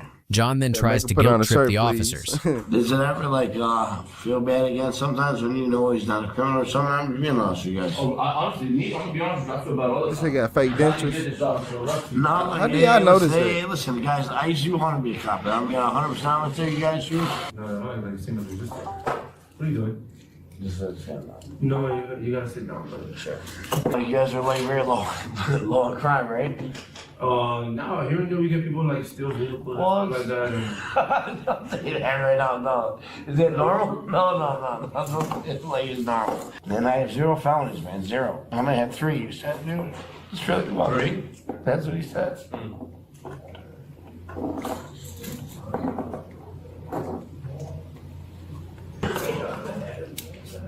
Look, hey, come back down and have a seat. We just told you. Have a seat. Yes, sir. Sorry. It's not frustrating. We just lose up these cuffs or no? Dude, those cuffs are... I don't think you understand. The way we fit them is we put our pinky. I can put 2 fingers between the cuffs. Okay. So, Judge, hey, can I ask you what's yes, so he's the boss of this. I appreciate it. Listen up. Hey. That's Sergeant Fernandez, right? Nice what happened to to you right there, man? Hey, we got it cleared, man. They're harassment. They're harassing. No. I mean, I've seen it already. I have no felonies, okay? Be honest, I have 0. When I call my wife, I have a flight. Listen, you got a long way before that, though. So I have a flight at 4 p.m. on Sunday. You might.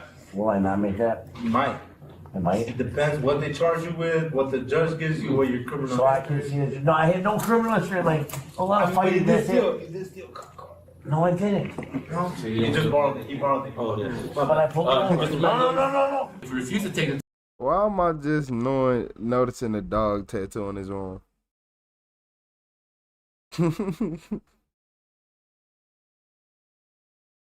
It's like his favorite drink is root beer. Says I have requested of you, your driving privilege will be suspended for a period of 1 year for a first-time refusal. Additionally, if you refuse to take the test I have requested of you, you will be committing a misdemeanor of the 2nd degree. No. If this is your first refusal. In addition to any other penalties which can be imposed by law. No, sir. All right, do you still refuse to take the test? Yes, sir. All right. Officers find out John's license is already suspended. Well, officers, all right, boss. What's up, boss? Why is your license suspended? So, I'll be honest. How does it say city? Oh.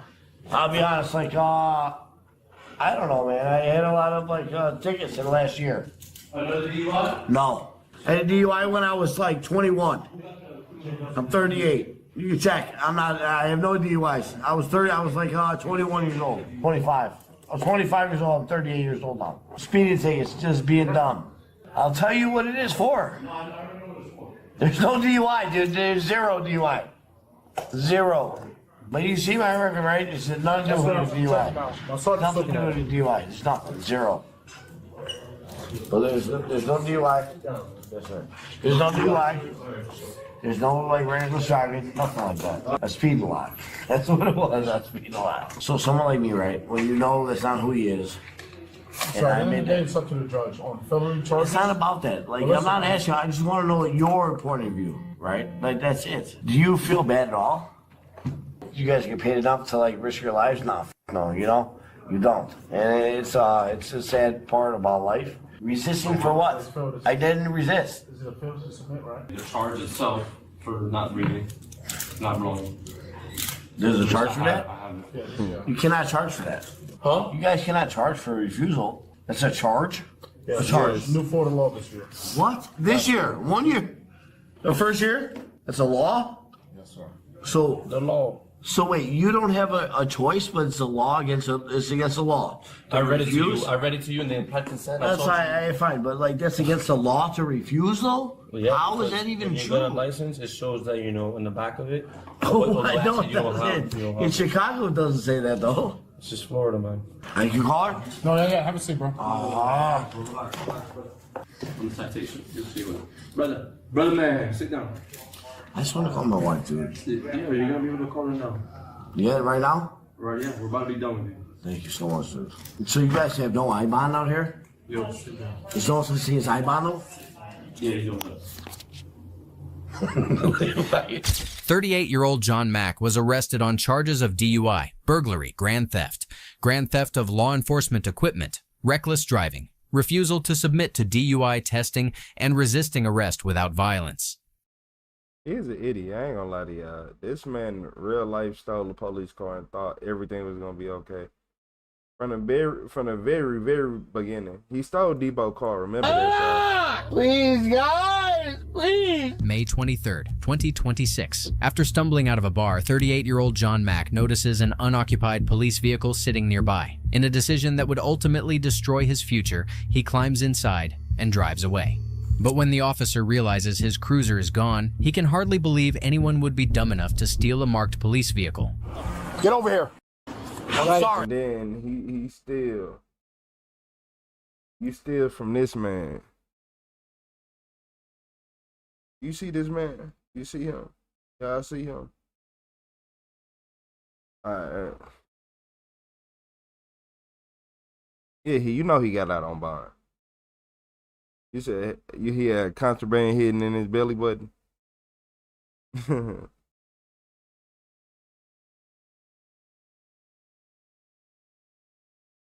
Belly button is huge.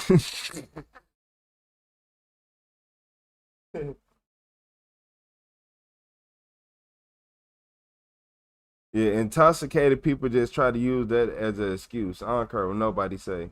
People use drunk as an excuse. I'm drunk. I did it while I was drunk, so it doesn't count. Try to fake like they don't remember. I don't remember anything from when I was drunk, but they can remember something convenient.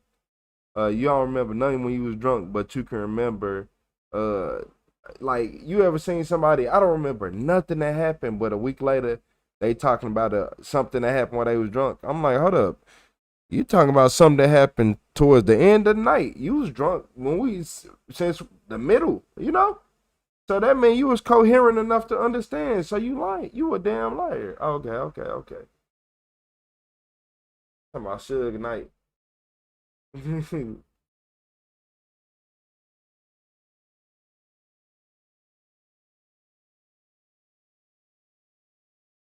Yeah, y'all ain't no good.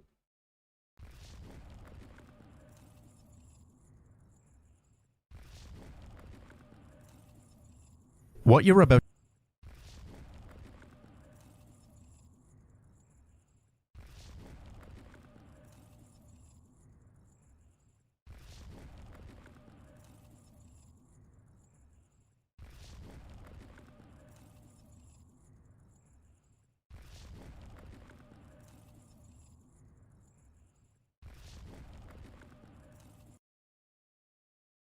So look, y'all. I know this is a damper, but for right now, this will be last video for now. This will be last video for now. But it's a crazy one. And you're gonna be here for probably an hour. So this video probably take an hour.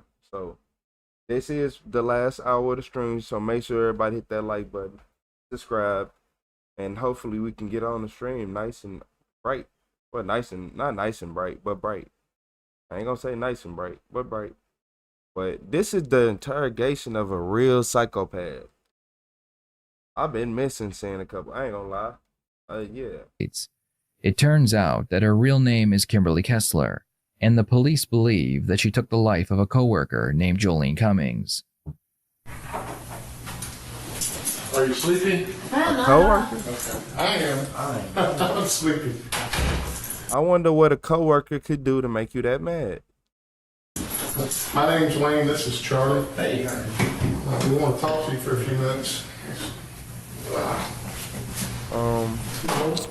What name do you want me to call you? Because I was talking to the detective that drove you up, and he said I might have been calling you by the wrong name. It's funny that St. John's didn't tell you. When you run my fingerprints through, they come up as Kimberly Lee Kessler. I was born probably around like 11 a.m. 1968, May 9th.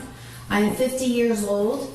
I've been running from the FBI for over 25 years. I've been living under this particular alias since 1999, so not quite 1999. This is 18, yeah, about 19 years. And that's about it. So I would prefer to be called Kim. Okay. But okay, I just want to make sure that I'm calling you by your right name. But if you run them through, I mean, the last time I got picked up was back in 1999, and I bonded out, and it took them, I don't remember, it was a couple weeks, I don't know if it was 2.5 weeks or 3.5 weeks before they actually, matched them up. Yeah, it didn't but that was 1999, so maybe it was a little bit slower then. Okay. But I don't know, there's lots of people on the face of the planet, so maybe it still takes time. I'm not sure. And it may be too that since you've had this alias for so long, you've probably done a lot of stuff since that time, and so you've actually kind of got you've got a history under that name, so it probably shows up in different databases and stuff like that. And that's just a guess, and maybe that's why it's happening like that. Oh no, fingerprints are fingerprints. Fingerprints are fingerprints, and I agree. The way she's so just calm already, we know that she is finna be one of them heartless people. But speaking of not heartless people, shout out to Tracy with the super chat. Shout out to Tracy with the $10 super chat. I appreciate you for supporting the stream. He said, what did she do? She had been running for so long. They said she eliminated one of her coworkers. That's why I was like, oh no, what could possibly make you want to take out a coworker? I appreciate you, Tracy. Thank you for supporting the stream. W Tracy, everybody. I didn't erase them with acid, so they are the same. Just saying. And I agree with you, but I haven't run your fingerprints. And if St. John's did, they failed to notify us that, See you later, Tracy. So perhaps they just thought I was a nut job, so they just ignored me. But in 2004, Kimberly disappeared from her home in Pennsylvania and began using different names that she found on tombstones in various graveyards. Over the course of 25 years, she would move around constantly, changing her name when someone became too suspicious of her. Kimberly worked at different hair salons all over Florida, and she would eventually end up at the Tangles Hair Salon, where Jolene Cummings also worked. When Jolene met Kimberly, she thought she was very strange, and she began looking into her past. Jolene's curiosity would ultimately lead to her death.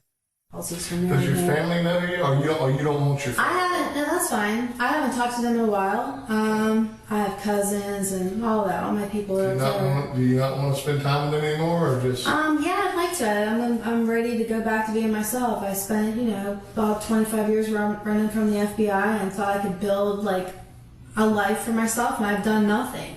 That's why she's so calm. 25 years on the run. Stealing names off tombstones? Okay.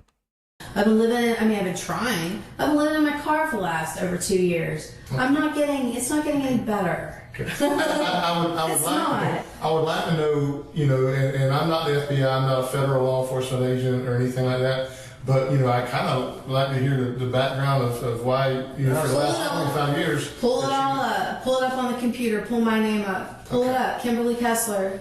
And I'll you should be able to pull that up. What I'll do It'll is be fascinating. If you'll give me a minute, I'll step outside, and my crime analyst is actually here. And I'll give her that information and let her work on that. Yeah, Kimberly Lee Kessler. It's kind of a silly middle name, isn't it? It's like my mom stuttered. I'm just saying, I never really cared for it. On May 14th, 2018, Jolene had been reported missing by her mother after failing to meet her ex-husband and pick up her 3 children. It wouldn't take very long for the police to find Jolene's SUV abandoned at a local Home Depot. After checking the surveillance footage, expecting to see Jolene, they instead saw Kimberly exit the vehicle and walk away. Several days later, they would find Kimberly in her car at a rest area, parked between 2 semi-trucks. It appeared she had been living in her car for quite some time. Kimberly would be arrested for grand theft auto because she had been seen driving Jolene's car. Yeah, I think so. I think it's just time. I'm 50 years old. I am 50. And I'm just, it doesn't matter. Looks are deceiving, obviously. Some people look young, some people look whatever. It doesn't even matter. You have children? I do. I have a son. He is in North Carolina with his father. I ain't gonna lie. I ain't think she was 50. I thought she probably like 30 something, y'all. 40. If like late 30s. She is very proud. She 50 years old. She did enough. Oh my Lord. That's what got me going, running again in 1999. Child Protective Services snatched him while I was at work from the babysitter, and that really sent me over the edge. So, thankfully, his father got him. He told me that the judge told him, or the judge said to CPS, why won't you give this man his son? Like, why are you fighting against him? And the judge made him get our son. And so thankfully, my son is 20 years old now. I haven't seen him since he was 14 months old. I'm very grateful that his father got to raise him. I did not want him in foster care. It scared me to death. I couldn't even understand why they took him. So that sent me on my last 19-year run. He was born in 1998. My son is Evan Everett Brooke, and I was under the name Christina Brooke at the time. Yeah, the names go on, don't they? Wow. And yep, 25 years. I mentioned I've been running from the FBI. They'll have a list of everything. So how long have you been cutting hair? I've been cutting hair since I was a kid, but I actually got into the professional with a license 4 years ago. I guess that works well if you're moving around a lot. I guess it's no, you can wait tables or whatever. I have driven a tractor and trailer, which I did in Virginia Beach, Virginia. Did I mention I'm wanted in Pennsylvania, Virginia, and Arizona? So I also had a real estate license in Arizona. It goes on and on. So I just thought to myself,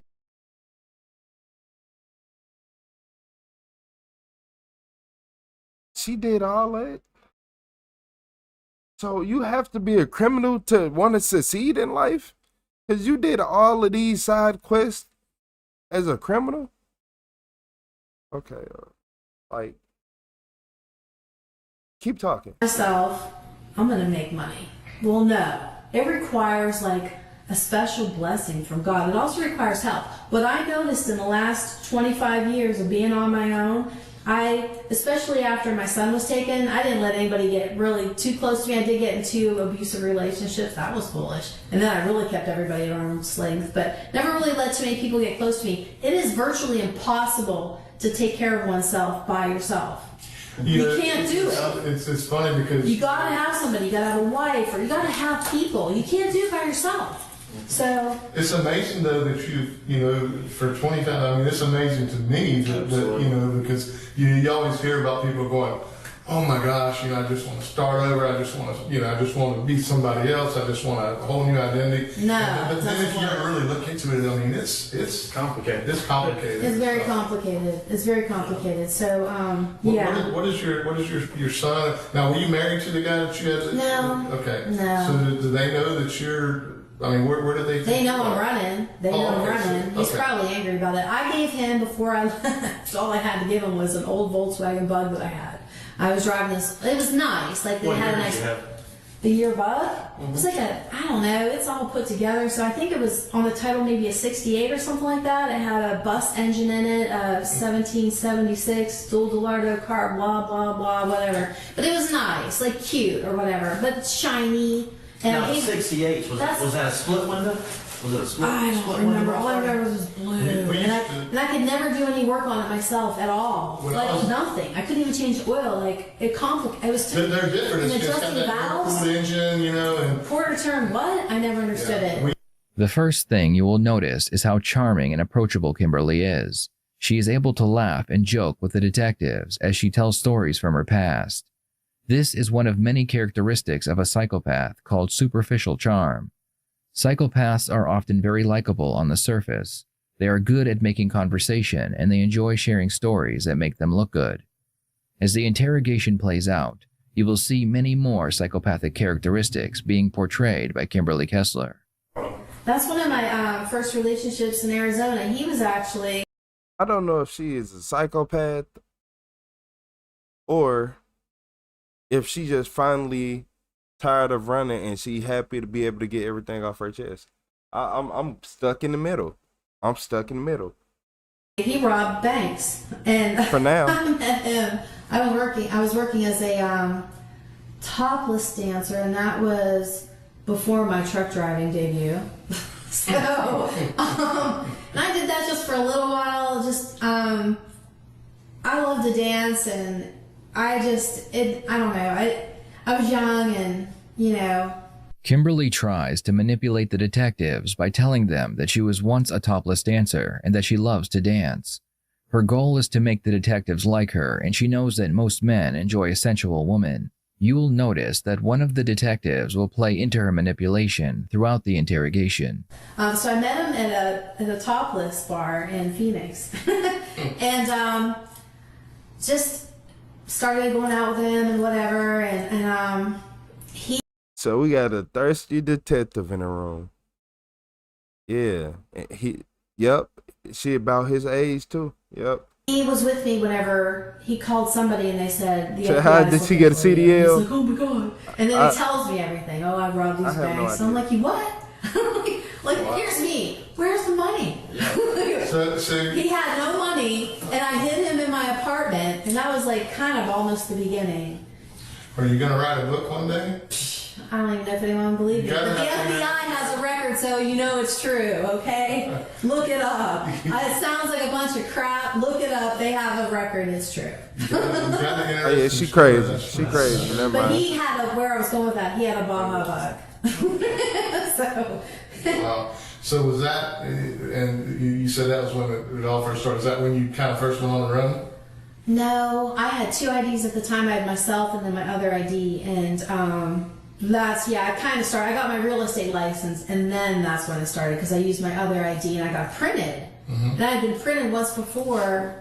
What was I printed once before for? I don't know. Pull it up. It's kind of just pull it up. Well, you've done pretty good being around for 25 years. Thank you. Yeah, it's tiring. I'm 50, man. It's got to be tiring though. It's like. Where's your favorite place at? Obviously, you travel around a lot. I travel a little bit. I don't know. See, I was always looking for that heaven on earth, but there is no heaven on earth.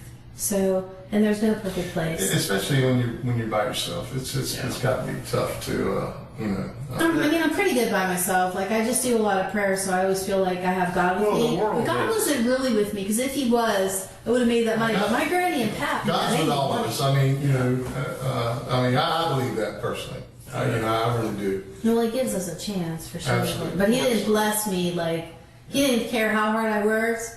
It was minimum wage, less than minimum wage. I'm like, told Are you ya. okay if I ask if I ask my crime analyst to run the names? Please do. Because I'm curious. Now you got I'm my glad I sparked your curiosity. interest. I didn't make it up. I didn't make it up. You're not joking with me, right? You're not. No, do it, please. You'll see my mug. I'll look a lot younger then. Okay. And thinner too. I won't be 200 pounds. I'll be about 20. Hey, you're preaching to the choir. You know? I'm making any jokes. You can fit in the pants and zippers, not me. Give me the full name. Kimberly. Kimberly. Mm-hmm. Stupid middle name Lee. Oh God. Kessler. K-E-S-S-L-E-R. Just like the cheap whiskey that no one drinks. Guess how old I'm gonna be this year? 50. Good for you. Guess what day? Big 5-0. Mine is 9. I don't think she is lying. I think she telling the truth, and I think she happy to tell her truth. I ain't gonna lie. It's not many people I look at and be like, oh, they telling the truth. I feel like she telling the truth and nothing but. I turned 50 and well, you just had a birthday. I just did, yeah. Just okay, turned mine's in 50. September. Okay. So, yeah. My mom was born in September. She was So born was mine. September 9th. My mom's 1948. My mom's is September 10th. Really? That's interesting. I'm a September guy too. Okay. Let me ask you this: if I want to sit here and talk to you because you fascinate me. But if I'm gonna go in there and pull it up and you're wanted by the FBI. I am wanted by the FBI. Okay.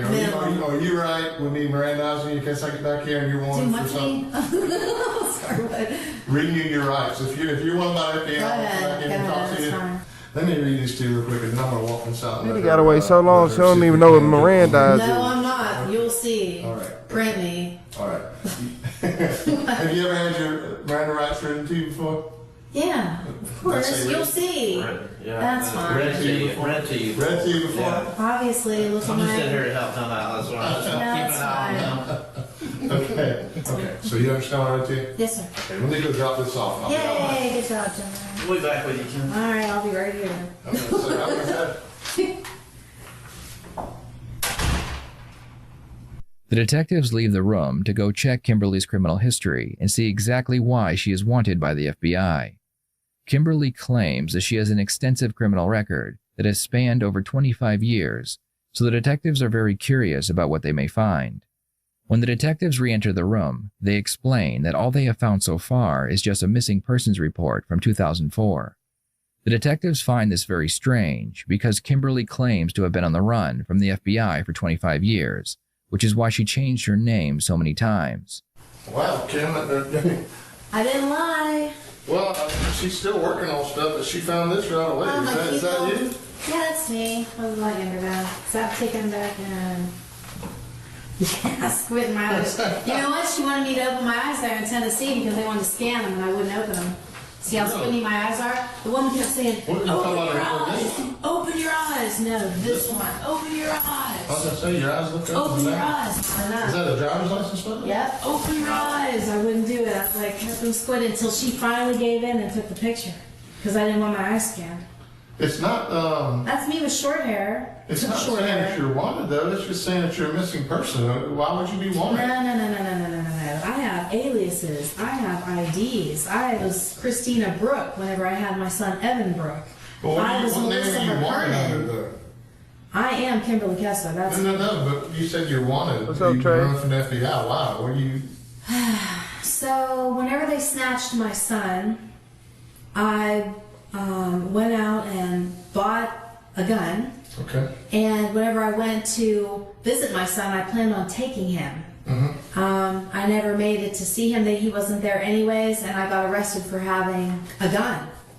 Oh, what state was that in? Virginia. And that's when another time whenever the run began. But I also was running, let's see, so in Arizona, I used the ID Melissa McKernan. Pull it up. It should come up. Melissa McKernan, and went for the real estate license, and there you get fingerprinted. Well, I was fingerprinted once before as Kimberly Kessler for trouble I'd gotten into prior. So whenever it ran through, you know, they were like, I got in trouble. They were looking for me then. They were like, we show you these fingerprints come up as Kimberly Kessler, but you say you're Melissa McKernan. I'm like, So, so it started. It just goes on and on. Now, That's probably my mother saying I'm a missing person. I'm not missing. I'm just. Yeah, that's the only thing. You know, well, like I said, she's still looking, but immediately whenever she puts your real name in, this is the first thing that popped up, and I looked at it and I said, I can see the smile, and I can kind of see it in the nose, especially in the black and white picture, because it's a little bit clearer than the one on the right. Did you have red hair at one point in time? I did all sorts of things to my hair, of course. I'm a girl. I'm gonna do that. Wow. But like I said, I don't see where, as far as them saying you're wanted anywhere. I mean, she can run it on farther out. I'm wanted in Arizona for, I guess, just fraud, because I am Kim Kessler, and because of I got fingerprints, and I did get the license. Oh. They issued it to me, and then later they came back with fingerprints. It took longer to run through in like the early 90s. It took like months. So maybe even longer than that. And then they came back and they're like, and the FBI. And they actually, I don't know how I got the message, but I called him and he was like, I'm blah, blah, blah, with the FBI. And I'm like, and he's like, are you Melissa McKernan? I'm like, yes. And he's like, well, I also show you as Kimberly Kessler. And I'm like, yeah. He's like, what did you do? And I couldn't remember. All I could say, I think all I said was like, I'm sorry, sir. I'm sorry, sir. I'm sorry, sir. And I hung up on him. Mm-hmm. And then I had my boyfriend take me to the airport, and I flew back to Virginia. Wow. Well, what was the charge in Virginia? Do they have a carrying? Was it just Virginia's probably for the weapon thing, and then they're still trying to do something with it. They were trying to have a weapon in Virginia, or just... I think probably whenever you're going to. I plan on taking my son back. That's what I plan on doing. Did you bond out, or did you do time? I bonded out, so I never went back for any. So that too. You may have a failure. You may have a failure to appear then. That as well, but I'm just very grateful that my son went with a family member with his father, because I was terrified of what they were going to do to him. I'm like, what? Why do you want my son? It made no sense. You may not believe me on that, whatever, but I'm telling you, to me as a mother, I'm like, take my son. So when we first started talking, I'm like, she's but no, I am. There's some, and that I can't believe it. Come on, you can't pull me up. Do you need to print me? No. They're working on that. It shouldn't take that long. It's a computer. It's 2018. Yeah, well, it's not 1992. I actually had to call our crime analyst back in. She was probably like, it's Friday night. Is it? Okay. Yeah, so she's probably not happy with me right now. Sorry. No, it's not. No, it's all right. I told them. She'll get paid over time. St. John's ignored it. I'm like, okay. Whenever I went before whoever, I told him, my name is. I've been running from the FBI forever. I think I said with him only 20 years, but it's longer than that. Was that the judge or one of the detectives down there? I don't know. Wherever they take you in before somebody. So I was with all these other people who we stood, I guess, before a judge. But I said, my name is Kimberly Lee Kessler. My birth date, I've been running from the FBI forever. Well, I appreciate you being honest with us. Told him, and I think he just laughed at me. And he said something else, and told me to sit down. So he probably was like, didn't believe you. He's probably thinking, because we get, I've been this. Print me. I didn't erase it with acid. It crossed my mind, but I thought, how can I work with my hands all like... The strange thing about the missing persons report is that it was filed by her mother 8 years after she disappeared. Why did her mother wait 8 years to file the report? You got to have a tremendous amount of intestinal fortitude, because you're like, to do what you've been doing for the last 25 years, you're strong. And it wasn't easy, because my childhood was, not to give the old childhood story, but my childhood was like, my mom is something. She nearly killed me, that woman. She used to beat us until we stopped crying. Really? So yeah, I can control tears. I can control tears to the point of extreme amounts of pain, because that's what I've been, that's how she does it. I've seen some horrible things too that she did. It was like really... I ain't gonna lie, that's messed up. So you saying that your upbringing had a piece to do with you becoming a psycho, but all of them was petty small crimes. Where do the big heinous crimes come into play at? That's what I want to know, because she could tell a story. Kind of mean, but at any rate, so that's how I was raised. So and I was an honor roll student. I went to high school up until like a month before I was supposed to graduate, and then something terrible befell me that I never was expelled or got any, never even got detention. I was an honor roll student, I was a cheerleader, but my mom started like acting crazy on me, and started hanging out with the crowd that would take me in, which is what we called back in the 80s. I graduated, or would have graduated in 86, the burnout crowd, because their parents are lenient. My mom threw me out, like, yeah, you can crash over here. Heck yeah, I'm tired, it's cold, I have no coat, I gotta be at school. And I dropped out of all my higher classes, the calculus and all that. I dropped out of everything and took like What state were you in high school? Pennsylvania. So I took the lower classes, home ec. Like stuff where you don't have to do homework, or very rarely. I took all the easy classes. I had everything I needed to graduate. I just needed to make it. So I took everything easy, lots of study halls, because my mom was acting crazy. I'm like, so I can, I didn't miss school, but I didn't have much required of me when I made it. So that was easier. When my senior year in high school, I graduated in 86 as well. Of course, because we're the same age. Yeah, and I had all the required courses I needed except for one. I needed literature. What? And I had everything, and so I took that in the 9th grade. And so my senior year, I had literature first period. The rest of the day, I was like, I had shop. I was the coach's aide. I had just totally. Why did you take easy classes? And I loved it. It was a great senior year. But I got to tell you, when I went to college, I regretted it because I had never taken. And it sounds weird. So much. We never had to have algebra to graduate when I graduated high school. I don't know if it was that kind of Pennsylvania, but we didn't have to have it here. And when I went to college, I'm telling you, the only class standard for me in my college degree is algebra because it just kicks my ass. It's not bad. 7th grade algebra, 8th grade algebra 2, 9th grade geometry, and then I was supposed to be calculus, 10th grade, and that's when she started acting whack, and I'm like, oh, I gotta drop out. Yeah, I hate that she over here trying to talk about all this little small stuff.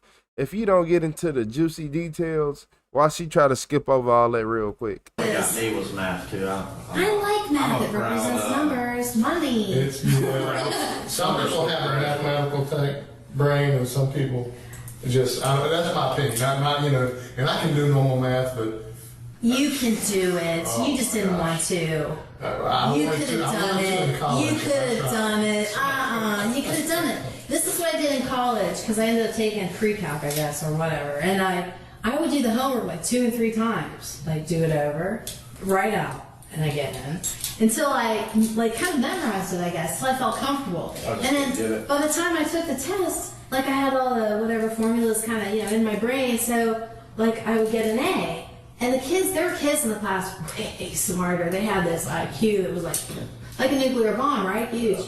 And they were failing. I'm like, are you kidding me, jokers? Because it was, but I mean, it was just kind of brute memories. Wait, y'all can't say that. Nope, Bert, you can't say her and the detective were like 2 peas in a pod, because when I said it, y'all said nope. I told y'all he was being thirsty at the beginning. I smelt it through the screen. I'm like, hold up. Is it a simp in the room? Hold up. Is it a simp close to me? Yeah, hold on. For a fact, if she was getting out of prison, he'd be waiting on her. Repetition, writing something on the chalkboard 50 times or 100 times, just over and over. But it got me through it. So, I mean, if I can do it, I know you can do it. You just didn't feel like it. That's what I'm saying. I did feel like it. Because I did it in high school when I was younger, and it would have. They say when you're younger it's a little easier to learn. I don't know if that's true or not, but and always get a tutor. And I'm going to go back and kick that algebra's ass one day. It's on my bucket list to. Well, if I did it right, I would have graduated summer school. But I'm a summer school graduate. Good for you. But and you talking about tired of running and turning things around. It sounds like to me if anybody could do it, you could probably. What's the next chapter for you? Another characteristic of a psychopath is their ability to tell lies to look good or get out of trouble. Sometimes they will use lies to manipulate another person into producing a reaction they are looking for. The detectives ask Kimberly what her future plans are, and she decides to tell them a false story about the father of her son. Watch as Kimberly creates a lie almost instantly and tells the lie with very few pauses. I don't even know. I am so grateful my son is alive and well. You don't have any idea. I was so scared. His dad, no one's perfect, right? So, I don't know. We all have our whatever. There's some stories I could probably tell, but he told me that with his sister-in-law that I couldn't believe, and I saw it on the news later. Whoa, curl some hair. I might hold that back for the FBI. Unbelievable, because after I saw it years later, because I don't have a TV, and I see it on the internet or whatever, and I'm like, I remember him telling me about that. They really did that. Oh my God, you ever have that? Well, you may have some stuff that you can help out with that can help you with the situations you're in. I don't know, but I'm grateful my son's alive and well. I'm so grateful. So grateful. And his dad, one of the things his dad did whenever Evan was like 3 months old, and I don't even know why. I think he was on drugs. He always said he wasn't, but he acted so wild. And his dad took us, and he was just acting kind of crazy, and he's like, give me Evan. It was at night. And I'm like, for what? Like, he was never even interested in the baby before. It's like 9 o'clock at night. I'm like, for what? Like, give me the baby. I'm like, for what? And he goes to, like, grab him, and I'm like, he's 3 months old. You can't wrestle over a 3-month-old. They're fragile. Yeah. I'm like, what? And he just took his head and like pushed it up, and I didn't want to like resist because it's the baby, and he pushed his head into my head, not very hard, but it made him cry, and I'm like, what are you doing? Like, he just did that, and it was the only thing that he ever did that, you know, was like nasty, but I'm like, I'm gonna call the police, you need to go, what is wrong with you? And he was just kind of, but here's the thing. Evan's alive and well. He didn't kill him. Do you plan on trying to reconcile with Evan? You said once she threw that leg over, she got him.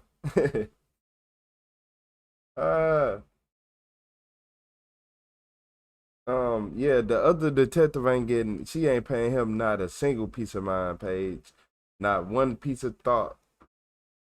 And I ain't gonna even lie to you. Any man that was with her had to be on something. Oh yeah, like just think about it. Be honest.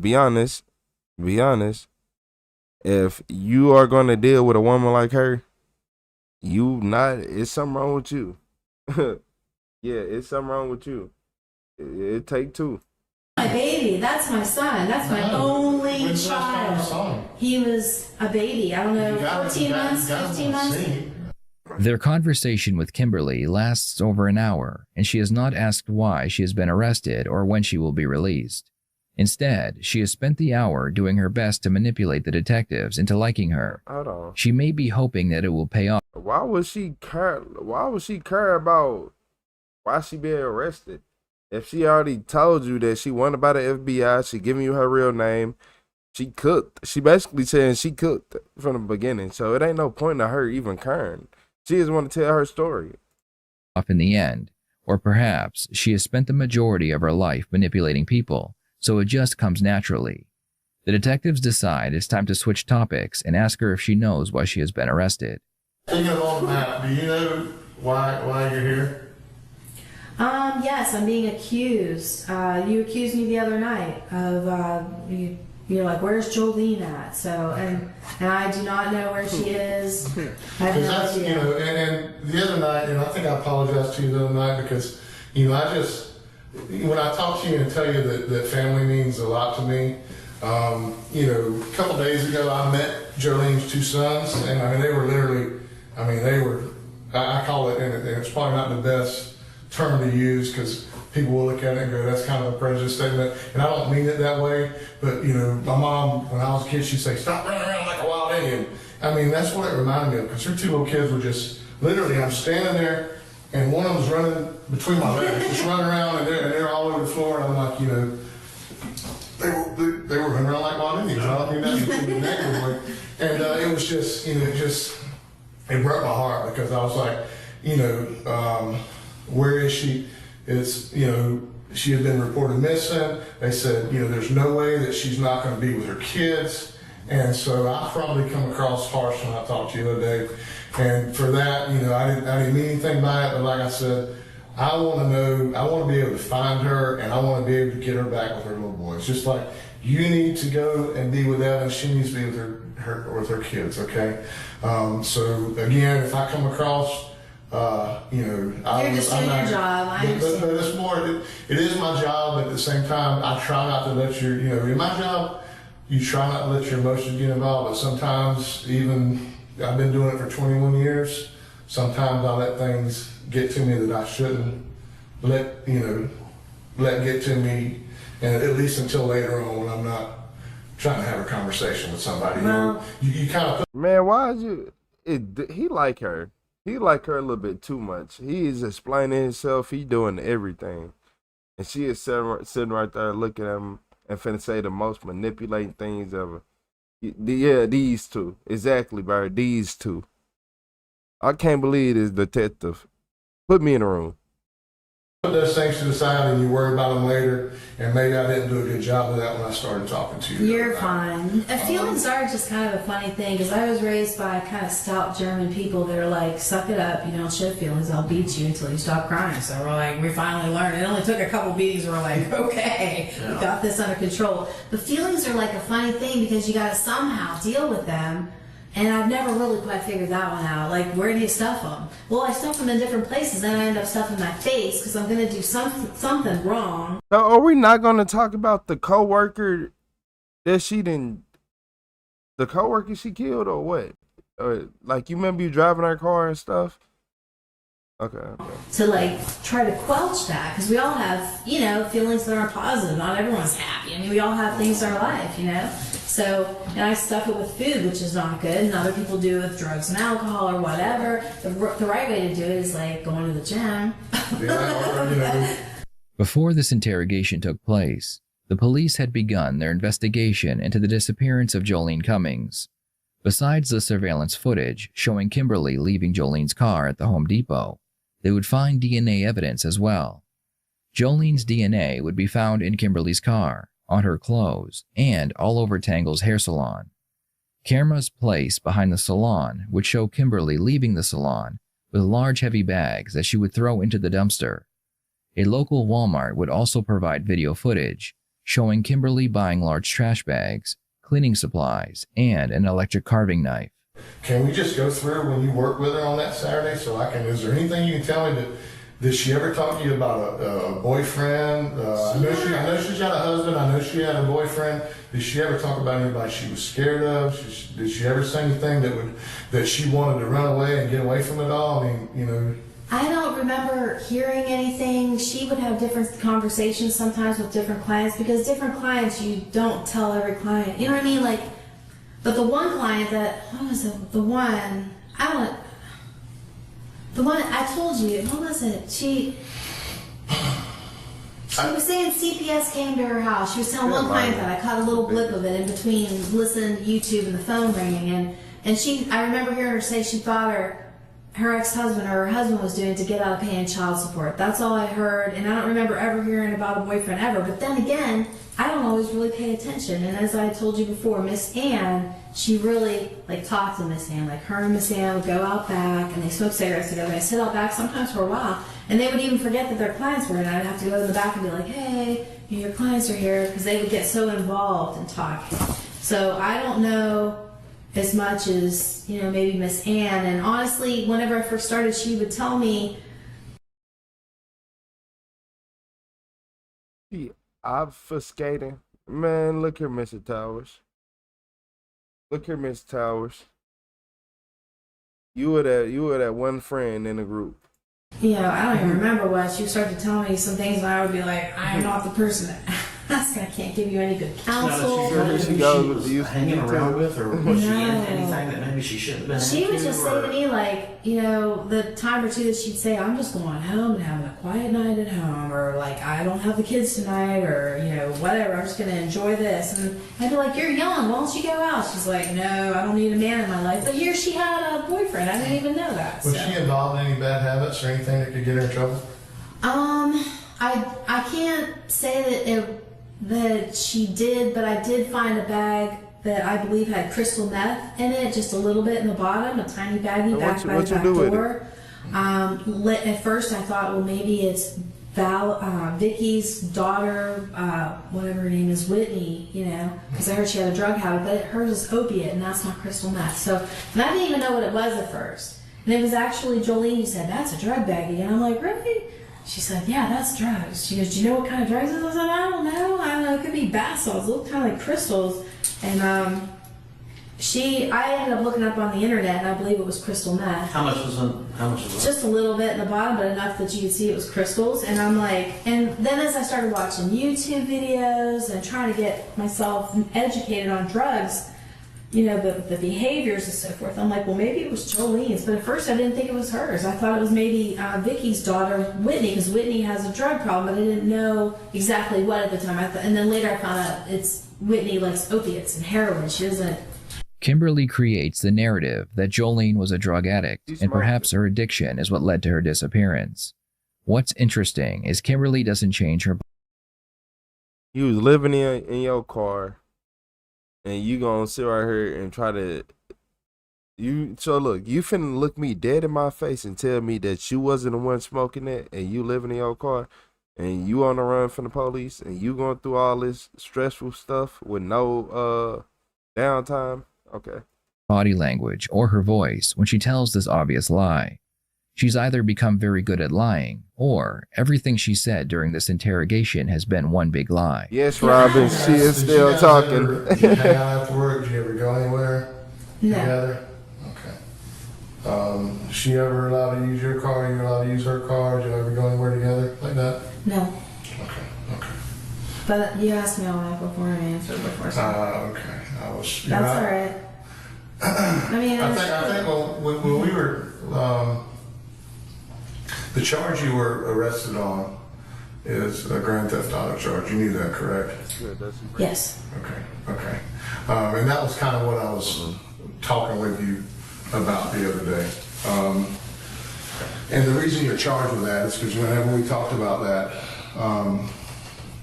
there's video of you dropping her car off at the Home Depot parking lot there in Yulee and walking across and going into the gate station and getting a taxi cab back down to, they had it listed as Dick's Wings, but it was back down there to where Tangles is, okay? And that's why you're charged with a grand theft auto. And I'm not trying to trick you, I'm not trying to fool you. You're opening up to me and I'm opening up to you, okay? That's the reason you're charged with that.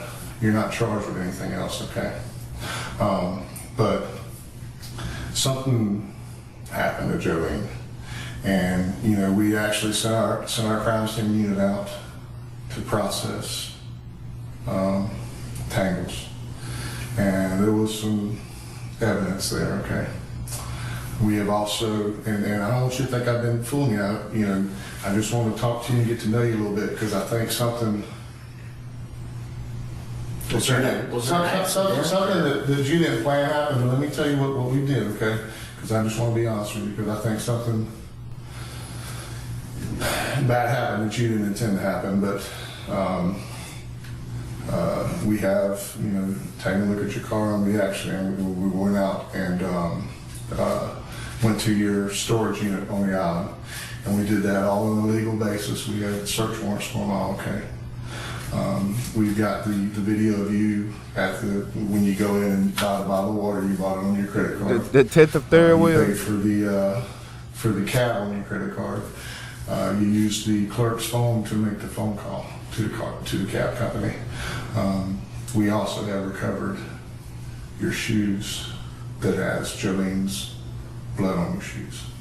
So I just want you to, if something happened that you didn't intend to happen, I want to talk to you about it. I don't think you're an evil person. I don't think you're a mean person. I think you have done one hell of a job getting through the last 25 years. They just presented Kimberly with all the evidence they have against her. Usually, a detective will withhold this type of information because they want to hear the suspect side of the story first. They will then compare the story they just heard with the evidence and then point out the obvious inconsistencies. In this case, the detective hopes that by showing all the evidence, Kimberly will believe that it is pointless to deny her obvious guilt. And I just want you to be honest with me. You're ready to make a new start. You're ready to start over. I don't think there's really any new start. I mean, my life, I'm 50 years old. I don't really see I don't see anything foreseeable great in my life. I give up, man. I give up. I'll keep breathing and praying, and that's about it. Well, let me say, I am tired. Let me put it to you this way. I don't see anything panning out. Nothing. But listen to me. You know, I get it. And I tried as hard as I could. I would probably agree with you as far as, you know, that dream life that everybody's going to have. It's probably at 50 years old with everything that you've been through. It's probably not going to happen. No. But I'll tell you what else what I do believe, and I'm being sincere about this. You know, because I've seen people that I've sit in here and talked to, and like I said, only one out of 100 usually. I'll see them 3 or 4 years later and they'll go, you know, things are great, things are much better. I haven't been in any trouble, I've turned things around. But I have seen a lot of people that when they come in here and we first start talking, they're carrying a big, big, heavy burden. And you've been carrying not just, I think what recently happened, you've been carrying some other burdens. From what you're telling me, you know, I don't see where you want it anywhere else, but. Oh, I am. I can't believe it hasn't come up yet. The computer's really that slow. But I've seen it. They may have it in there. She may have it, but I just I want to talk to you. I want to keep up and keep leaving. So she may very well have that now. But I've seen people when they finally go, okay, I'm tired of running. I'm tired of being tired. I'm tired of being something that I'm not. And, you know, even if it means that they're going to have to make some more sacrifices and some bad stuff's going to come towards them, just the weight off their shoulders. I mean, there's sometimes I sit here and you can literally see them just kind of go, and it's like, I'm ready to tell the truth. I'm ready to do this, you know. And I don't think you're bad. I don't think you're evil. I think and I got to tell you, we've talked to the owner of the business, and I know that she was kind of, said some negative things to you that day. She said that she thought you were fake, she thought you were phony, and she was going to look you up. And, you know. I don't remember any of that. Okay, that's what I was told. That's what, what's the name of the lady that, she's got the heart issue that owns the, Vicky. Vicky. Yeah. No, I'm sorry, it was not Vicky. It was, I said that wrong, I apologize. There's a Asian woman that works there a couple of days a week. She was there. She was there that day. I apologize. It was not the owner. She said that there was not so much an altercation, but just that there was some tension with you guys that last day. And she said that that's what Jolene told you. That, you know, she said she overheard that. But did an accident happen between y'all? I mean, hey, I think Jolene's dead. And I think you know where Jolene is, and I want to go tell her ex. You know, I know that she didn't have a great relationship with her ex, but I know she loved those 2 boys. I don't want them to. I dread the point, but it's going to happen. I'm going to have to tell them that their mom is gone. Okay. And we need to know where. But I need to at least let them be able to give her a proper. She's out there somewhere. Her body's out there somewhere. Let us get her buried properly, or whatever final arrangements they need to take care of. You know, I just want you to think about it for a minute. We're going to find out what happened. I don't mean that in a threat. I don't mean that in a bad way. I've been here for 4 days, almost 16, 18 hours a day, because I'm going to find out where the. So she been all talks and happy and giggly, and now it's just quietness, just silence. She been talking for at least 40 minutes, probably even longer. Now you ain't got nothing to say. The little boy's mama is. I promise you I'm going to do that. You can help me do that, and you're the one that can make it happen right now. No, I cannot, and I'm not. Again, whatever fury may come, I thought she was telling the truth. She just like the rest of them. I thought we was gonna have one that told the truth. She is just like the rest of them. Just like the rest of them we watch. So let me reply this way, and you may not like the answer. As Kimberly is backed into a corner, her happy, charismatic demeanor changes, and we begin to see the real Did she age that fast? Kimberly Kessler. I would like legal counsel. I haven't been able to call anybody. I haven't been able to call my mom, and I see how that works. And that may still continue to go on. I may not be able to call anybody. You'll just stick me in jail, and I'll just sit there, and I can't call anybody, and on we'll go. That's fine. I can't speak for what, when you were held down. I couldn't call anybody. I couldn't call my mom. I couldn't call anybody. Nothing. I can assure you, when you get to our facility, we will uphold the letter of the law as far as whatever their policy is and whatever legal and rights And I you don't- have, okay. those will be upheld. Well, they weren't so far, so I don't really even. Let me find out she got on makeup. This catfish. Man, look here, y'all.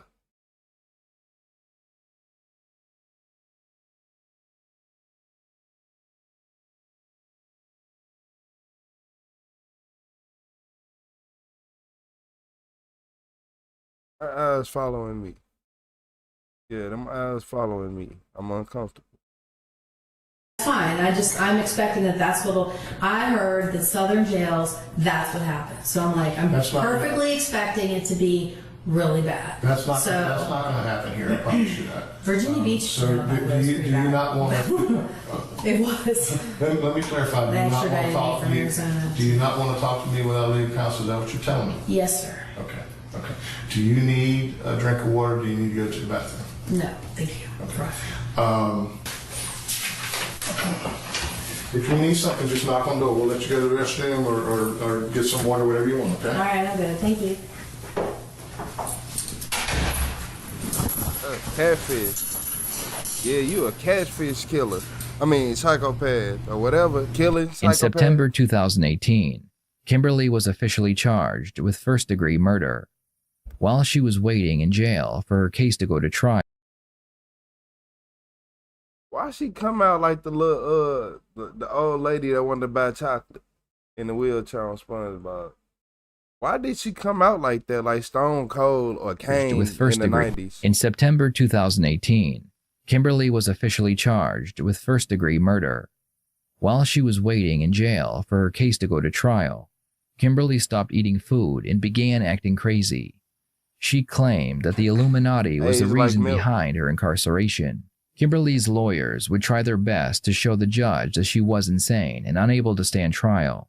Prosecution would argue that she was aware of what she was doing, and she seemed very competent during her interrogation. They explained that it wasn't until she was put into a jail cell that she would begin acting crazy. This was her last chance to manipulate those around her. In the end, Kimberly's attempts at portraying an insane person would fail, and she would stand trial for the murder of Jolene Cummings. Her lawyers would argue that Jolene's body had never been found, and Kimberly had never confessed to taking her life. Prosecution would show the jury the overwhelming amount of circumstantial evidence which would lead to her conviction. Kimberly would receive life in prison for the crimes she committed. To this day, Kimberly has never said she took Jolene's life, but on the other hand, she never said she didn't do it either. I would love to hear your thoughts on this case, so please put them in the comments below. Thank you for watching. I will see you next time here on the Red Tree Crime YouTube channel. You need to go to jail. That picture. I'm petty. Ain't gonna lie to you. Petty. Till she was put into a jail cell. I'm petty. Look crazy as hell. The stages of a maniac. Different stages of a maniac. I don't trust nobody that look like her. Ain't gonna lie to you. Tell by them eyes. Yeah, she was on drugs heavy. You lived in a car. Come on now. You lived in a car. You on the run from the FBI. You been on the run for years, over 10 plus years at times. You went on the run for 25 years total. What I do on purpose? What did I do on purpose? Yeah, what did I do?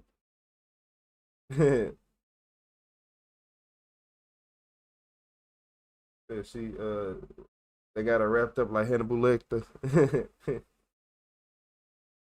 10 minutes to everything else but that. I know, right? When they told her about that, He was finna ask for a lawyer. I'm like, so you admit to all, you already 50 years old. And I thought she looked good until, shit. This right here came to be. Whatever this was spawned, whatever kind of Stranger Things Demogorgon then spawned out of this type of I Am Legend zombie then spawned. Like, come on, man. Like, hey, I'm cool. Yeah, it was cool until that happened. Yeah, I know how it is. I'm pressing charges on her for that BS. I'm pressing charges on her for talking about everything but the important stuff. I'm sure looking at the video like she been talking for 40 minutes about nothing. And the detective was liking her too. I know he mad. He sitting there in court like, oh. Well, what is it? I know. Yeah, y'all forgot about the detective, man. He liked her. That was gonna be her pen pal. He found out she looked like Jerry Springer did. Let me stop playing.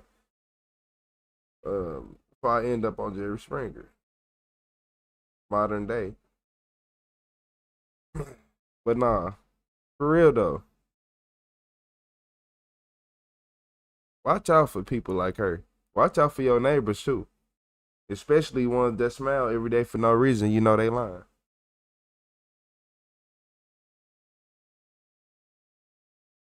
Yeah, if your neighbor acknowledge you every single day and they don't never be mad at and have their own stuff going on every now and then, yeah, don't trust them.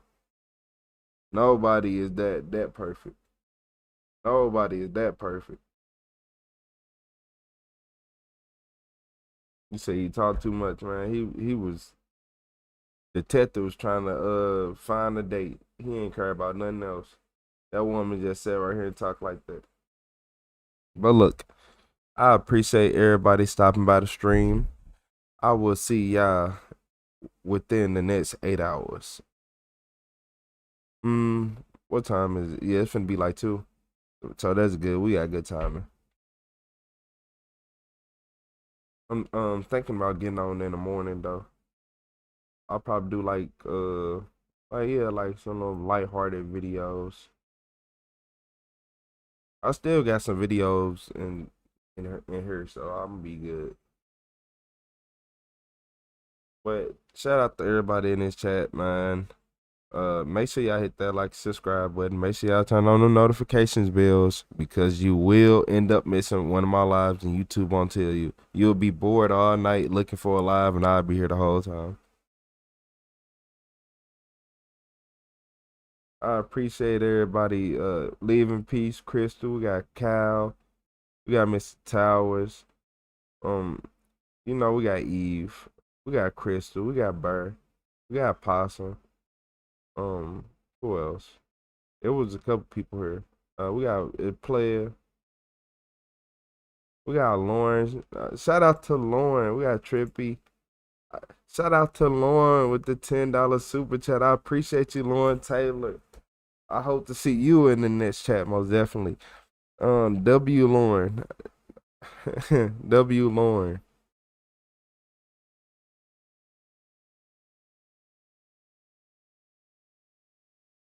I appreciate you, Lauren. Thank you for supporting the stream. I appreciate everybody in the late night chats. You said night night. Good night, Lauren. I appreciate you.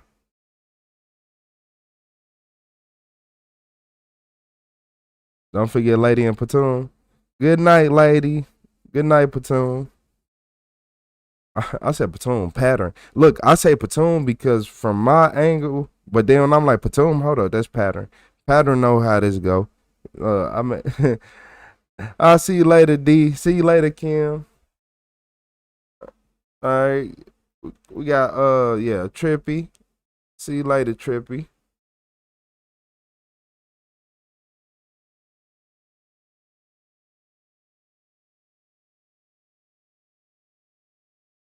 Usually I would be up, but I gotta get up. I'm tired for now. I don't know why I'm tired today, Trippy. Usually I'll be up and be active for at least 3 more hours. Good night, Paige. Look, hopefully you can go to my channel, watch some videos. If you just want to watch some videos, go ahead, go to RetroTheCeo. There's plenty of videos over there. Yeah, those videos actually, I don't know why YouTube don't push them, but you got to remember YouTube never pushed my lives until now anyway, so we here. All right, Kyle. We got Kylie Wyote. I always mess up the first time and then I get it right the second time. I gotta say the whole thing because it's a cool name.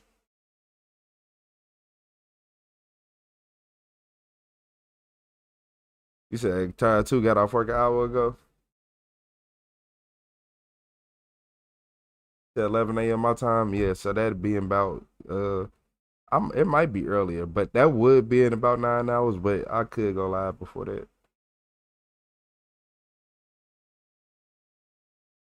And once again, shout out to Lauren Taylor. I appreciate you, Lauren.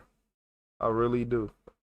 I appreciate everybody in the chat. I appreciate all the support. I appreciate all the viewers because the viewers, I appreciate y'all just for coming and not even if y'all don't hit the like button.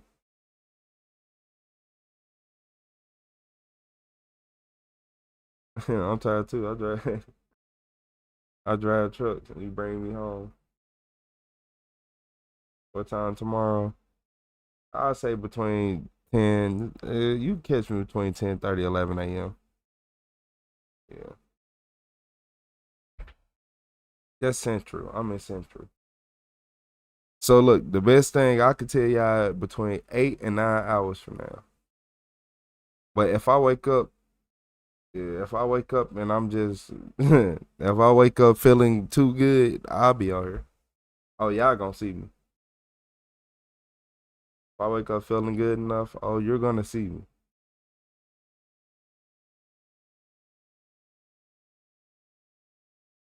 No, I had a long day today. Yeah. I forgot about earlier.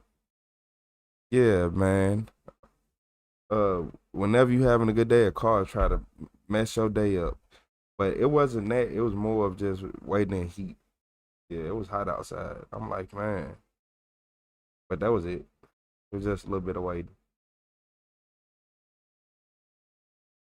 But was I exhausted after that? Man, yeah. Yes. Not gonna lie to you. You said I'll try and be here.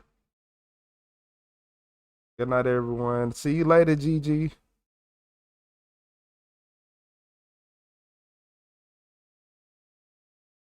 Angel. And my nickname Angel. Yeah, see, Angel, I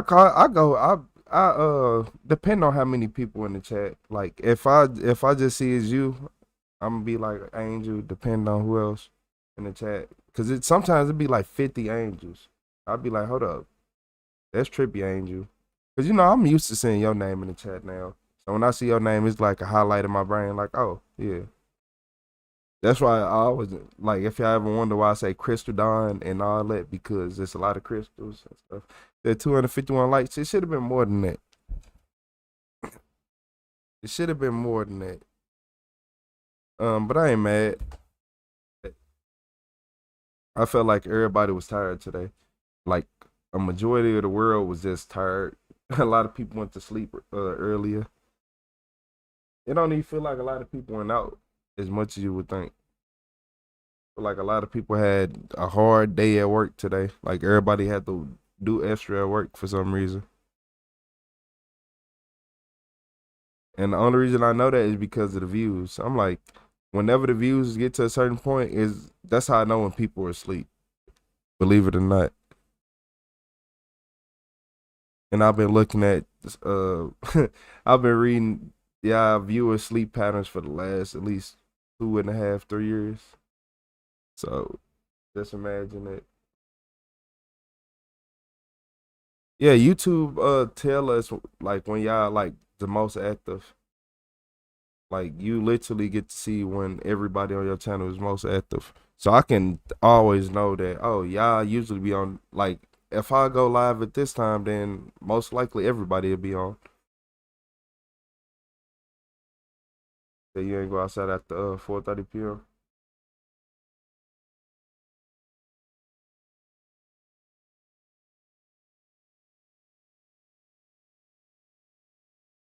Shit, think I was a female, LOL. It happens. It happens. It happens. She said, hey, but people mistake my gender. But I'm a guy. Hey, I felt that. I felt that. That's hilarious. I felt that. Yeah, Trippy. That's why I just call you Trippy Angel. See? People hear Angel and be like, oh, Angel? I went to school with a dude named Angel, though. I went to school with a dude named Angel. He was cool.